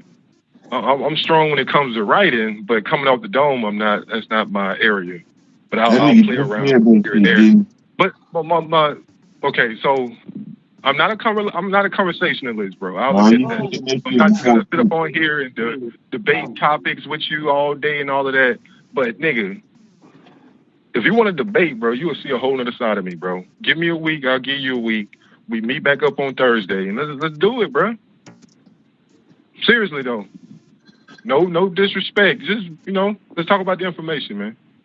And then I'll take you into my world. Then you would, oh damn, I thought this nigga was stupid. Want to go in your goddamn world? Yeah, and you, bro, it'll be educational because then you'll know, like, damn, I don't know who I'm. Man, if you go out with me, man, I'll show you a good time. I get it. Yeah, I mean. I get it. I don't roll that way, but I understand. You would be my little. Hey, man. My dog. Hey, man. Let me pull up on you, man. I'm going to put you in the rolls. I'm going to take you out to eat, man. Whatever. You can have whatever you like. I know. I get it, man. Pause. I don't know, bro. Y'all love to argue, bro. I really don't like arguing like that.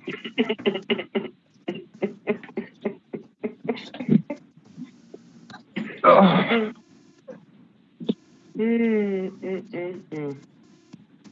don't roll that way. It would be easy though, bro. Like, I don't roll that goddamn way. You gotta find you somebody that roll that way, nigga, because I don't. I'm not homo. So you gotta find you somebody homo. You can do all of that shit with them. Have coffee, conversation, movies, late nights, and all that. You can have all of that as soon as you find you a homo, nigga. Until then, you're gonna be wanting to display. That's what you're gonna be doing, like you doing over here, wanting to display.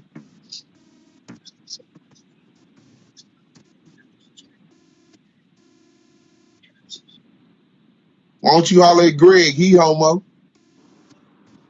He'll probably sit down and talk to you, go out to eat and eat muffins with you. And y'all can go buy shit for the house, go to IKEA, discuss philosophies and shit. Holler at Greg. He available.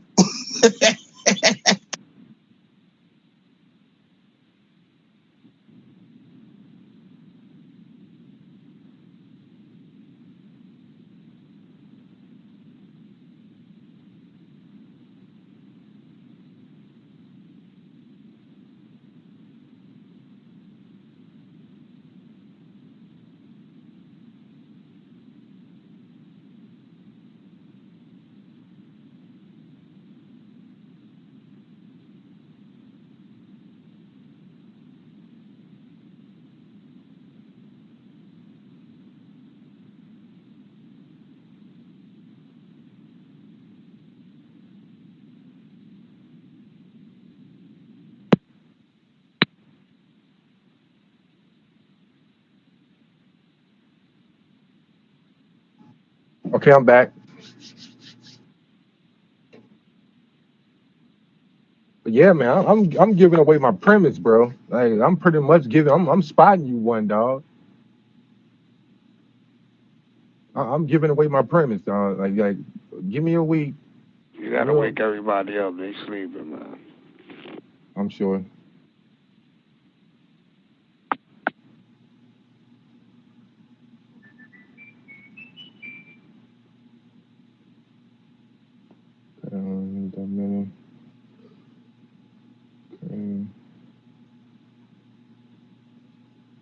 It's all good, man. I'm not gonna beat a dead horse, bro. They know I'm right. Let's see here. Where you at, Tyrone? Yeah, I'm here, man. Can I just ask a question? Did you sign for the exoneration of Marcus Messiah Garvey? No. What was that middle name again?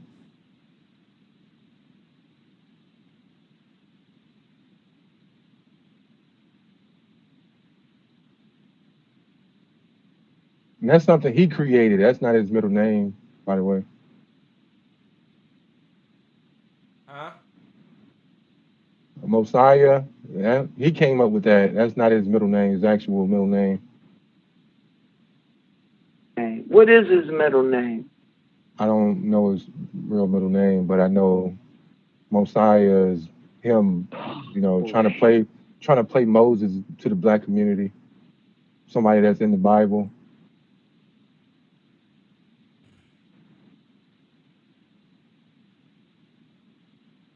And Jamaicans, they and Jamaicans at that time, they said, I ain't going, B. Like I said, Nah, I'm not going, B. The audio. I want that I'm audio. not going, B. I want that audio of him. You know that black Americans, they love leaders, bro. Like you can go to America I want to hear the and you can meet audio. them because Marcus that's what they Garvey want there. saying that green is for Ireland. That's all. Yeah, I mean. And we can end that right there. Once he says that, okay, you're right. Until then, green is for the land. So the Garvey's papers, that's a dead source. I don't know those papers. I don't know. So that's not credible? I can't verify those papers. You can't? As of yet. These are his writings, bro. I don't know if those are his writings. Wow. I want the audio. Okay. Yeah. That's bro. That's a Yeah, great example. where do you That's a great get that? example of how you move the goalposts, bro. No, Like, no, no, no. Again, where do you get this information from? The papers, right? But you can't get to the 600 or something paper. Still. So you're saying about the paper, but we can't get to it. Right. So get to it. So without that direct Get to it. source, I'm willing to buy the book, but I don't want to just buy the book to come back on here and tell you. I want to have a debate about it. No, forget about it with debate. Just I'll buy the book. That way I can talk about it all day, but we can, I can come on here and share my screen. We can do the whole nine, bro. Like I said, I don't think that the green is for the land, man. I mean, and I don't think there was nothing. Ireland was nowhere intended in that because he would have put a little orange in there. That's just your religion, bro. I get it. No, I'm saying he would have put the orange in there. That would have been just obvious. What are you talking about, Jay? Jay, what are you talking about? Listen, red, black, and green, dirtball. So where does red, black, and green? Is that from Ireland? Is green for Ireland for Marcus Garvey? Is that Irish? Who are you talking to? Greg? You asking Greg? I don't know what you're talking about, bro. Listen, does the red, black, and green flag, right? Does the green stand for the land or does it stand for Ireland's flag?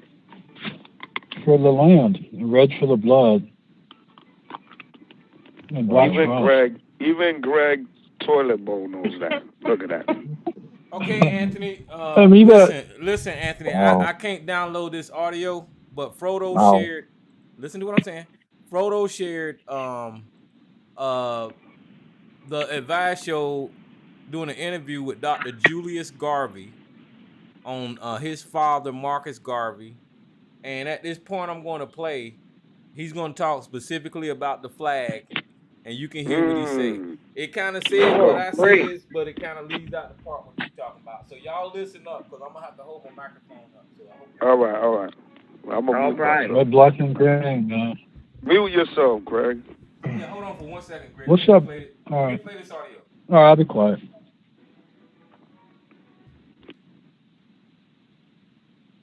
And out of that came the Declaration of the Rights of Negro Peoples of the World. And out of that became a flag and a national anthem for Black people.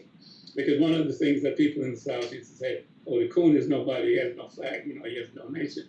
So, the UNIA, the organization, nominated my father as post-president general of Africa and came up with the red, black, and green, which is symbolic, the red standing for the blood of our ancestors that's been shed in order to establish our civilization and during the hard times. The black is for phenotypical appearance, we're post-black people in that sense. Can barely hear him. For the riches, both agricultural and otherwise. So that's the symbolism of the red, black, and green.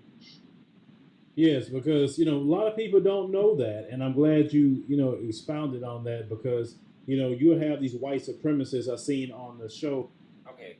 So that's from Julius Garvey. What did he say about the green? I didn't hear Dr. him. Julius Garvey. I guess that's Marcus Garvey's son. Did you hear that?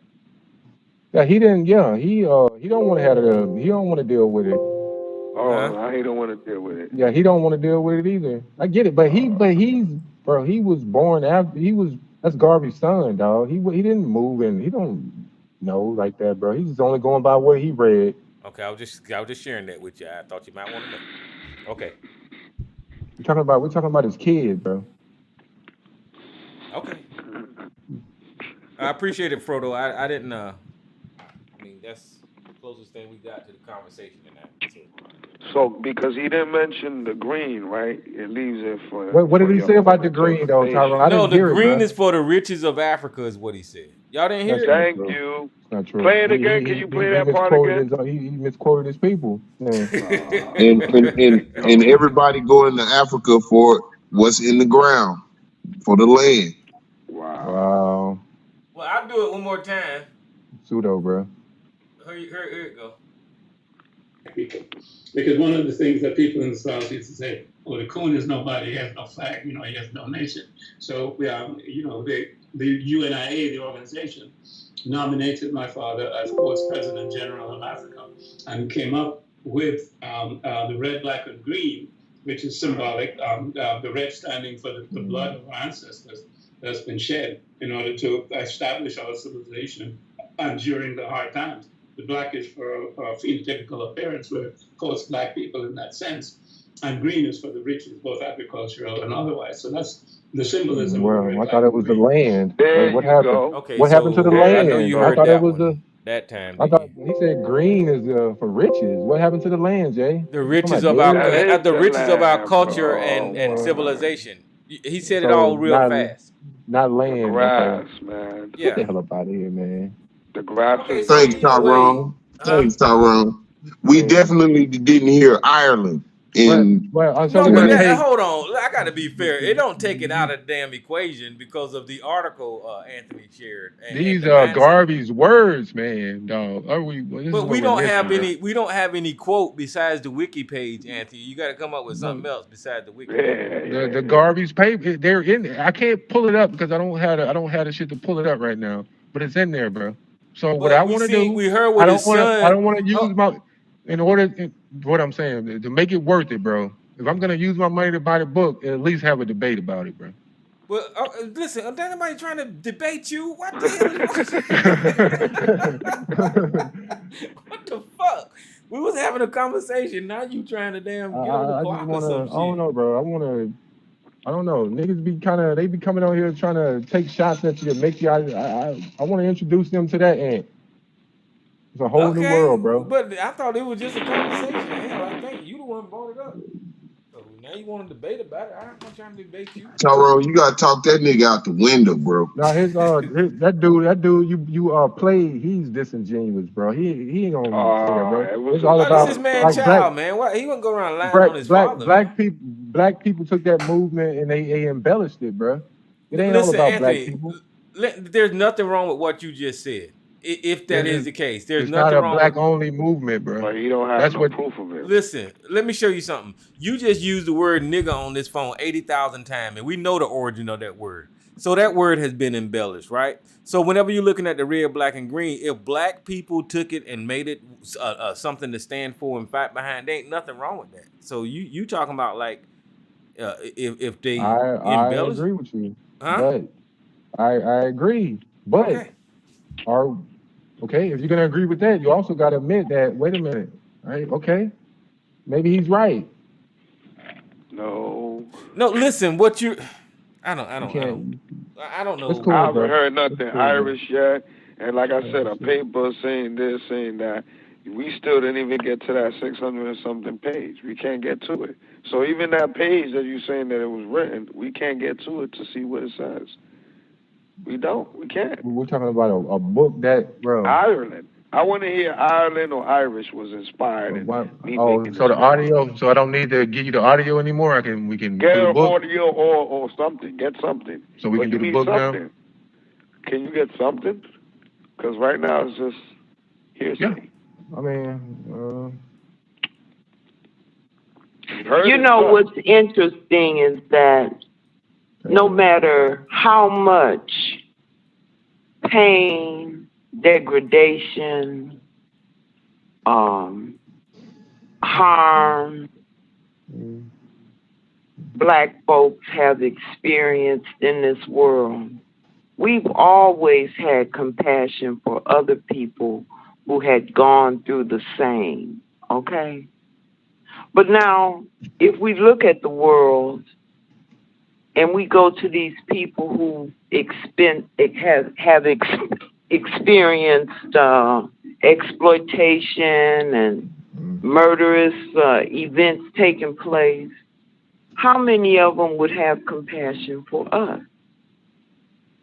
So I'm not one to say that Marcus Garvey didn't look over into that part of the world and see a people going through much of the same that we have been going through by the same people. You know, the Irish Rebellion did involved the British. No, this was here. And You're talking about the Irish that were here. Let her finish. Let her finish, man. Let her finish. Okay. All I'm saying is that it's nothing because we are a people, a loving people. So we do have compassion for others in the world who are going through much of the same that we are going through. But it's not that way when you look from another perspective. We don't have any friends, you know. We don't have people who are speaking on our behalf. We have to do that ourselves. Ooh. Okay, I think I got something here. This ain't even hard. I just wait. Googled it. I got it. I got it. Stop real quick, bro. Goddamn, best college.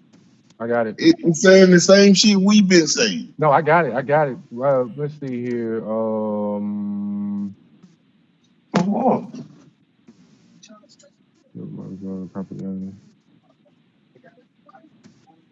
Okay, I have something, Tyrone. Okay. Is there a way I can share my screen, or you want me to just send it to you? Yeah, send it to me, I guess. Well, I got a wrench. So tell me, you got the paperwork? You got This the is the 607 page? Well, this is not the. Hold on. The quote. The whole quote is here on page 47, 48. Page 48. Where you at, Tyrone? You in the chat? Yeah, go ahead, send it.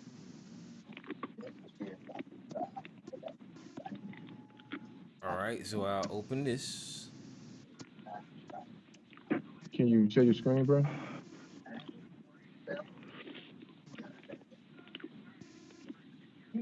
So this is the class appeal of Marcus Garvey's propaganda and his relationship with Black America through August 1920. So you said go to what page? Page 47. Or just hit Control F, bro. Are you on your computer? Yeah. I'm on page 47. Right at the bottom. You looking at the screen? Or you scrolling really quickly. Just go up to the top and type in the page.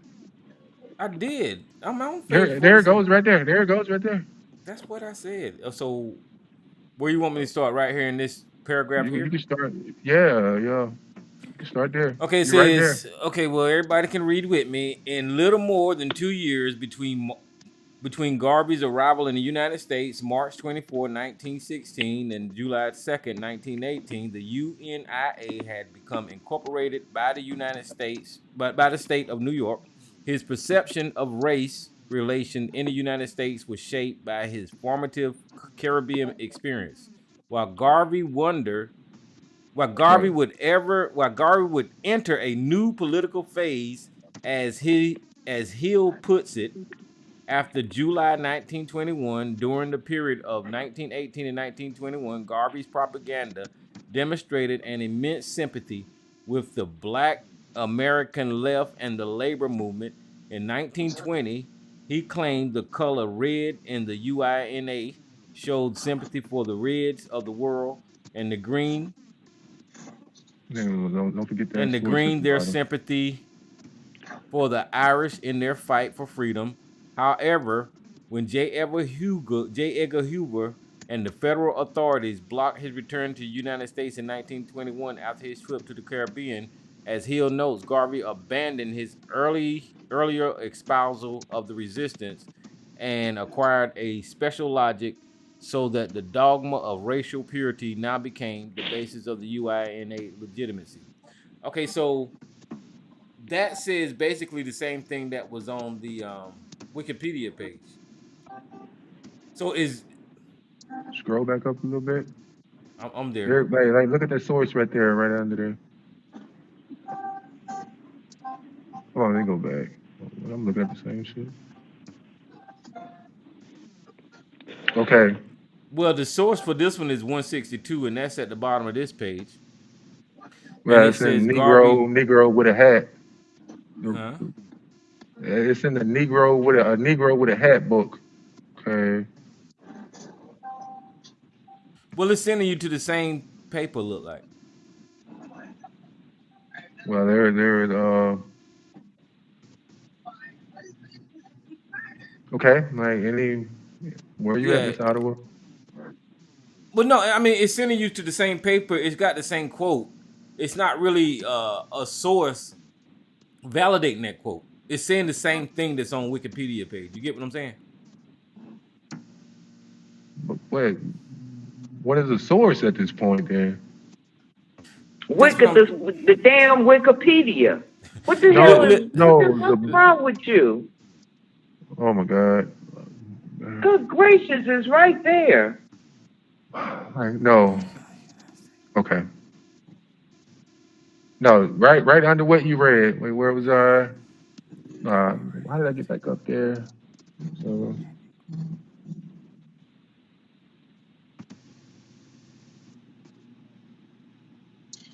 okay, let me see. Okay, so whenever I just read this thing, if you go down to like the 1, 2, 3, 4th line, where it starts, say, while Garvey would enter a new political phase. There it goes.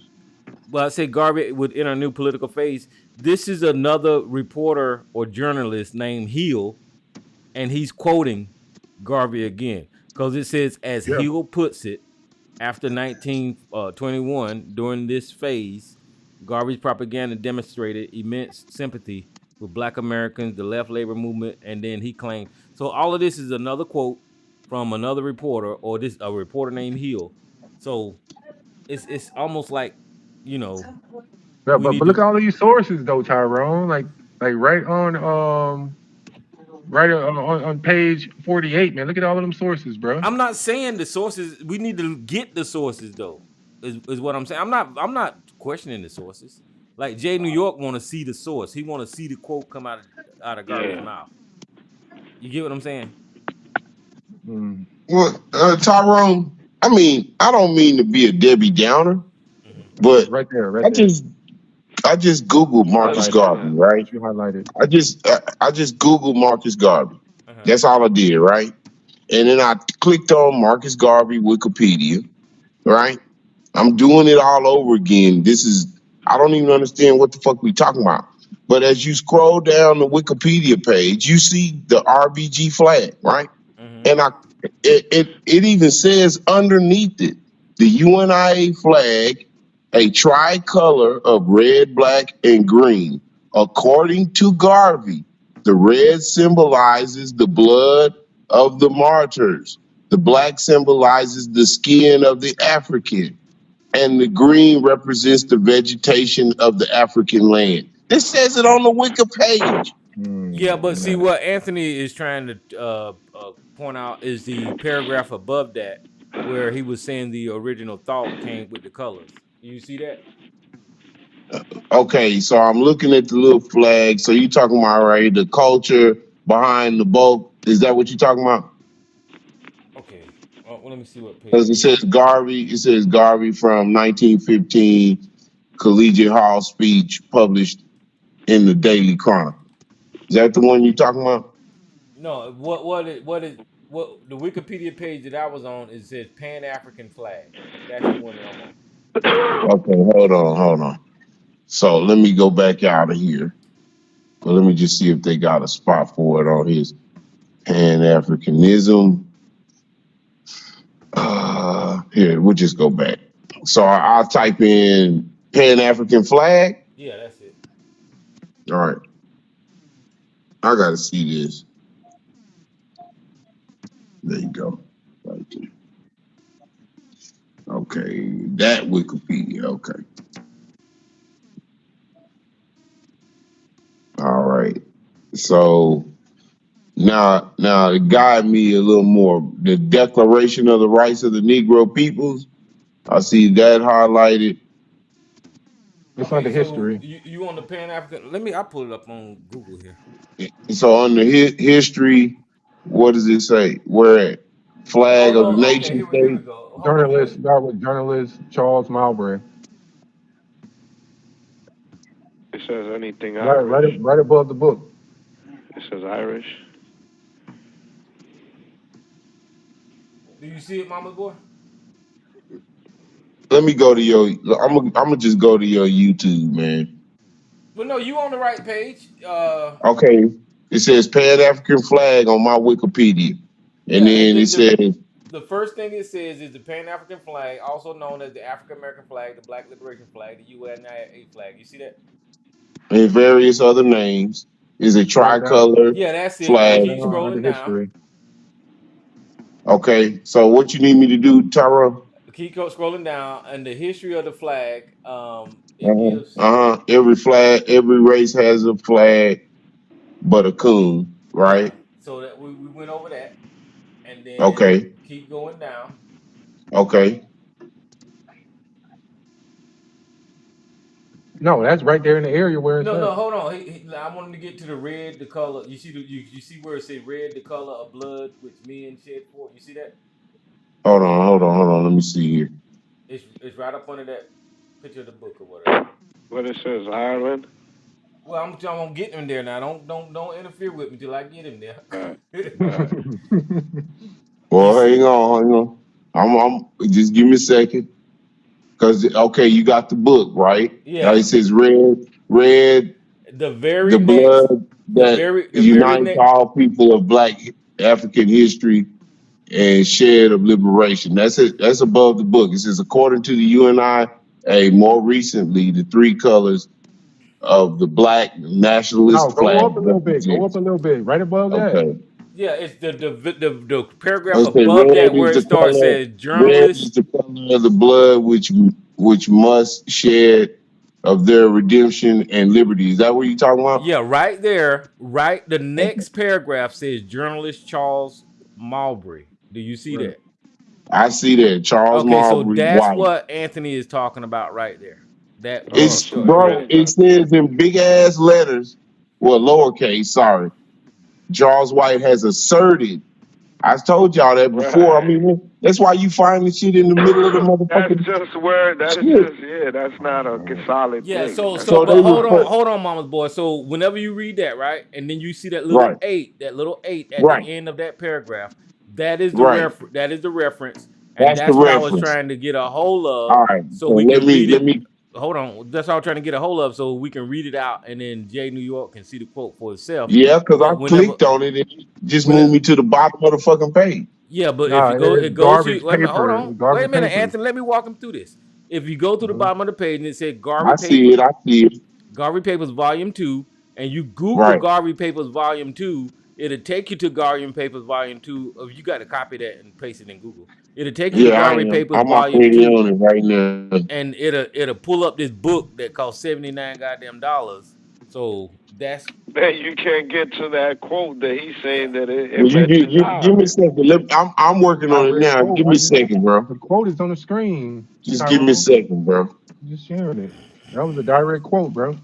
no, that was Give another me. reference, Anthony. I'm Bro, not that was disagreeing with you. He's trying to trick us over Nigga here. think bro. Listen, that nigga hold think on. you That, Let me stupid, talk to man. he Anthony. asserted in there. Hold on, bro. Let Nigga me think you talk to stupid. let me talk to Anthony about this paper that you sent.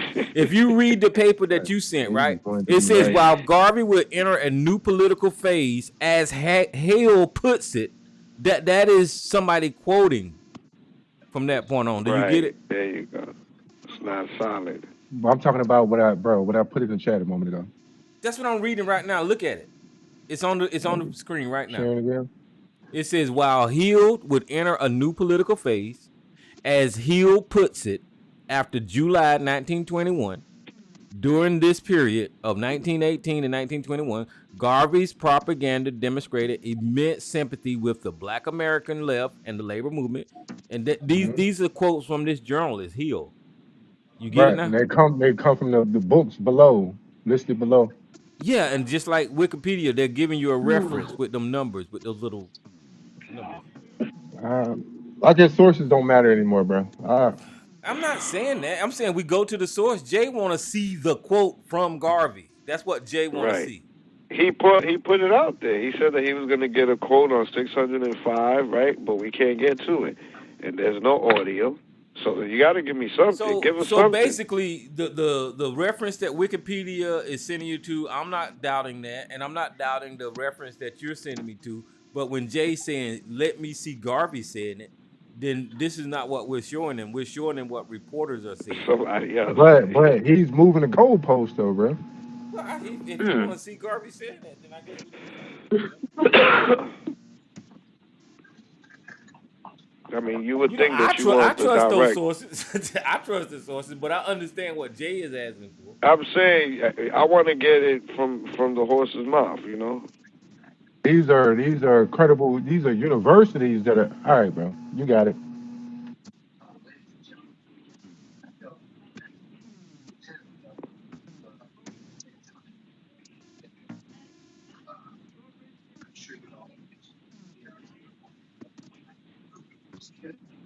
Trying to get to the source, man. That's all. Nothing wrong with that.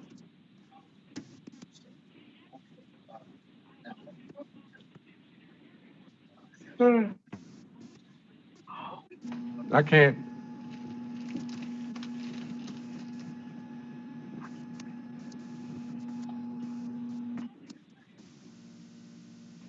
I'm trying to think. What fallacy is that, bro? What is it called?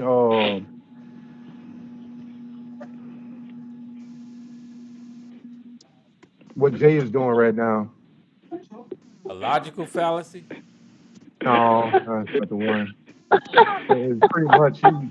No. I'm just asking one simple question. Like, you know, I can't give, bro. There's no audio of him saying that, bro. Right, and we can't get to the 605th page, right? Hold on, let me pull it up. We ain't gonna get to that page. The brother has a book, and he said there wasn't no 600 pages. I don't know how big. How big is the book? That's not the book. The Philosophies and Opinions. It's like 400 and hold on. Hang on one second. Get my light up on my phone. 412 pages. All right. Where are we? And I don't know. I would seem to trust his wife more than I trust a bunch of fucking writers. The book that I'm talking about. The book that I'm talking about is Marcus Garvey and Universal Negro Improvement, and that book has 784 pages. That's the book that I'm talking about. Well, open it up to 602. Give me $70. I can do it. Yeah. Can't go into the book. Usually you can go into the book. You can pick a page. No, it won't allow me to go do that. into the book. No. It only shows Did the you know cover. this book was for sale? Did you know this book was for sale, that we was gonna get jammed up and not see this part or get an audio ahead of time? Bro. Yeah, I knew that. So then we knew that we was gonna end up in a dead end street. That's what you. I mean, I know how people move the goalposts, so you know. I mean, but now you know, now you got something to think about. Gonna end up here. Huh? I hope you think about it and research it. You knew we was gonna end up here. Yeah, I mean, it's called moving the goalposts, bro. It's called. Great strategy. Hey, it's really pointless to debate niggas, because when you make a good point, they're gonna move the goalpost on you. But let me what is it called?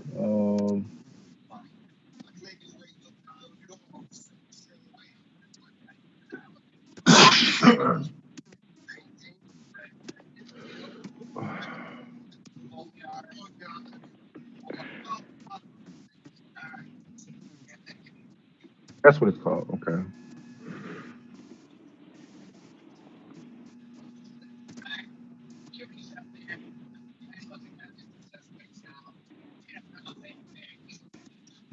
Yeah.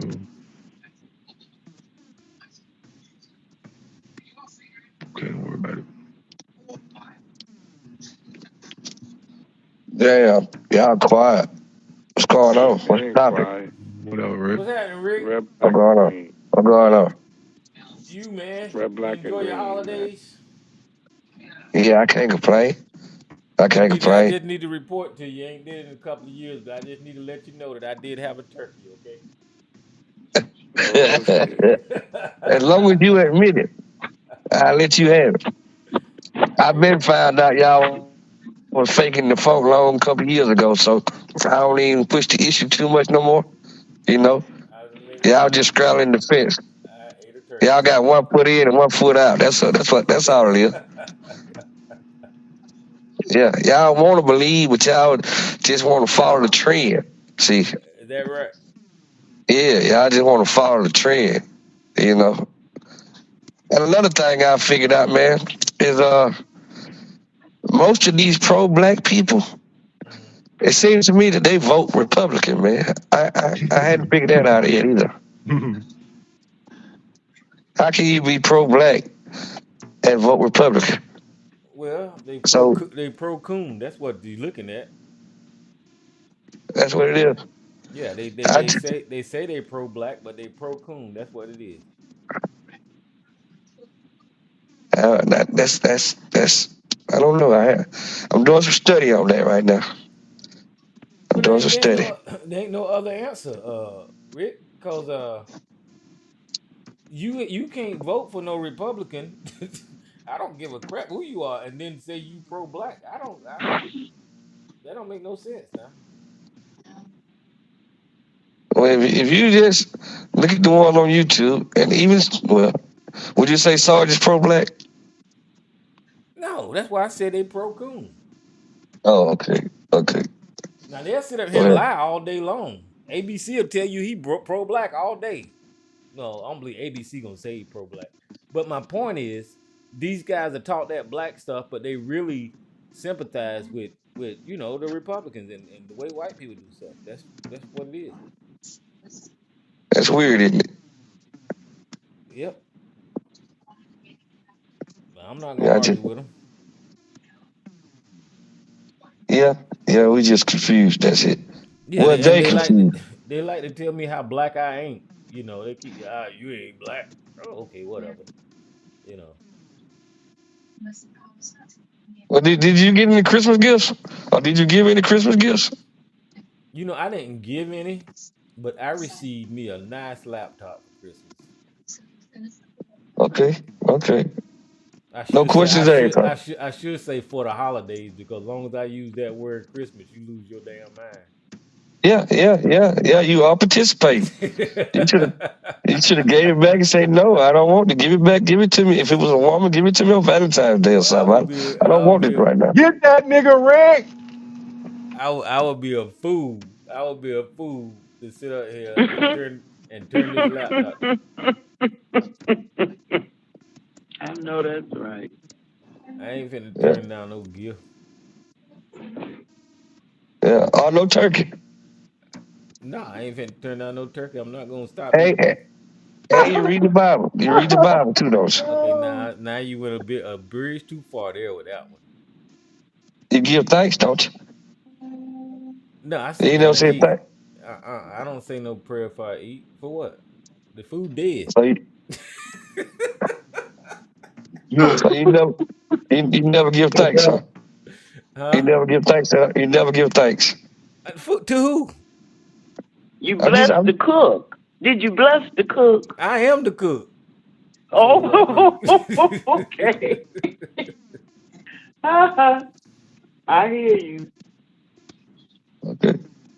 He gonna say everything in the world, but we know when he get alone, he got a prayer closet somewhere. Yeah. We know you got a prayer closet and a praying grandmama. That's how you got where you at today. Goddamn right. That shed in the back is his prayer closet. See how people like to try to force that on people. I don't know. I guess it satisfies Rick. I guess that you're gonna force. But see, isn't that what you taught in Christianity? To go in secret in prayer. Don't nobody got to see you praying. It's like, come on now. This ain't no show. If you got some serious words or you got something that you want to ask for, you go in the closet. Don't nobody have to hear you. Don't nobody got to see you. You're not doing it for a show. But it's like, excuse me, it's like that on the internet. Hi, Go everybody. ahead. It's just like, Hello. hi, Anthony, because Anthony's always checking me on my manners. Hello, Anthony. Hello, But Gigi. it's just like on the internet. People do something for somebody, and they gotta show it to you. They gotta go live. I'm counting out my keys so I can give it to this person, and it's horrible. You miss out on everything by making sure everybody knows what you're doing. Receipts. Yeah, that shit is weak. That's why you want It's receipts. weak. Well, receipts. Yeah. So there you have it, Tyrone. It's okay. Listen, It's okay. I don't We stand care. behind you 100%. I don't care how much you sit up here and try to convince yourself of something that I'm doing. It's never gonna be true. It just ain't gonna be true. So I get it, but nah, that ain't what's going on, brother. Okay, You got married once, right? I did get married. Did you have a wedding in the church? I had it in a chapel in South Carolina. Chapel meaning church? Well, a wedding chapel, I guess you can call it. That's what they called it, a chapel. So Was this on your way out? Oh, on your way. What, I'm confused now because you supposed to be in the backyard somewhere at the beach. no, I listen, Rick. I believed in God when I got married. I believed in God my Oh, entire damn life. okay. So I pray. I told you I was on my way to be a preacher. So I believed, but You still are. I grew You're up, very much a preacher. huh? You are very much a preacher. You and Howard. Okay, well I don't know about And all Mama. that, but no, I don't believe that crap now, Rick. That's just what it is, brother. So what made you change your mind then? I just want to ask that. I'll leave you alone. What made you change your mind? I read the book. It was something in the book made you change your mind, though. Yeah, when I got to that part where that Lot was sleeping with his daughters, I just said this is unbelievable. This is incredible. That happens now. Yeah, I get it, but for that to be religious and and ever since I've been going to church, ain't nobody mentioned that. Like nobody said anything about Lot and his daughters. And I'm like reading this book and I'm reading this thing and they getting him drunk and they doing all this stuff. I said, nah, I don't know what I'm reading here. This is crazy. So there's the answer, huh? Okay. Well, do you? I mean, ask that question. Y'all think the Pope that just died, Ratzinger, do you think he went to heaven? Well, see, that's another thing. Is that in the Catholic faith, the Queen and the Pope is the next thing to God. That's what they're supposed to be. Listen to what I'm saying. And I hear you. That Pope that just died. Now, if he was the next to God, he wouldn't have been able to retire like he did, and and then die on his own time, right? As a matter of fact, there was two people next to God living at the same time on this earth. There was the Pope that's there now, and the Pope that died. So something's wrong with that whole picture there. So you can't retire when you the next thing in line to God. Wow. My only problem is that the only popes that can be, the only people that can be made into popes are old white men. Yeah. Old. You're supposed to be aged. And you can't have sex. Allegedly. Well, that's a lie. Well, they probably can't get it up. Well, I'm saying we know those Catholic priests. If you're banging little boys, you can't have children. Well, that's what I'm saying. Those Catholic priests are in trouble for having sex, so they lying about them not having sex. That's what I'm saying. That's a cult, man. They got a cult. The females wouldn't They even they see that. they pick those popes out of a group of cardinals. That's up there at the Vatican, yeah. And another thing in the Vatican, there's no woman that they give what is it, can't have a position in like higher position. And there was some women, and I'm not into religion, but I definitely agree with them. It's like, how are you gonna complete the Catholic Church will have any significance if you ain't giving the woman the same opportunity and seeing her as an equal, and they don't have in the Vatican. Look at that whole shit. I don't think it's something about women can't live there or some shit. It's some crazy shit there. But they found a lot of fetuses, dead fetuses in the walls of the Vatican. So the what do you call them? They got the popes buried. They got the popes buried in the walls in the what is it? The basilica. Okay. Yeah, they got them there. I thought it was wax. I went in there. I said, I know this shit ain't the real Pope. It's like, yeah, that is. I was like, what? I said, oh, this is some crazy morbid shit here. And they were in there. They in like columns. Like what they did was they put them in these columns, but it's a see-through section, so you could see them right there. It's like a see-through coffin. I thought that was really weird. That's in the church there in the Vatican. Well, you can see the corpse. You can see the corpse. It's a glass thing. What they did was they must have like embalming fluid and waxed the body or something. They do something to the body to preserve it so it looks, because obviously it would deteriorate. So they must have did something to it. But it was former popes. You could look. I never knew that until I seen it. I was like, oh shit. I said, this is crazy. I don't know. That is weird. In the church. There's a tree in Africa there's a tree that they call the baobab tree.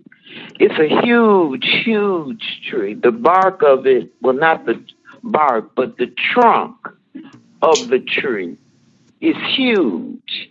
And they say that is what they used to do, is to put the corpses inside of the tree. Which I don't know why I thought of that when you was talking, JMYC. Something weird is in the same weird realm, right?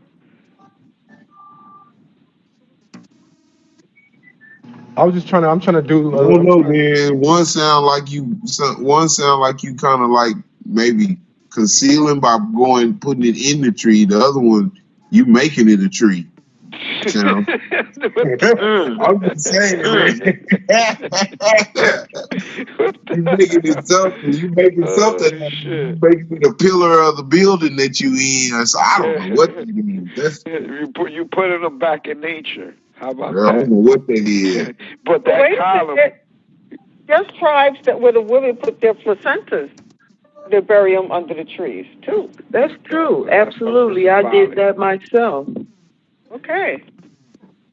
Yeah, but I mean, do you have like a dead body in a glass casing in the column of your apartment? No, that's totally different, bro. That's totally different. You know what I'm saying? That's something different, bro. So they're gonna put Ratzinger in one of them. I think they're gonna put him in the same shit. You know what that's like on the Wizard of Oz when the trees will reach out and grab people.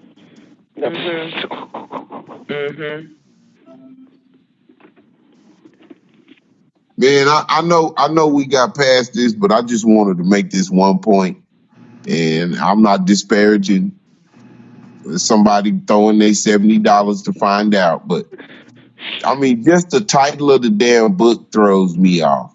It doesn't even sound. It sounds like what the name of the book is, The Marcus Garvey, and the association of come on, man. The Marcus Garvey. If It just doesn't make. It sounds like somebody else put it together. Mm-hmm.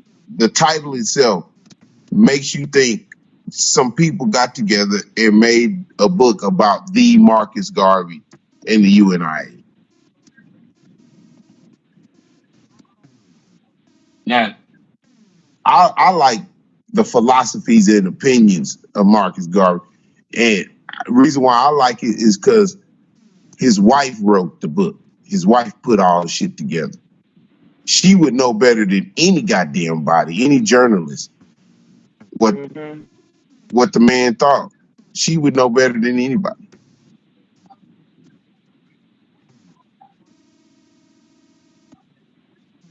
Yeah.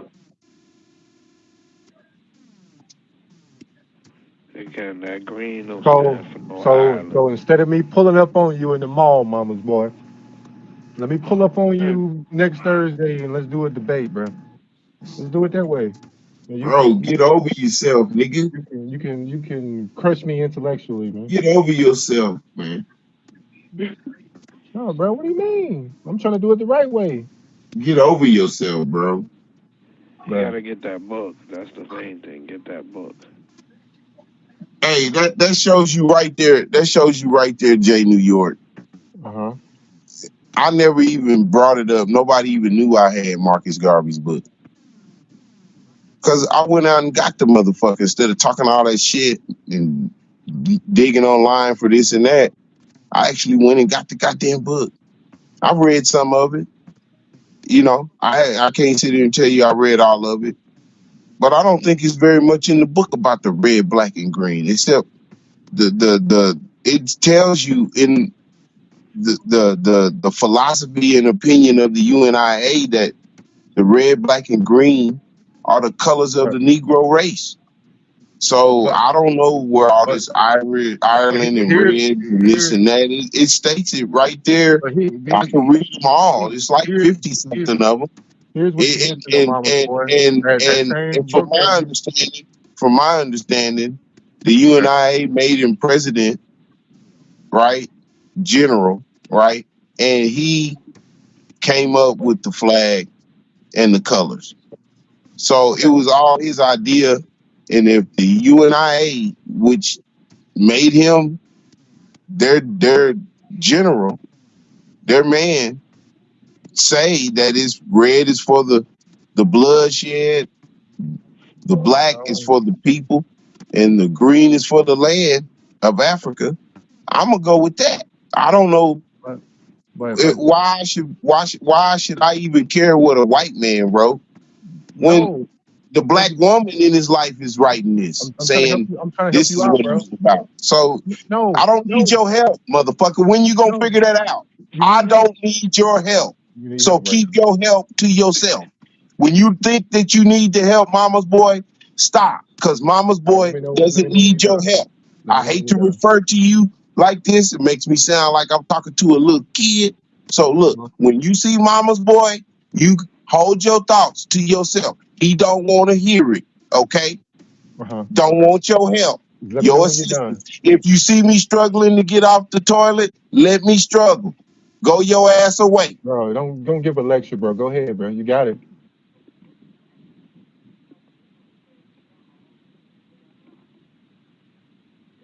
Plus, Black Jesus Minister is the international champion of debate. Oh yeah. Oh my God. No, let me go back to this, bro. So the book that you referenced, the one that we pulled up, the Marcus Garvey and Universal Negro Improvement Association papers. Like if you look right under there, it says by Marcus Garvey. He's the author, bro. Robert Hill is the editor. These are Garvey's words, dog. Like he's the author of that book, man. Like, do you see that? Can you go back and look again? Like Robert A. Hill is the editor. So no white boy didn't write this book. Garvey wrote the book, bro. All right. Is the editor black or white? Robert Abraham Hill? Let's see. Is he black or white? He's the editor, right? Well, I'm going. Yeah, research the researcher, ass nigga. I don't mind doing that.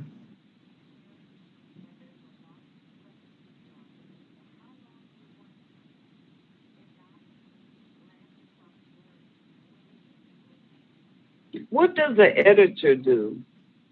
Edit. The editor Take is the out. person that he determines what's going in it and what's coming out of it. Okay. That's why a publisher has an editor so they can read it. Correct. And the editor comes back and tells the publisher it's all good, so the publisher prints it. But the editor is the person that, you could have 1,500 researchers, and the editor is gonna put in there what the fuck the editor wants in there. The editor is like the director of a movie. He's the man. He can bring the story together. He's just like the executive producer. You could have 5 producers on a movie, but that executive producer is telling you what's going in there and what ain't. Yeah. That's right. Okay. Yeah.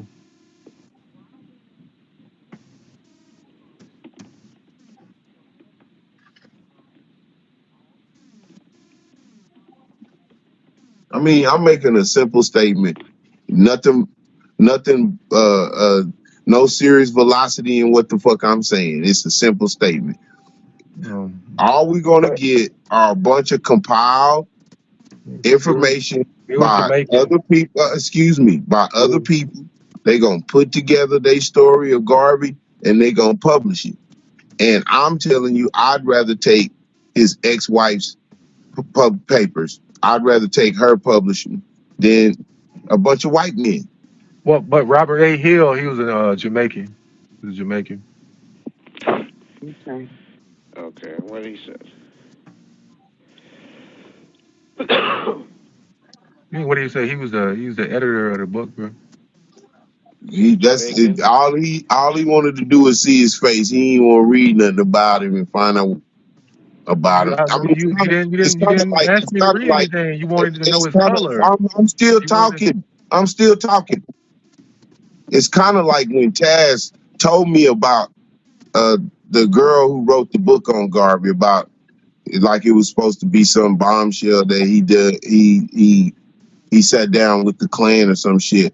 So what I did is I actually went and looked the girl up. I think I've told this twice or 3 times before now. So I went and looked the girl up. I went and looked the young girl. Excuse me, sir. Excuse me, sir. Excuse me. I'm talking. All right, appreciate you. So I went and looked the young black girl up, and I actually did some research on her to find out how did she even get to even write the book on Marcus Garvey.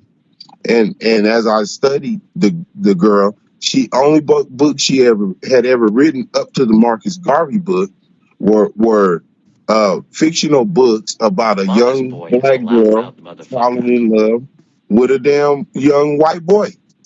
Those were the only books that she had written. And Mama's boy is a loudmouth motherfucker. All right. I'm glad you love that. Glad you love that. Appreciate you. Appreciate the rep. Now, when you look at how she ended up writing the book about Marcus Garvey, it wasn't her idea. She was in a writing class, and she had met this lady, a white woman. And the white woman thought that she would, judging by her writing of these fictional love stories, that she would do good writing something else. So she gave the young girl the idea of the Marcus Garvey book. Now that, I don't know, from the outside looking in, it looked like a whole lot of bullshit to me. Like somebody wanted a book written about Garvey, found this young black girl to write it, gained her confidence, and wham. But I could be spitting conspiracy here. I just know when you do the research on the researcher, you have a better understanding of the product they produce that you running around expounding like it's all world knowledge or it's this is what you need to believe. I actually think that there's some holes in her game. The person who even wrote the book about Garvey, doing deals with the Klan. There's holes in her game. You know, I mean, let's see some. Is there sources on the information that she's spitting in her book? Is she able to give you sources of this deal making, of this sit down? Was she able to do that? Is there a reason why Garvey did it? Did she explain that in the book, or was it just, you know? To me, I felt like the book was bullshit once I found out the chick was bullshit. That's just me. But hey. Okay. And that's directed at who? Taz? Now that's some research I did. You didn't do. Bet you read that book though. Bet you money you read that goddamn book. Research on Garvey, bro. You read that book, that chick, bro. Don't lie. You read that book. This dude is babbling about nothing to try and be right. Appreciate you. Got to go automated because you can't speak for yourself. Who is that, Greg? Probably. You know, he ain't got no nuts.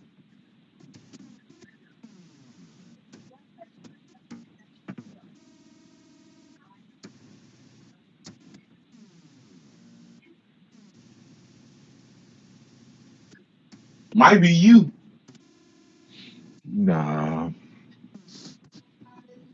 On the phone with me, but you gonna type in some shit.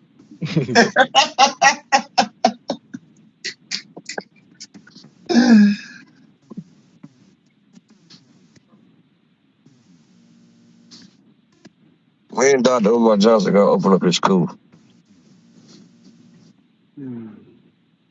Don't bring that up, Rick. Come on. Why are you doing that? Man. Why are you doing that, Greg? I just wondered. It's been like 10 years now. 10 years? Damn, Rick. Maybe another 10 years.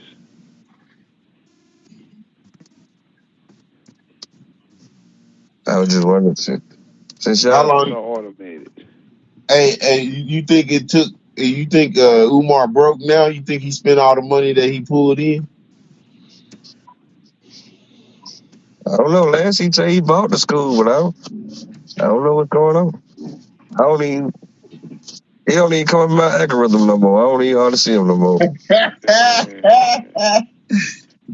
Maybe you moved on, man. Maybe that's why it's not your algorithm no more. You done moved away from that shit.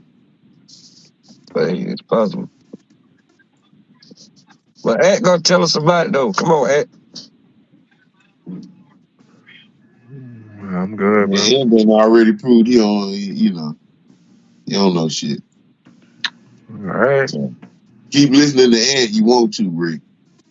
Yeah. Yeah, you gotta belittle me. Hey, Rick, it's listen at your own risk. Don't even consider what's coming out of my mouth, Rick. It's nothing but bullshit. Listen at your own risk. All I'm saying, bro,